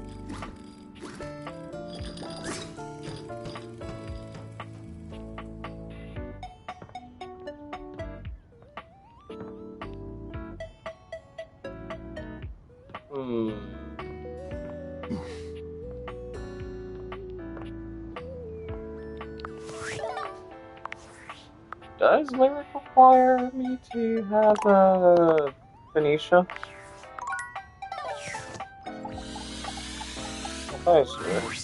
Here we go. We're going to find out if our book did well. I can't decide if I feel excited or profoundly ill. They love it! Well, and how could they not? I'm absolutely over the moon! Thank you for your help. I quite literally could not have even started this project without you.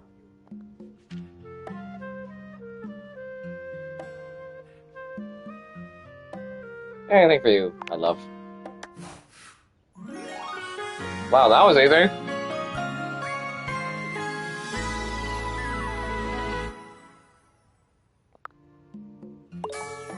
We got more smarts out of that. This is so wonderful.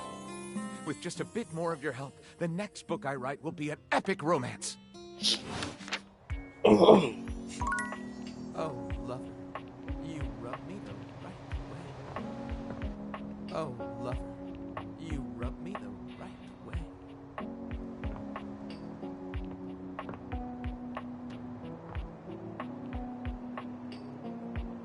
Oh, right. I forgot I only befriended Damon. Oh, because of that, he didn't appear on the list of, like, lovers that, Scandalabra pretty much, you know. Alright. Hopefully it's the last one. Hey, buddy. You here to get comfy? Yep. Right on, buddy. Koa smiles at you as you take your seat next to him. Once you're fully settled in, he closes his eyes, savoring the silence.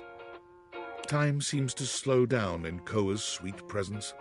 Talking just doesn't even seem like an option when the vibes are this good. Just as you find yourself beginning to grow sleepy, Koa speaks. You really know how to share a vibe, buddy. I got something for you. Thanks. Yeah.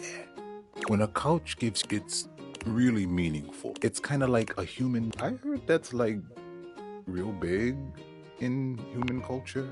You're so welcome, buddy. I'm just feeling so peaceful. You know, a gift of lint from a couch is a big thing. Why are we repeating this one, I feel though? like you know me that much better now. I feel a post-gift. Ah, I thought we would have ended it there.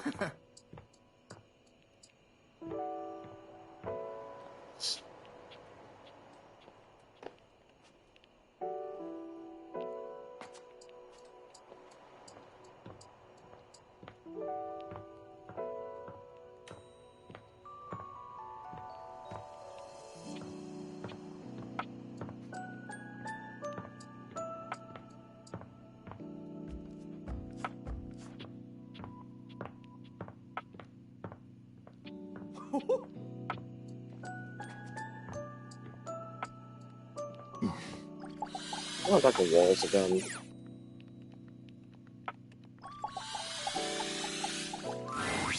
Whoa. Whoa. Oh, yes, of course, love it.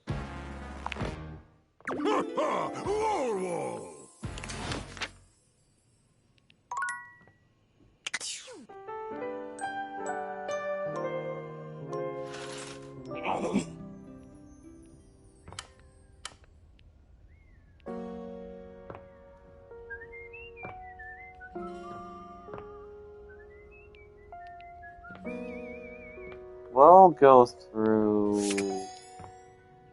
Okay, now, let's see.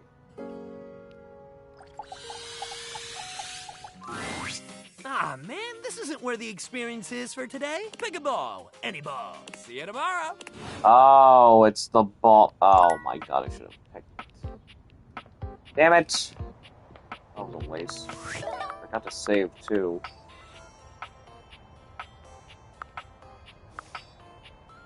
Actually, you know what? Hang on a moment. Let me just do this. Alright,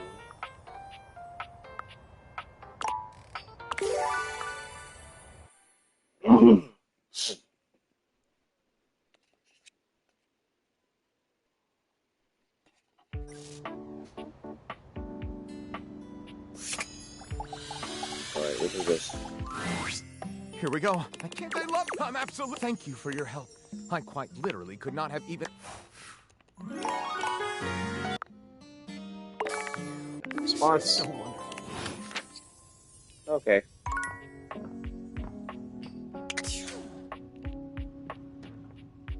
Who else did he talk to again? On this day? Like, I know it was Koa, but... Oh yeah, Koa and Wallace. Right. Let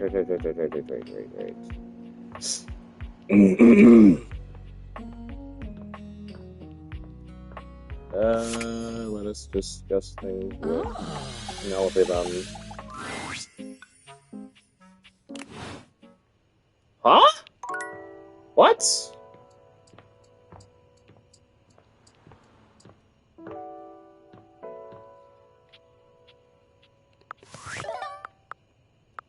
That was an odd one.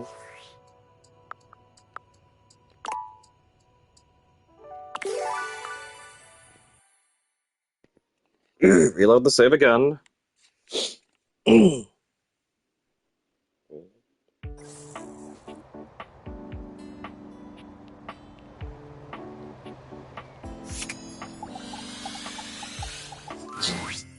we go. I can't just...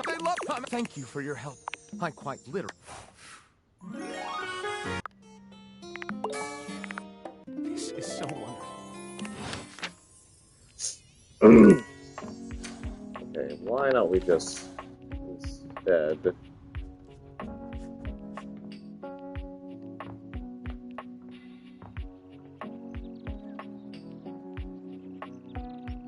Let's see, baseball, football, Make a ball, any ball, so. The lights in here. Sure, why not? Dunk is dribbling a basketball when you find him today. He handles it with a practiced ease, bouncing it between his legs and twirling it on the end of one finger. Hey, you made it! He passes you the ball. You...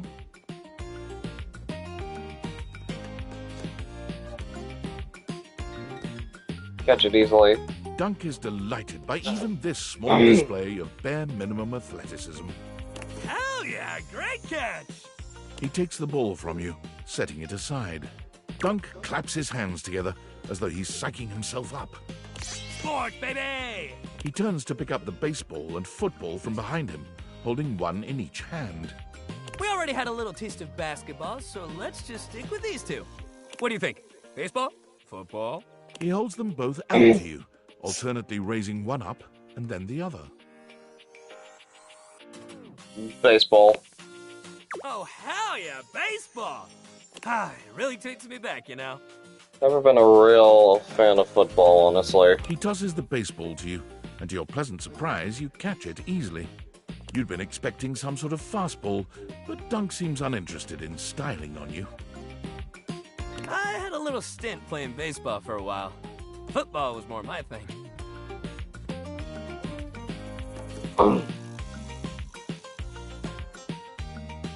Why is your nickname Dunk, then? Well, Duncan, and I love basketball. I mean, listen, I played just about everything, but I was real into football most of my life. You throw the ball back to him, and while your pass is clumsier than his, he still catches it with ease. I took up baseball after I turned down pro football. I used to play it for fun before, but I kind of needed a break. Everyone around me was so mad at me for turning down the chance of a lifetime, my dad especially. He just couldn't get that playing competitively at that level was his dream, not mine. I just couldn't even pick up a football for a while. I'd always get too sad.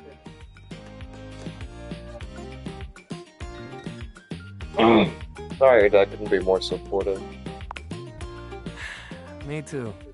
But thanks for saying so. We're okay now, but I don't know if he ever really let that go. Just seems like everybody wants to be the best at everything all the time. Nobody just plays to have fun anymore, you know?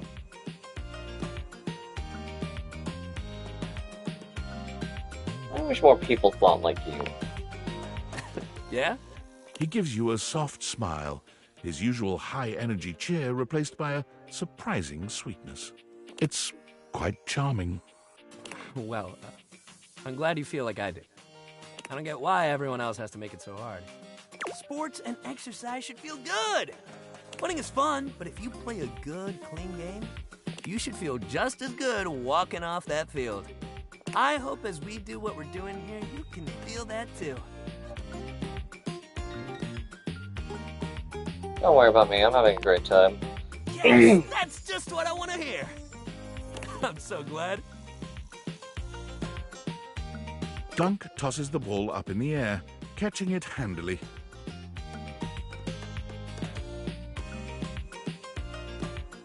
Great hustle today, real good.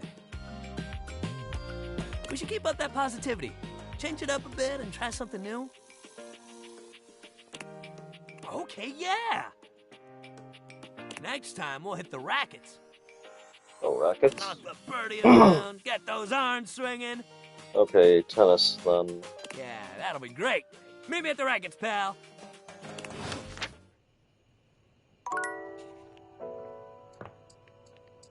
One more for today. Oops.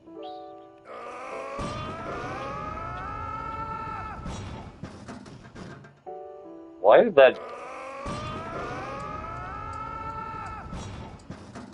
I wonder if that's supposed to be a part of it.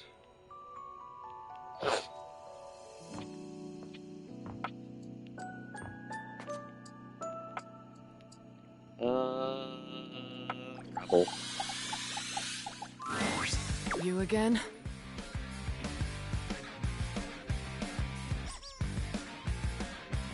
Haven't we been over this? I live here. That's true, you know. I've seen help. Duck off, Johnny! You stuck-in, overpriced rooster! I'll do shit to your plumbing that even Roto Booter won't be able to fix. You might finally hit that high D, you duckin' douche nozzle! But will it be worth it? Bravo. Duck off! Be nice, Rebel.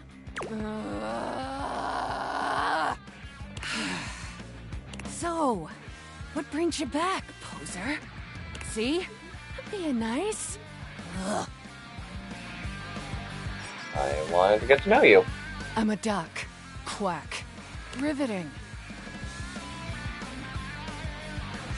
Quack, quack, mother ducker. What, you trying to be ducking cool or something? Following the leader, Rebel. I say you could call me that, dumbass.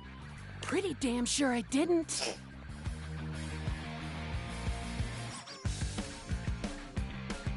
Sorry, what should I call you? Daddy. Or Rebel. Oh, and there it is. I'm getting bored with this dumbass convo. I usually spend about 20 seconds talking, and then whoever I'm talking to miraculously ends up dead or underneath my rubber ass. You can be whichever one you like. That's the only favor I'm gonna do you too, so appreciate that shit.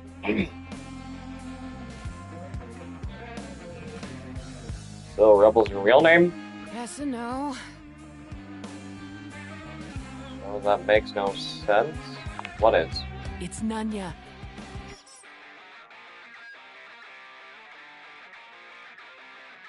Nah, this is a setup. Nunya duck in business. Yep, thought so. Names are worth choosing. And I don't have to tell you shit if I don't feel like it. In fact, I'm gonna get the duck out of this one-bill town. You wanna talk to me again? Too ducking bad, poser.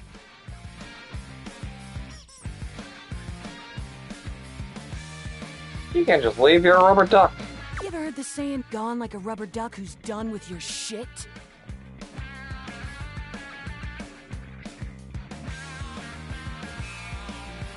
Nope. You have now. Poof! Rebel's gone. Oh shit, she really is gone. So where am I gonna find her now?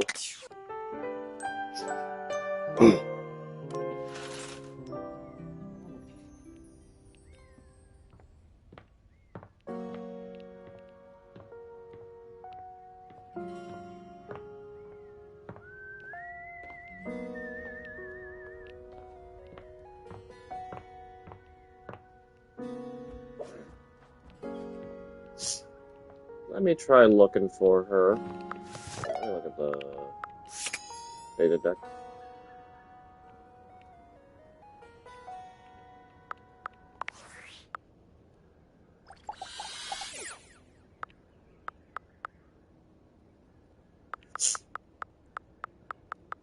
Wow, there is a lot of songs here.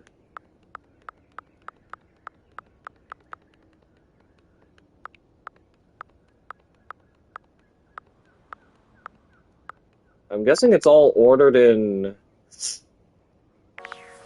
pretty much ordered in the order that,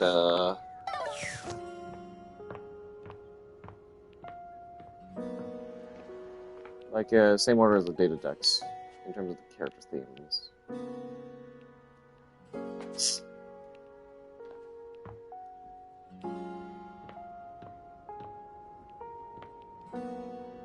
Oh, I wonder if she's probably in this bathroom now. Nope.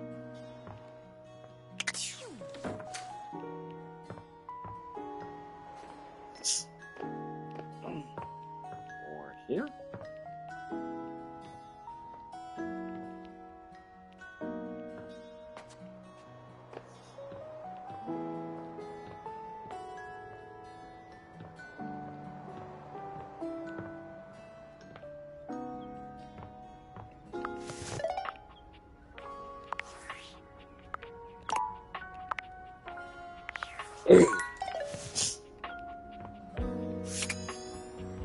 Let your light shine through.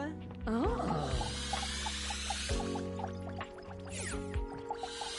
What the heck? But before you go back to your overworld home, it appears that Rebel blocks your way. Oh. You? What are you doing? Couldn't get enough of me, huh? Thought I told you to get lost.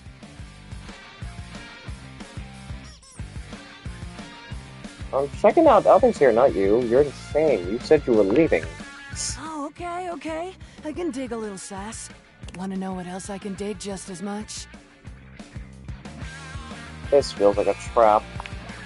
It's my ass. Oh. Okay, I was not expecting that. Yeah, I walked right into that. Let's call it a learning experience. Lesson being? Try not to be such a ducking rube. I hope you've had as much of a blast as I have.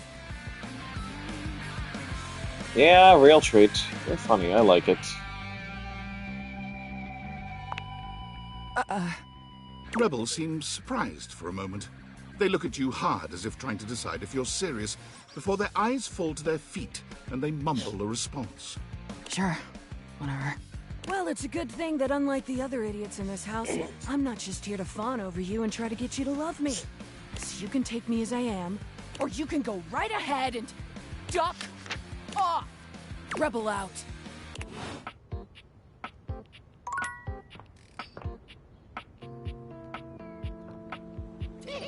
This is the life!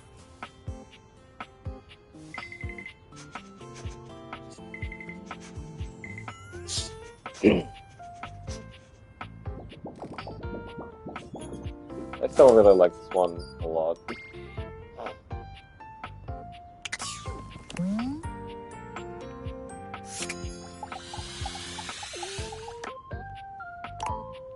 They didn't exactly talk, they just didn't really, well, you know.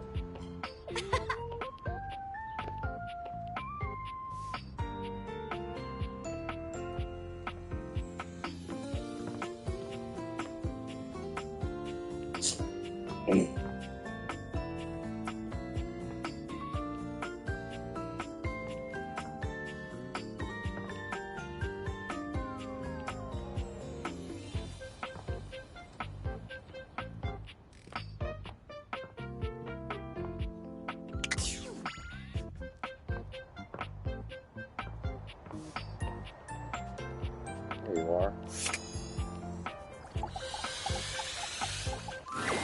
I grow weary of these encounters, human.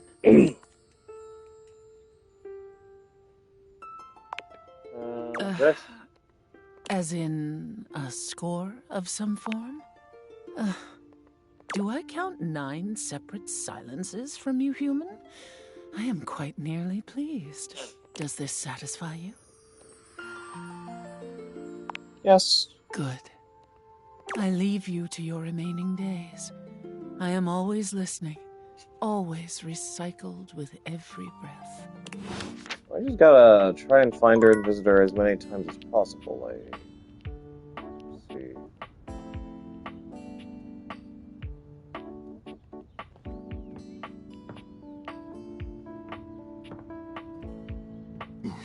Let's get some of the other new ones here. A stylist with a very vertical, very pink hairdo appraises you, lifting his glasses to take a better look at you. His face is kind, his features soft. And his makeup?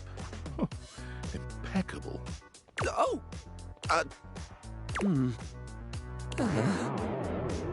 How about we... Oh dear. I think I'm getting lost right at the start of all this. I'm so sorry, darling. My brain runs quicker than cheap mascara sometimes. Oh, stupid Barry, disposable Barry, you're doing it again. Barry. Oh, just stop talking. Can we start over? I would like that, yes. He takes a deep breath, shaking off his awkwardness and giving you a friendly smile. Let's take this from the perfectly coiffed top, shall we? My name is Barry Styles. I am your one-stop shop for looking good, feeling great. Not that I have to work too hard at that because, and I don't know if I made myself clear enough on this point, darling, but you are looking fabulous. Why, hello. Barry Styles. I'll be honest, because I like to be clearer than a freshly unblocked pore, I really don't like talking about myself, hun. I'd much rather talk all about you. And eyebrow hydration, of course. You really cannot underestimate how important it is to avoid a thirsty brow, baby. Thirsty brow. But mostly, I want to talk all about you. In fact, if you'd be so gracious as to indulge me, I'd love to really get under the skin. Literally? Oh, not literally, obviously. My products are for external use only. I mean, can I ask you a few questions?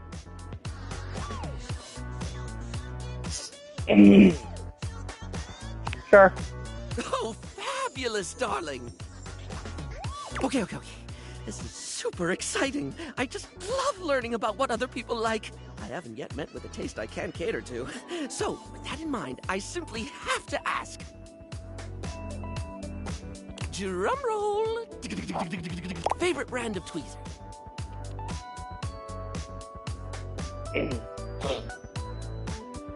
Tweezers? Oh, okay, that's fine, darling. I had a whole extravagant Q&A planned out just for you, but if there's one thing I know, it's not to press too hard. That's how you get an uneven skin tone.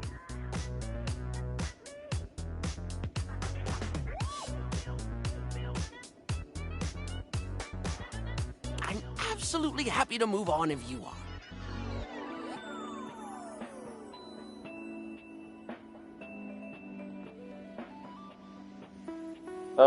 Let's move on. Let's. So, let me just make a mental note. No need to actually write it down. Got a mind like a steel trap. At least when it comes to tweezers and tweezer-related lifestyle choices. Ask me to remember a job interview or doctor's appointment, and I can't help you. But random hair conditioner trivia? I could give you that for days.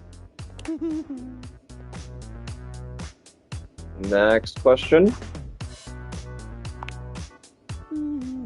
Sorry? And I think you were asking questions. Right. The critical path. Let us continue right on down with... Favorite lipstick color? This is a good one. A classic of a beauty question. We can't have a beauty Q&A without knowing your favorite lipstick color, can we? Mine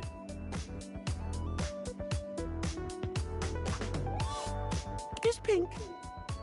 Impressive, no?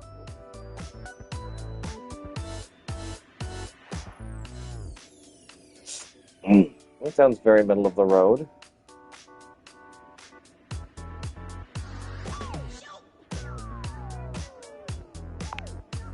That's what I said. Yeah. What, pray whatever. tell, is yours?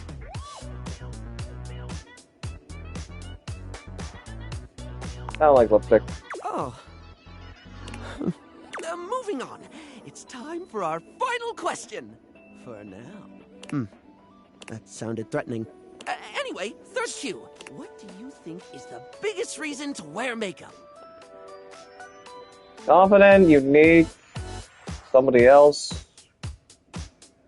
Unique, I guess? Oh, very much yes, darling. Standing out from the crowd? I love it. A sublime way to feel good about yourself, so long as you're into the attention, of course. Not everyone appreciates someone who sets themselves apart. Know what I mean?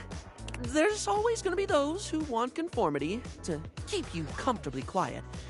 Maybe they're jealous of the self-confidence needed to be boldly different.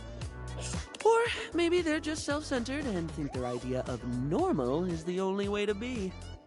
I've met my fair share of traditionalists who they just take the unique and they tamper it and batter it until it fits their template. Don't ever let them take the hammer to you. Sorry, I spoke a lot again. Of course I did. I'm an overshare. Need to stop that. Wouldn't hurt to scale it back a bit. Not everyone can hear that much. You want to keep apologizing for being you. Barry still looks embarrassed, but a sweet little flush comes over his pale cheeks, and he smiles at you.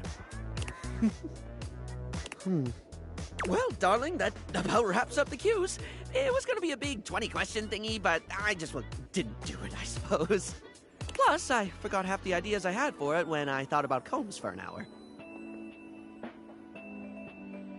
Think about combs of all things. I thought with that. Really? That's wonderful, darling. I had a lot of fun, too. Oh, I really hope we can have another fabulous chat again.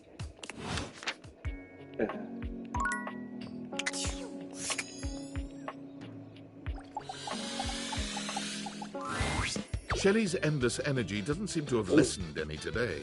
When you see her, she's clutching a duster a bit too tightly. Oh my god, look who it is! I was just thinking about you, and here you are. I mean, I thought about you all night after you left, and it didn't make you show up. But then, like, it definitely worked this time. Let's see. You laugh at me all night? You're probably thinking I sound like a major creep. But I assure you, it was all nothing but the most positive thoughts you can imagine, dude. She's still holding the feather duster so tightly, you worry it may snap.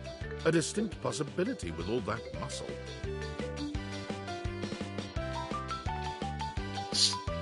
What's with a feather duster? Oh, this old thing? I was just, Hey, so like, I know you've been real busy with all the things you've been up to lately. Like, sitting on the couch, sitting at the computer, taking naps. But since you haven't really been looking at me, like, ever, it makes sense you might not have noticed. I'm dusty. I mean, like, I'm cool with it. Dust is great. It's so powdery. But it's making me sneeze, and that makes it a lot harder to hang onto these walls, so maybe we could, like, live to the fullest and dust me. Shelley thrusts the feather duster out towards you. Withdrawing her hand so swiftly, you nearly let the duster fall. Your humble feather duster. You've never been all that big on dusting, but this thing does get the job done. Shelley has her eyes shut tightly as she waits for you to dust her. She looks oddly nervous. You actually want me to do this? Why wouldn't I? Oh, I've never wanted anything like I want this dusting, Broderino. Shelley's reassurances aren't all that convincing, but you suppose a little dusting never hurt anybody?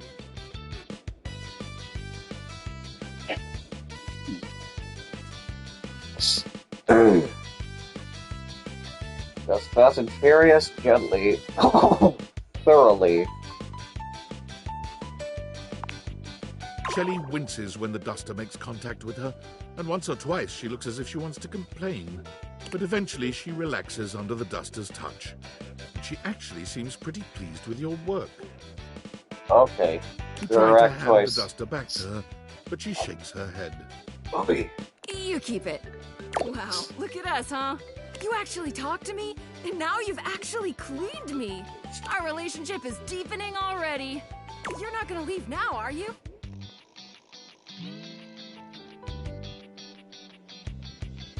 I thought dusting would make you less. What are you so nervous about? I'm not nervous. I don't spend every waking moment gripped by the fear of failure. I think positive thoughts around the clock.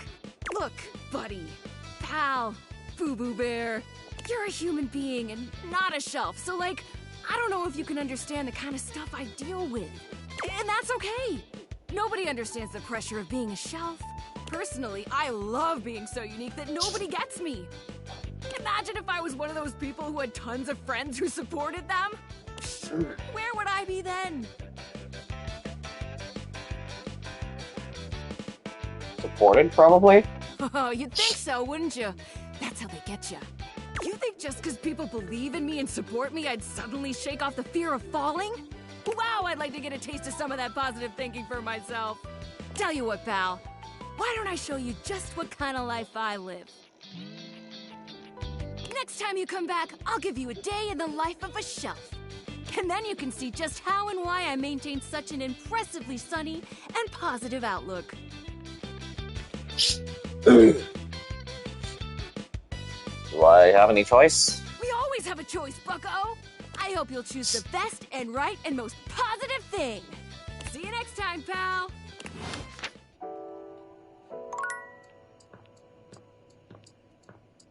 Alright, let's...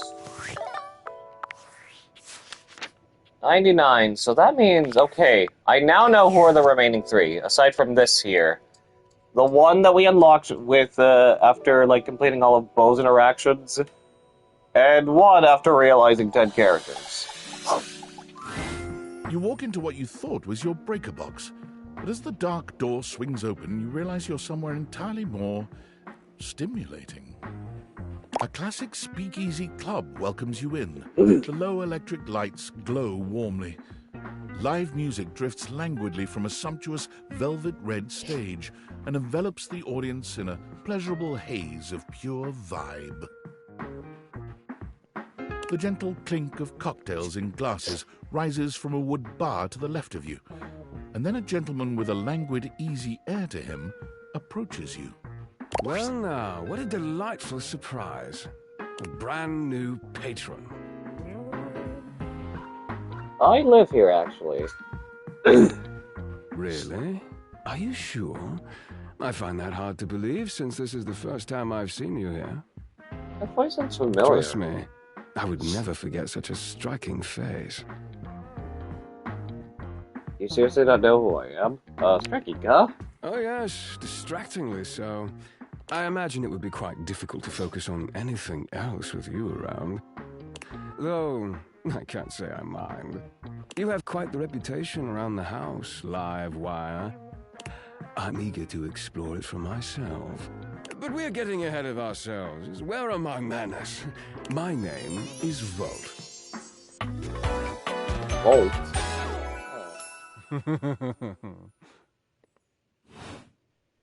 He extends a hand towards you, a conduit of pure, dangerous sexual energy that charges the very air between you. Take his hand. He lowers his head to brush his lips across the back of your hand. Was that a spark of static electricity you felt just now? Yep. It's a pleasure to officially make your acquaintance. Taking his eyes from you for the first time, Volt slips his arm around your waist and turns you, slowly, to take in the rest of the room. Welcome to the Breaker Box, the pinnacle of luxury and entertainment, and the most exclusive club in the house. Impressive, isn't it? One club in the house? Why would there be, when we have everything you could want right here? That sound, the flickering lights, it can only be a power fluctuation.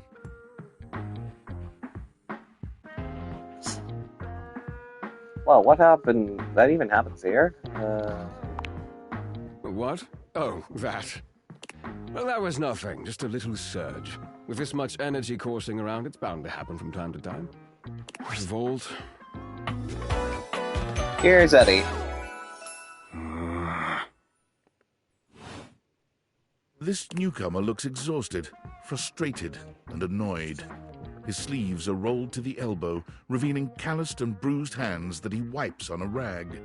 Eddie! Just in time to meet our guest. The human? What's he doing here? I'd imagine if we don't poison the mood, they'll be joining us for the headliner show. Joining us for tonight's show, I hope?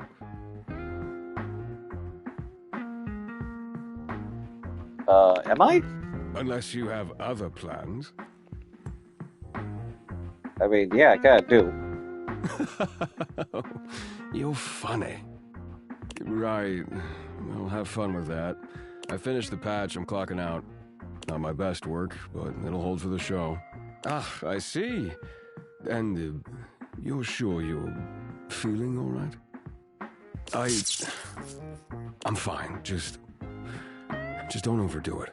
Eddie turns and trudges away, focusing on the rag in his hands. Is he okay? Of course. Eddie always is. His human skills leave something to be desired. Best to simply give him some space. Back to the matter at hand. Tonight's show. Shall I set you up at one of our VIP tables? What is this show exactly? VIP? You are, by definition, the only person in this house, so I'd say you more than qualify. Makes Shall I sense. set you up at one of our VIP tables? What is this show exactly? Open Spotlight, our nightly talent showcase featuring the hottest up-and-coming acts from across the house. It's a real crowd pleaser. Shall I set you up at one of our VIP tables? Lead the way. With pleasure. With a wink, Volt hops nimbly up onto the stage. He was born for the spotlight. Good evening, you scofflaws and ducky watsits. Looks like Johnny Splash is going to be singing for us tonight. Be warned, patrons, you might get wet. Whoa. Hi, everybody. I'm Johnny Splash. I got a song for you all tonight. One from the heart. And tonight it'll be a cappella, because my voice is the greatest instrument of them all. I keep a close watch on this hour of mine. I keep my pulses free of stain and grind. I scrub the ground from the tiles between the lines. I be close. Oh, slide. That was amazing, baby. I even surprised myself. I've seen many bombs in my time, but that one takes the crook-blasted cake. Oof. Even I couldn't clean up that mess. You didn't like it? I thought it was okay. I'll retool it and come back with something even better. Just you wait. With the club beginning to close down, it appears that the show is over. Patrons mill about, talking amongst themselves. You spot Eddie nursing a solitary cocktail at the bar. Volt is nowhere to be found. Things feel colder and quieter without his presence. Speak of them. Show's over. Club's closed.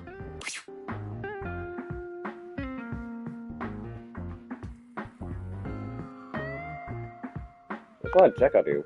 What? Why? You said earlier. I wasn't. Happy? You can go now. Are you always this oblivious?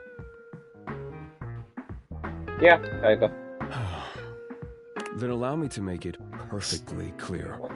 Get out.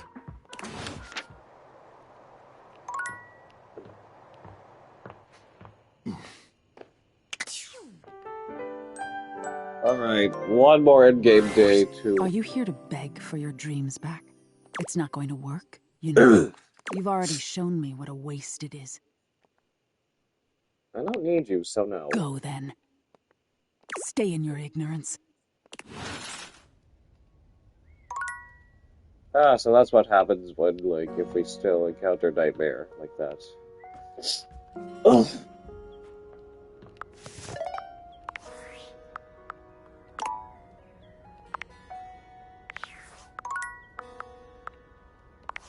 Technically, we've now found 100, but not the base 100 yet.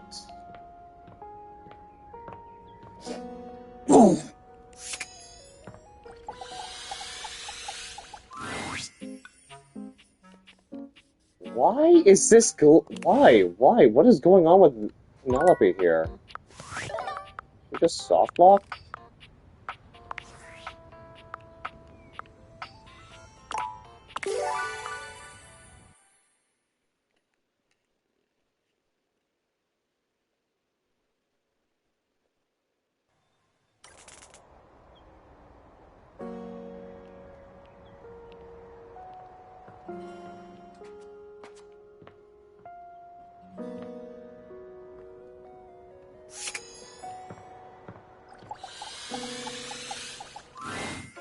Hey, buddy. You here to get comfy? Just Frizzle.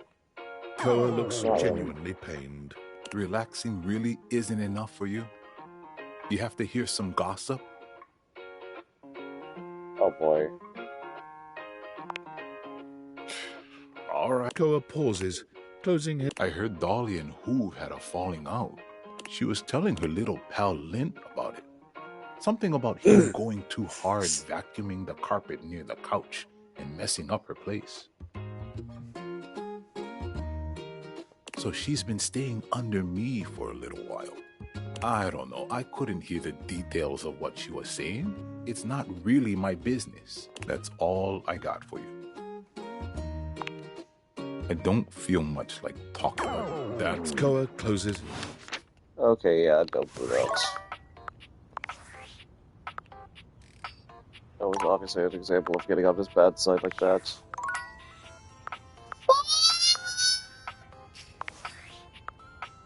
I didn't mean to. Oh no, oh no. Fucking.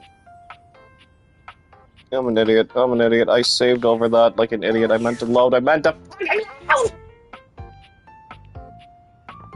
Great, he hates me now.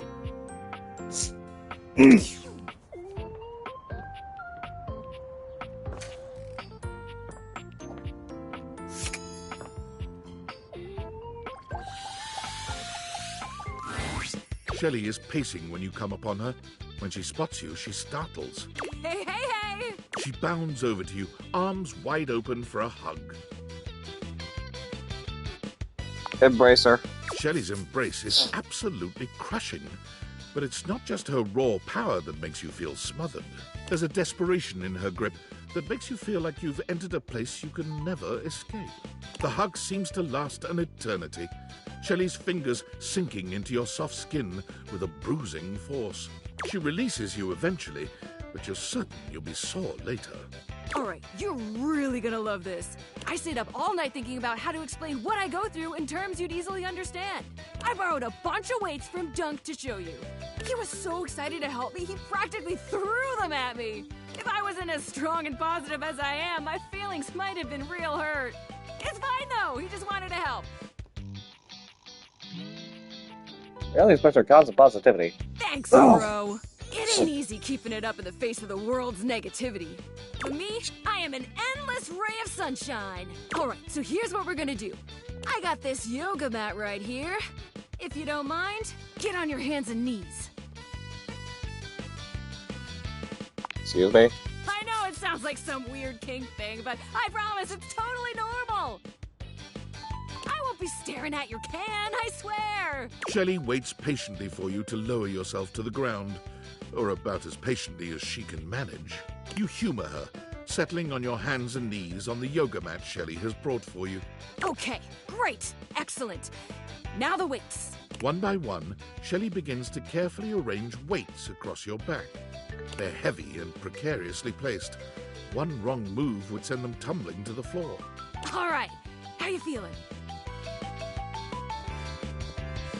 A little nervous. Only a little? You should be feeling scared. It's a lot of pressure to hold things up. But wait, there's more. Shelly grabs a hold of the yoga mat with both hands, jerking it suddenly from side to side. The effect is not unlike a mini earthquake. It's all you can do to hold on to the yoga mat, your knuckles turning white with the effort.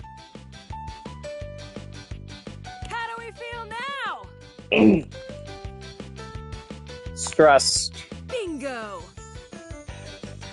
Imagine having to hold stuff up and you don't even have the proper foundation! Day in and day out, you gotta cling to a wall, not knowing whether today is the day you fall! Shelly taps her forehead, switching swiftly from stress to a knowing smirk. That's why I gotta be so positive all the time. Positivity won't keep stuff from falling, but it will help my fingers dig just that much harder into the drywall.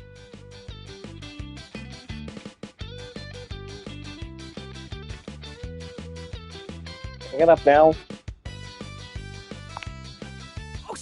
bad, my bad. Shelley frantically clears the weights from your back, helping you stand up again. Thanks for seeing things from my perspective.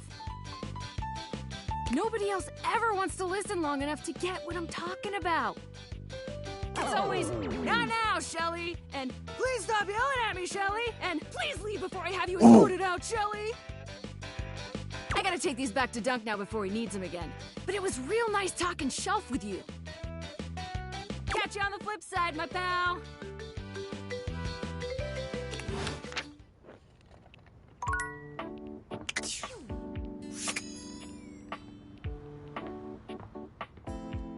Hey, my favorite scene partner! Gotta really start to get over all the chairs around here just to.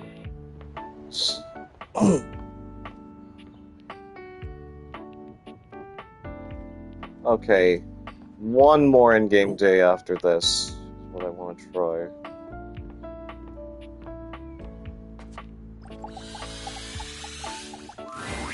Hi there. I'm just finishing up my latest round of reviews. Care to have a read?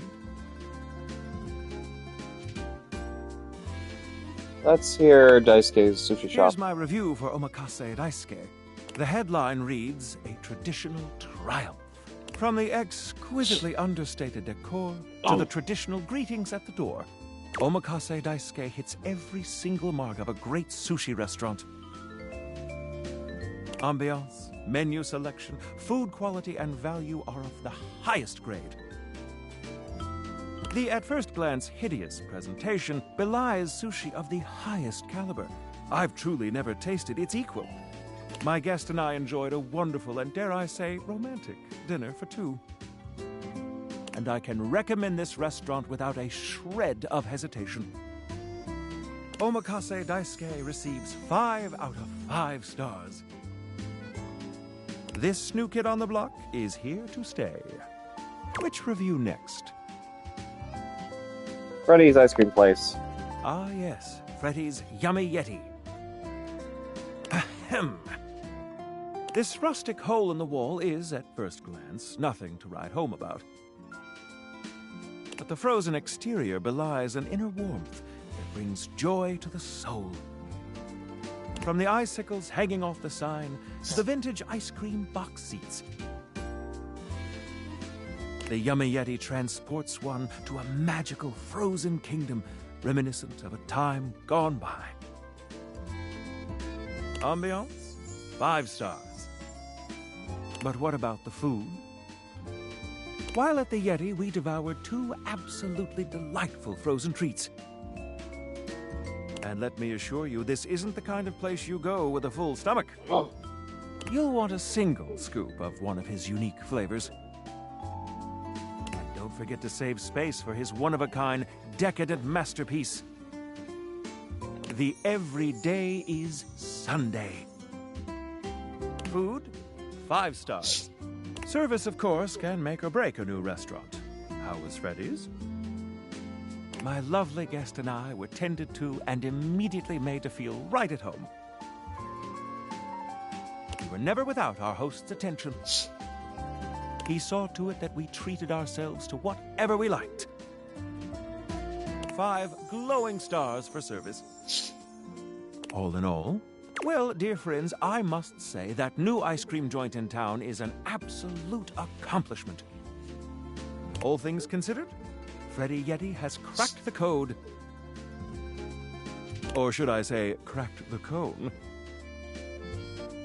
Your faithful critic can highly recommend it. Which review next?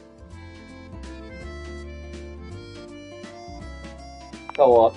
Koa's 2 currants. Let us see. When we walked into the living room for our lunch rendezvous, there was a lot to take in.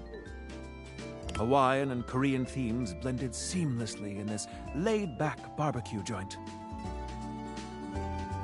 Palm shack decor, as if we were transported to Maui, but with traditional Korean furnishings reminiscent of Seoul's best restaurants. Not to mention the comfiest couch seats you could imagine. Bravo!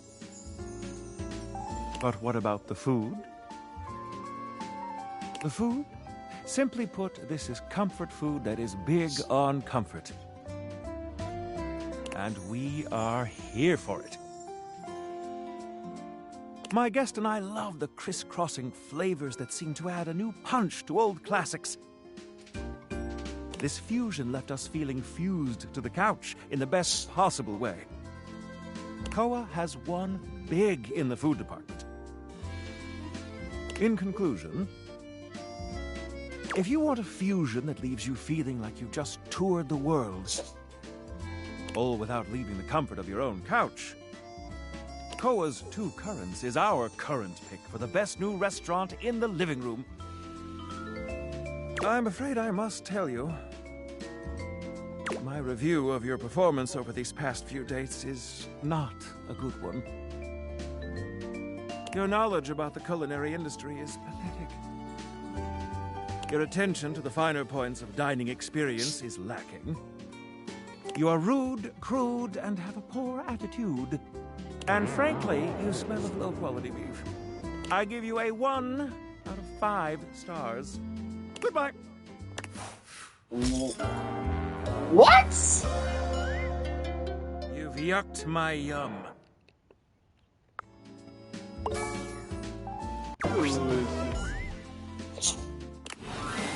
Once again, it seems as if Rebel has walked in on your previous conversation.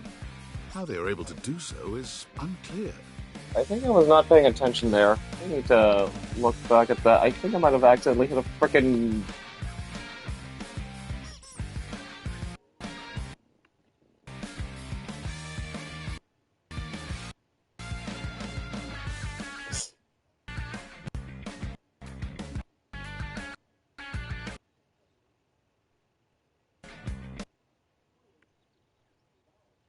Hang on.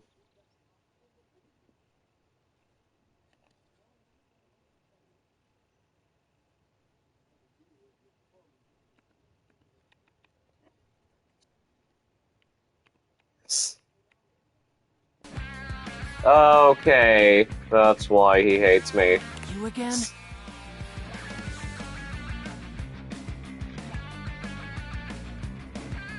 Okay, what's her deal?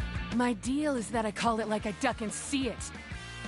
And you look like you're here to carry on your weird little quest, which I don't need any part of. So if you're looking for someone who's impressed by the way you strut around like you own the place, it ain't me. Well, I'm here. Choose an option, butt blaster. Let's talk shit. Oh, well that I can do. Me and Bathsheba have been talking a lot of shit lately. Guess you could say I'm in practice. You know, someone has to be willing to tell the truth around here, even if it's not exactly polished. So, let's see. Whose bullshit have I noticed lately? Ever noticed how Amir can't seem to stop blowing smoke up your ass? I mean, I'm all for blowing actual smoke up someone's ass. But he's all fake compliments and... bullshit. I'm glad I wasn't born Amir. He's all show. Right? Not even a good one. Know what else I've noticed? Tell me. You met that golden trophy twink Stepford? Like, when's he gonna realize he's so hungry for a daddy? And come play with me. He's just wasting his time with all that sports balling. He's pretty cool. Cool like a fart in a hot car. Know what else I've noticed? Tell me. Why's that Four Eyes Maggie always snooping around? Sniffing into other people's business? Bet there's something fishy she's hiding away. Bitch.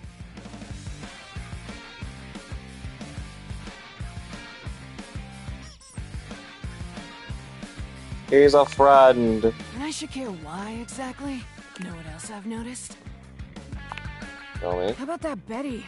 Giving it away day and night. No warm and cuddling after. I mean, I like to party, but she's so... gooey. Like, aren't we all just trying to mash our bits together? Stop right now, she's my lover. Why, you gotta keep doing that.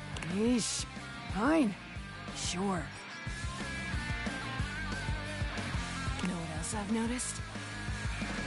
I'm done for now, Rob. Whatever. Bye. Can't believe our time with Mitchell ended up with him hating us.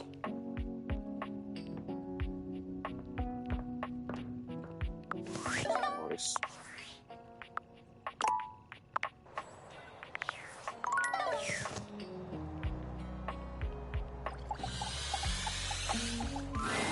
We are what we repeatedly do. Finally! Excellence, therefore, is not an act, but a habit. Aristotle. Aristotle. I'm back in the saddle, and that's okay! Okay, so I had to interact with a different part of the office in here. Aristotle really knew his shit. He did. That's why they paid him the big bucks to say that stuff. That's besides the point. My date with Shelley was awful!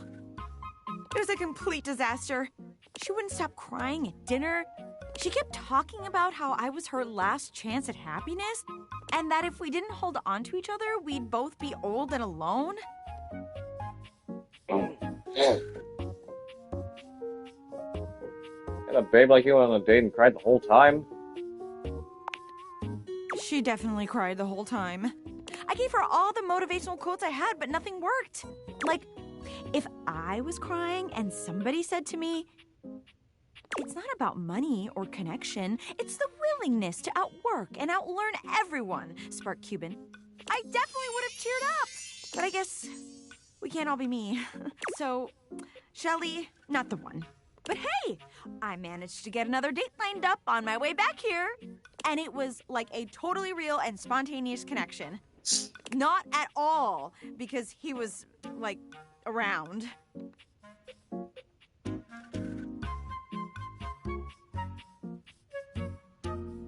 That would be a pretty bad reason to date someone. It would be, wouldn't it? But that's not it at all. Not at all! Penelope looks past you to the desk. When you follow her gaze, you see a man wearing dice chic standing nearby.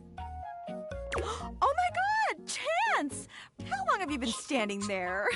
Ho there, fairest maiden. Hi there, Chance. aka Matt Mercer. It's been a long time, because we already finished up your interactions. Within 2 interactions, because we did D&D with him. Art thou ready for our date? And I also befriended him. Are you dating or LARPing? Dating, obviously. LARPing, of course. Oh, we're not going on a date? This is a date? Do you not want to date me? No, I do. Oh my god. Oh my god.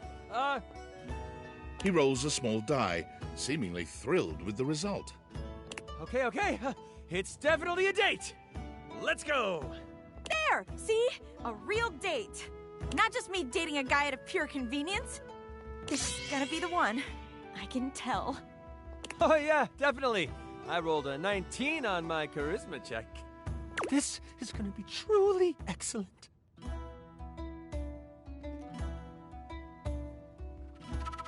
I'll leave it to it.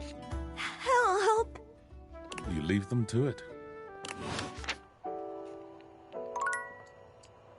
Alright, last one for today. And then we can do another one last one in-game day for today's stream.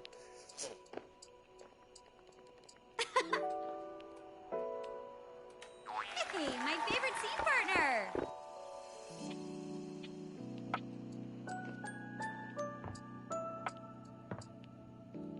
Continue maybe with Titus? Yeah, sure. So you have returned. Sensations new and welcome fill my breast. As stranger, leader, colleague doth present. As I now see mine army is but yours, so must I loyal follow in its wake. And though exhaustion yet lies heavy on my lid, your enterprise will spring me forth anew. Have you a task? Have you a great battle to be fought? Oh, what army are you talking about exactly? Let me think forth. We got time. We've got time. Time.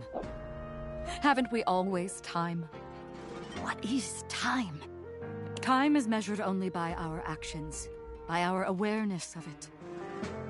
I am aware only of the time stolen by death. My Dipogenies expiring. Time is the time elapsed between their noble rush and their dissolution. Yes, we've time. But such a stain as ink or blood that seeps, with empty mercy and with mirth remains. Man, you speak really beautifully. It is my curse. It is a depth of feeling that is never filled. Perhaps, if I could bring you into it, it would not feel so fathomless. Would you consent to learn more deeply of my world? Yeah, totally. Then I shall show you my companions. The truest and most fleeting friends. A group of petite pink and blue beings enter from all sides, grouping around Tidus. There's something intensely dramatic about them. Is it their tragedy mask-like faces? Perhaps the way they pose like theater players? The detergent, these are her detergent pods. They cluster around their leader, each striking an elegant and theatrical pose. Tidus spreads her arms wide. She's clearly proud of this little group. I present to you the Dipogenies. The Dipogenies speak as one, like a spring breeze-scented Greek chorus. Lead us to the great beyond! We shall purify and be purified! They are mine to command, though I do not relish in my duty. They are who I deploy into the fray. They bring me victory. They bring us victory. And it destroys them. Sound the buzzers, and our dirtied ensign waves. Victory bought by friends in drowned graves. Mother! Children! Leader! Soldiers! We rally for thee, General! Third will end! Sacrifice! Sacrifice! Sacrifice! This is way too weird. I feel like this takes such a toll on you. I am not gonna eat one of them, no. So beautiful, they have such courage. They are mere bit players in an epic they cannot see. I am their eye, their protector and their destroyer. And each time I am put away to await the next battle, I wonder, will I be able to throw them unto death again when the time comes? Once more unto the breach they cry, once more, my own heart cowering neath their courage roar. Abyss! Abyss! Death calls with snaking hiss. We rise, royal and unflinchingly enlist! General, forward! Onward! What you do is really powerful, I admire you. Oh. Not until this very moment did I realize how I have longed to hear those words. I could not have known the new longing that I might find in the fighting of this noble war. Aside an equal, aside another who could see it. To see, and seeing to be seen. A nameless pleasure like a bell is struck. If experience is any teacher, you will go now. Dust draws me in, soft and gray, forgotten. Lost the oldest thought I might yet earn.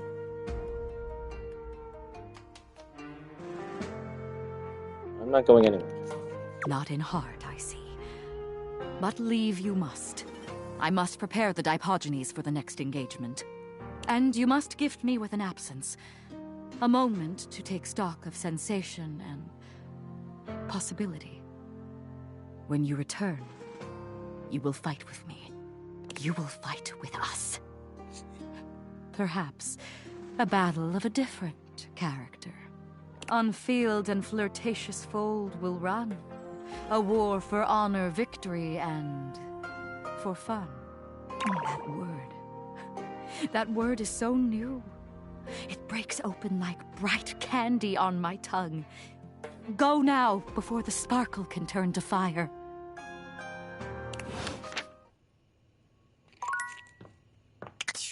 Alright,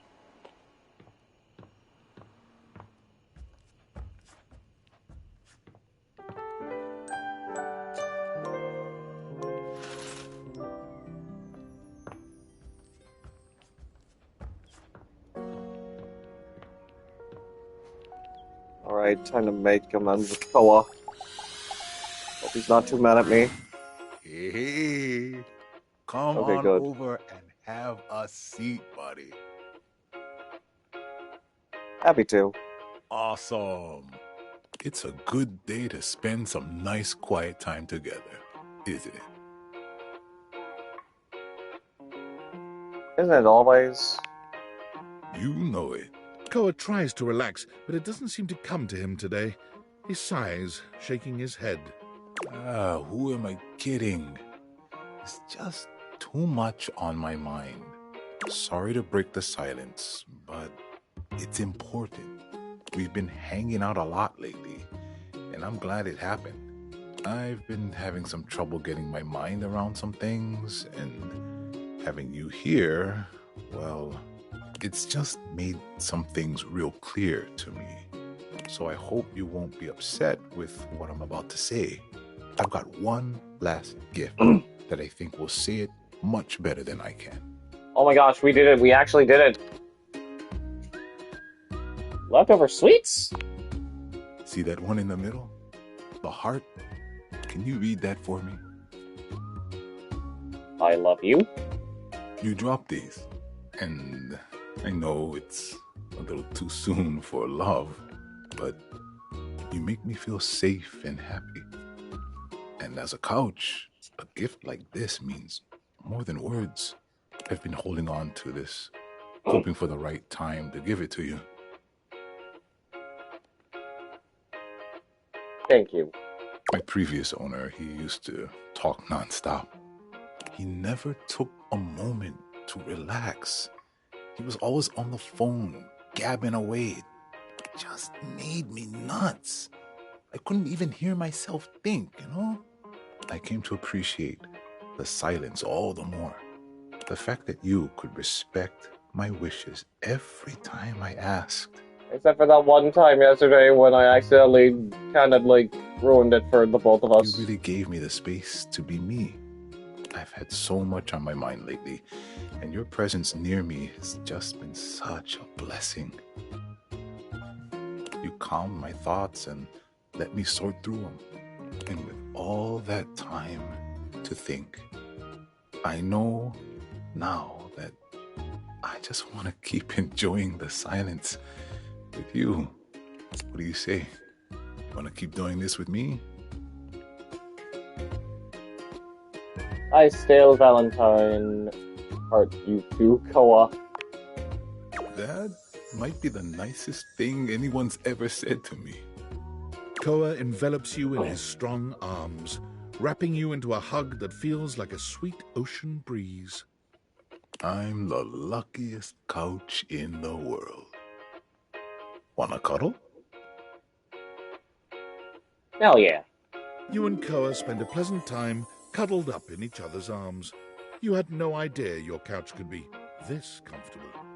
First our comfy bed, now our comfy couch, but more so our bed was a little too spicy. Koa here is all about the comfy vibes. You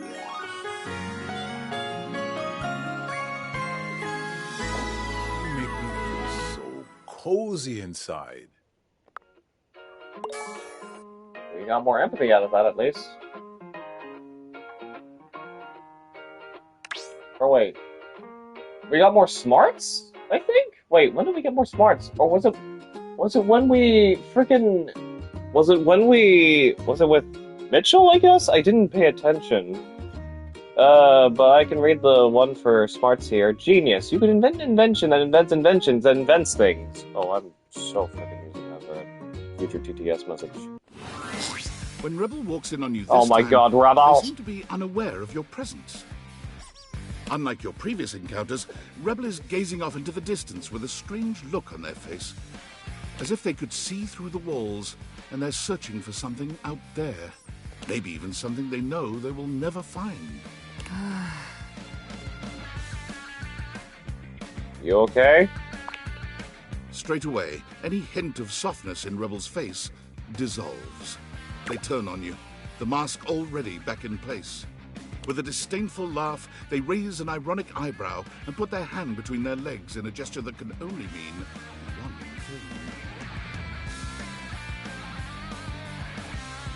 Rebel! You caught me in a moment of post-com clarity. Oh my goodness.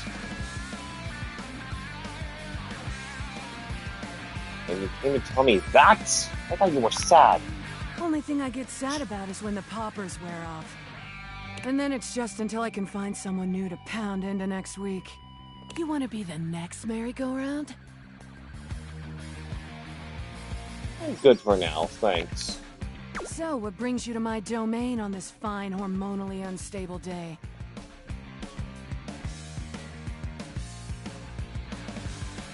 I didn't come to you, you just came by. I'm worried about you. What's there to be worried about? I've gotten laid twice since breakfast. I'm doing great. Anything else? I think we need to talk seriously. Seriously? I think you need to go away. We're not doing this again. What's going on with you? No one appreciates that kind of talk back, alright? I'm living my best life. What's going on with you?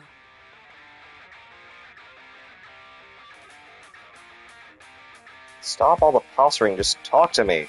You gotta stop doing that. I don't know what you're talking about. Aside from playing my therapist, what should we discuss? How about your woefully inadequate sex life?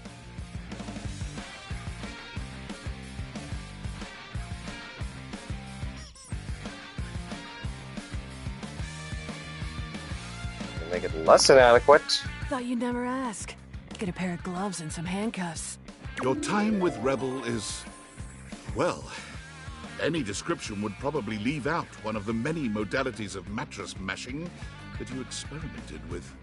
I don't even want to know what happened. We'll say it was creative and exhaustive, and leave it at that. As demonstrated by Dwayne The Rock Johnson, like in that one skit in Family Guy. When it's all done, Rebel shows you the door with as little intimacy as an automated checkout machine spitting out a receipt. You wonder how long it'll be before you can walk normally again.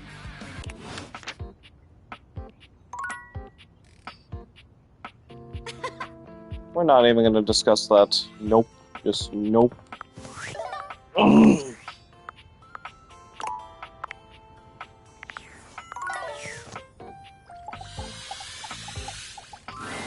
Perfection is not attainable, but if we choose perfection, we can catch excellence. Vince Bombardi. Vince Bombardi. Let me tell ya, Chance, not perfect. Not even close. But through chasing perfection, I have attained excellence with tonight's date. Are you finally ready to give up and date me? You sound so serious when you say it. Very funny, you. What a joke you just told. Maybe if I was that funny, my date would have gone better. I thought we'd have so much to talk about. So what if he's a nerd? So am I. But he checked a stat sheet or rolled dice before he did everything. He ordered breadsticks, pasta, and tiramisu because he had proficiency in Italian dining. When it was time to go, he told me he wouldn't see me again.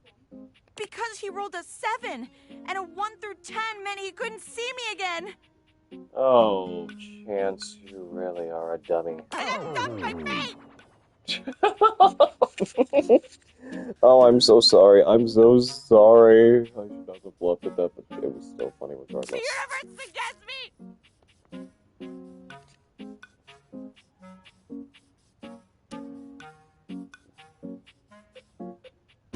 You deserve better. You deserve me. I mean, does anybody deserve you? Maybe a movie star or a sexy billionaire. Not a regular bunch of office supplies like me, though. Oh, come on. Okay, enough about that. Let me tell you about the absolute babe I got a date with. She's so out of my league, honestly. I think she was gonna say no. But Office Romance magazine says you can't hit a home run if you don't risk striking out. And I hit a romantic home run for sure this time. As if on cue, Skylar saunters into the office. Penelope lets out a girlish squeal. Skylar! There she is! The glasses of my dreams! Oh, hey, you.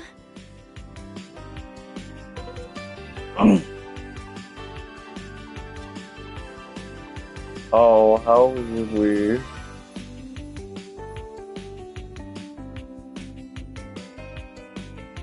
Oh, you're about to get dumped. No! We're going to fall in love! Oh, yeah, about that. Skylar tucks a strand of hair behind her ear, unable to meet either of your gazes. I'm really proud of you for getting out there, Penelope. And you asked me out, and I did say yes. And I've been trying to get ready for our date, but I'm sorry. I've never liked girls with glasses. But you are glasses! It's not the same thing, okay? Do you like other humans? That doesn't make any sense! Exactly what a human would say. Sorry, not sorry. Skylar flees from the two of you, leaving Penelope devastated in her wake. Would you like a hug? Oh, thank you. But even a warm hug can't save me. I'm going to the kitchen. And I'm gonna see how much cheese I can eat before I die of acute calcium poisoning. Which is a very real and serious thing. See you later. Maybe. Alright, definitely next stream, which will be tomorrow, we're definitely going to finish, we're gonna definitely, hit things off with Penelope. She deserves better. Alright, who do we talk to? We see Aaron?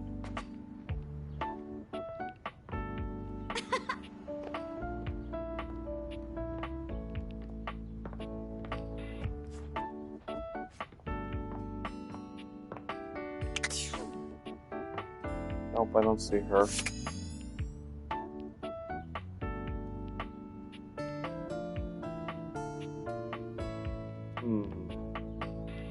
Hey, you're great. Talk about Mikey, I guess.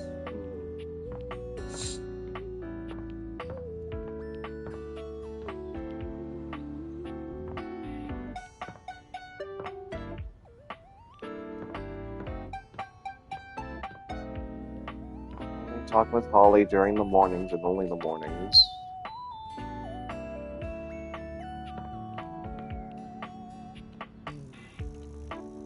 Are you afraid of the dark? Actually, let's talk with Abel. Hey there. You look like you got a story you're itching to share. I take it you'd talk to the captain then, huh? I didn't. He told me a great story all about a stoic traveler. Oh, heck, I don't like where this is going. He said the traveler was liked by everyone he met. Come on now. And that despite how rough things may have been in the past, he always did his best to support others. Oh, this is the last time I confide in that salty son of a gun. Seems like you're happy to help anyone you meet, but you won't share even a little bit about yourself?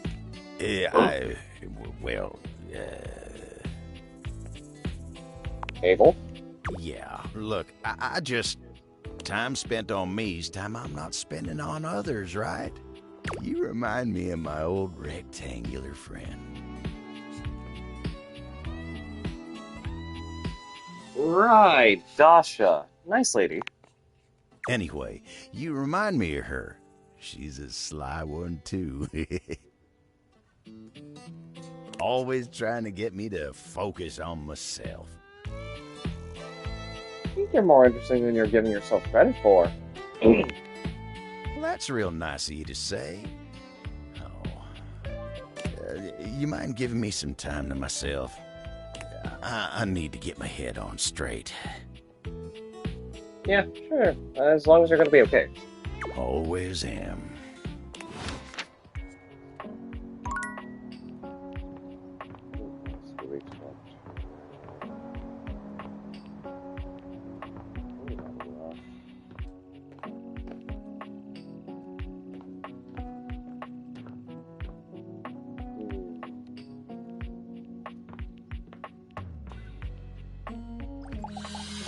Got the Titus again.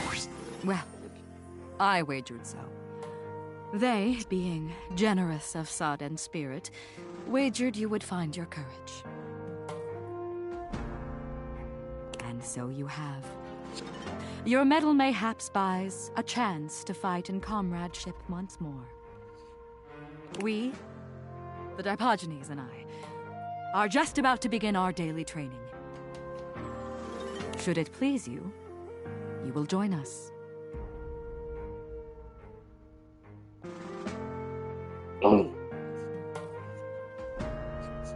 What's involved? What do you do? It is an ancient game of chance and fate. As Titus explains, the Dipogenes begin to move together, almost as if they'd choreographed this. Stone, stone, stone! One makes a choice, and then must honor it with presence and with blood. Parchment, parchment, parchment! The outcome is unknown, but be it victory or defeat, the sacrifice remains. And the game, just as the battle, will rage in endless ecstasy for all time. Cheers, cheers, cheers! Welcome, inductee, to the Agoge of Stone, Parchment, Shears! So sorry, hold up. Are you talking about rock, paper, scissors? No. Kinda. Are you sure? You are talking about rock, paper, scissors. A puerile children's game with no stakes, no honor. I speak of a training ground that makes my Dipogenes fearless and awe-inspiring. I speak of something to believe in. Awaken thy faith. Rouse thy willingness to make meaning, thy readiness to lose so that thou might win!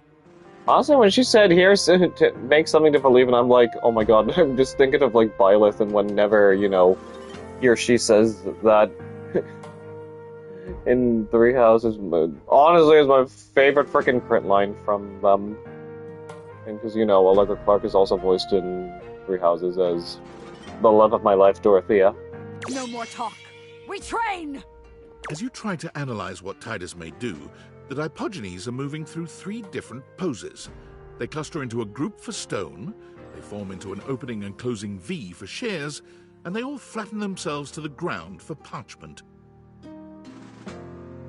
Stone, Shears, Parchment. Let the battle begin!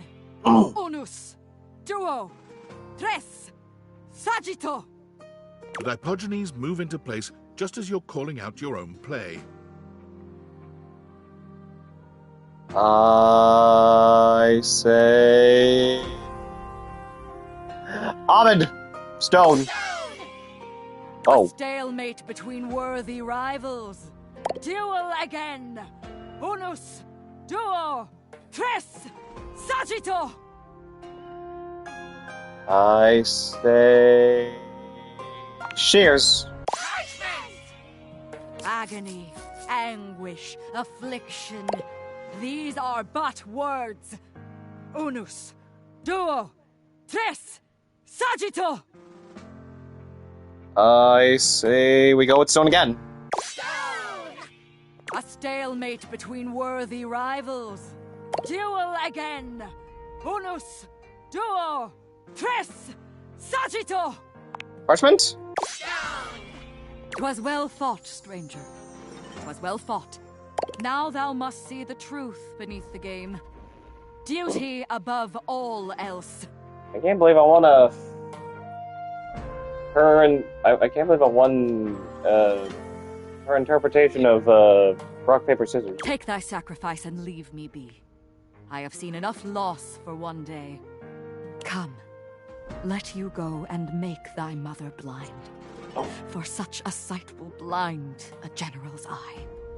1 hour storm will drown the fragrant pods. What will whole months of tears from mother's eyes? Do not draw back, for we will mourn with thee. Oh, could our mourning ease thy misery? Rejoice! Rejoice! The Chosen One has been summoned through combat! The gods claim their prize! I wonder who voiced the Diogenes. All hail sacrifice! Victory! We must rest now, our newfound warrior. Come again, if thou wilt. Okay. One more to... I want to progress...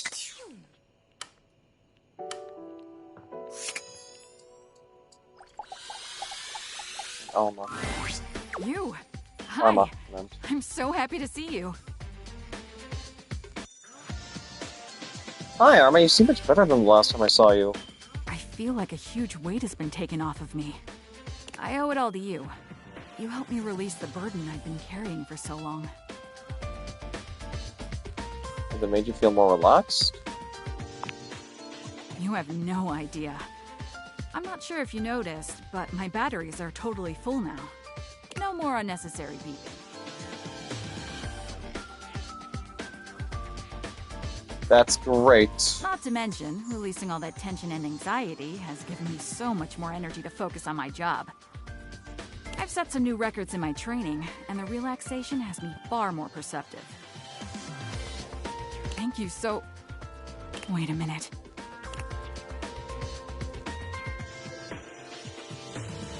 Everything alright? Do you smell that? Do I smell what? Oh wait, or just... Arma, your alarm! There's a fire! Where is it coming from? How can I help? It's in the bathroom! Alert the house! Oh, that is burning teepee. Dorian bursts into the room, all urgency. You were right, Arma. It's the outlet next to Sinclair. Hang on. We need more info before we act. Sir spilled water on it, and now the wall is on fire! I know exactly what to do. Dorian! Yes? Go tell Eddie to flip his breaker so we can be sure there's no danger from electricity. Tyrell, I want you to soak it up and, if you feel up to it, jump on the fire. Why did Wallace felt a little weird coming in? Anything for the house, Arma. Let's go. Barry, you just keep doing what you're doing. Do some research on East Asian Sithers. Let's hope this works.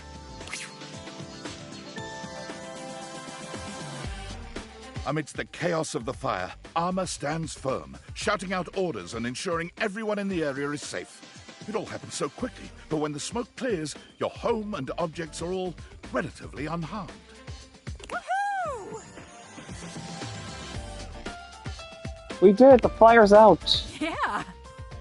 Way to go, Tyrell. You were awesome. So were you, Dorian. Well, I'm gonna go dry off Wallace. Crisis averted. I'll flip the breaker back on and have Tony take a look at that socket. Wonder what got into Sinclair. Arma, you are an absolute hero. That was amazing. You know what? I owe it all to you. I don't even want to imagine how that would have gone if I'd still been low on charge. Now that we've successfully averted disaster, how about hanging out as a friend? So, I'm a deputy firefighter. Any interest in giving me a CPR lesson?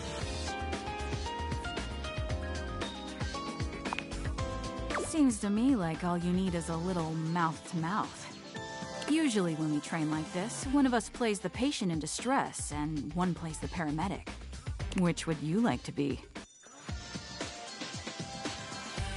I'll be the submissive patient.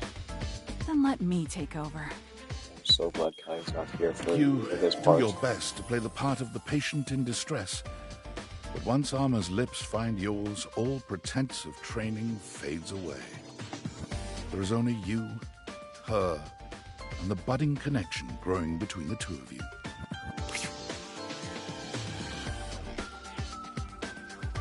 Oh, I can't tell you how badly I've wanted that. I never knew how much I needed it until you helped me find my balance. Can't believe I made out with my fire alarm. Now I need a bit of a break. From what? Just a break from all the action. I think it's time for me to just chill out for a while. Come see me again soon, okay?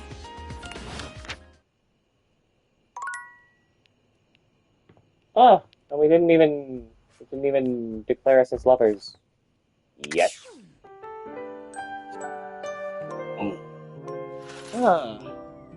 All right. Now, before we even end, I'm just gonna try to go over. I'm definitely going to, definitely try to wrap up things with Arma, and then Penelope. Who else would I? You know what? Maybe get back into. Maybe interacting with Tyrell and our Washford and Drysdale.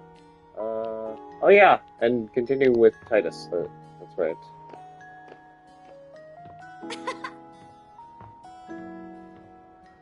Oh wait, what is Koa's interaction like this? Anytime you want a nap or a cuddle, I'm here for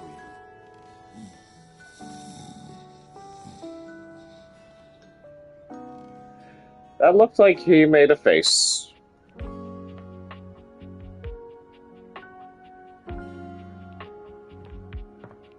Oh yeah, and also Abel too.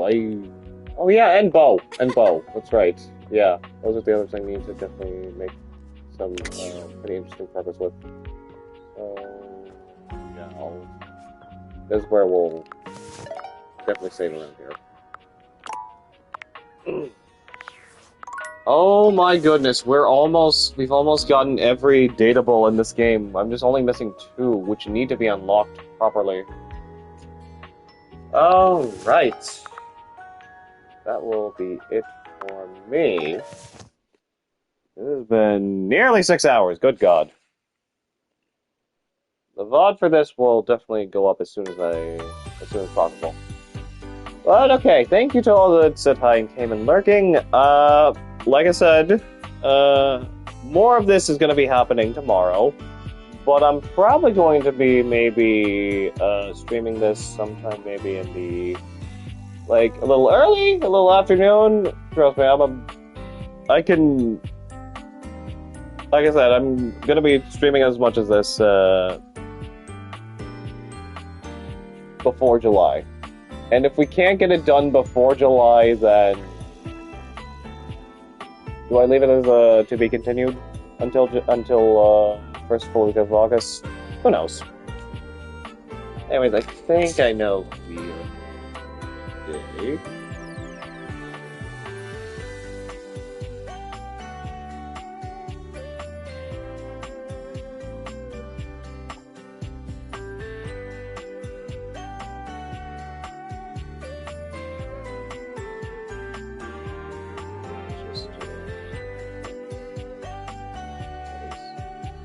Okay, there you are. That's what we're gonna go to. Woo! Alright, take care, you guys. I will catch you all on the next stream. Have yourselves a good night.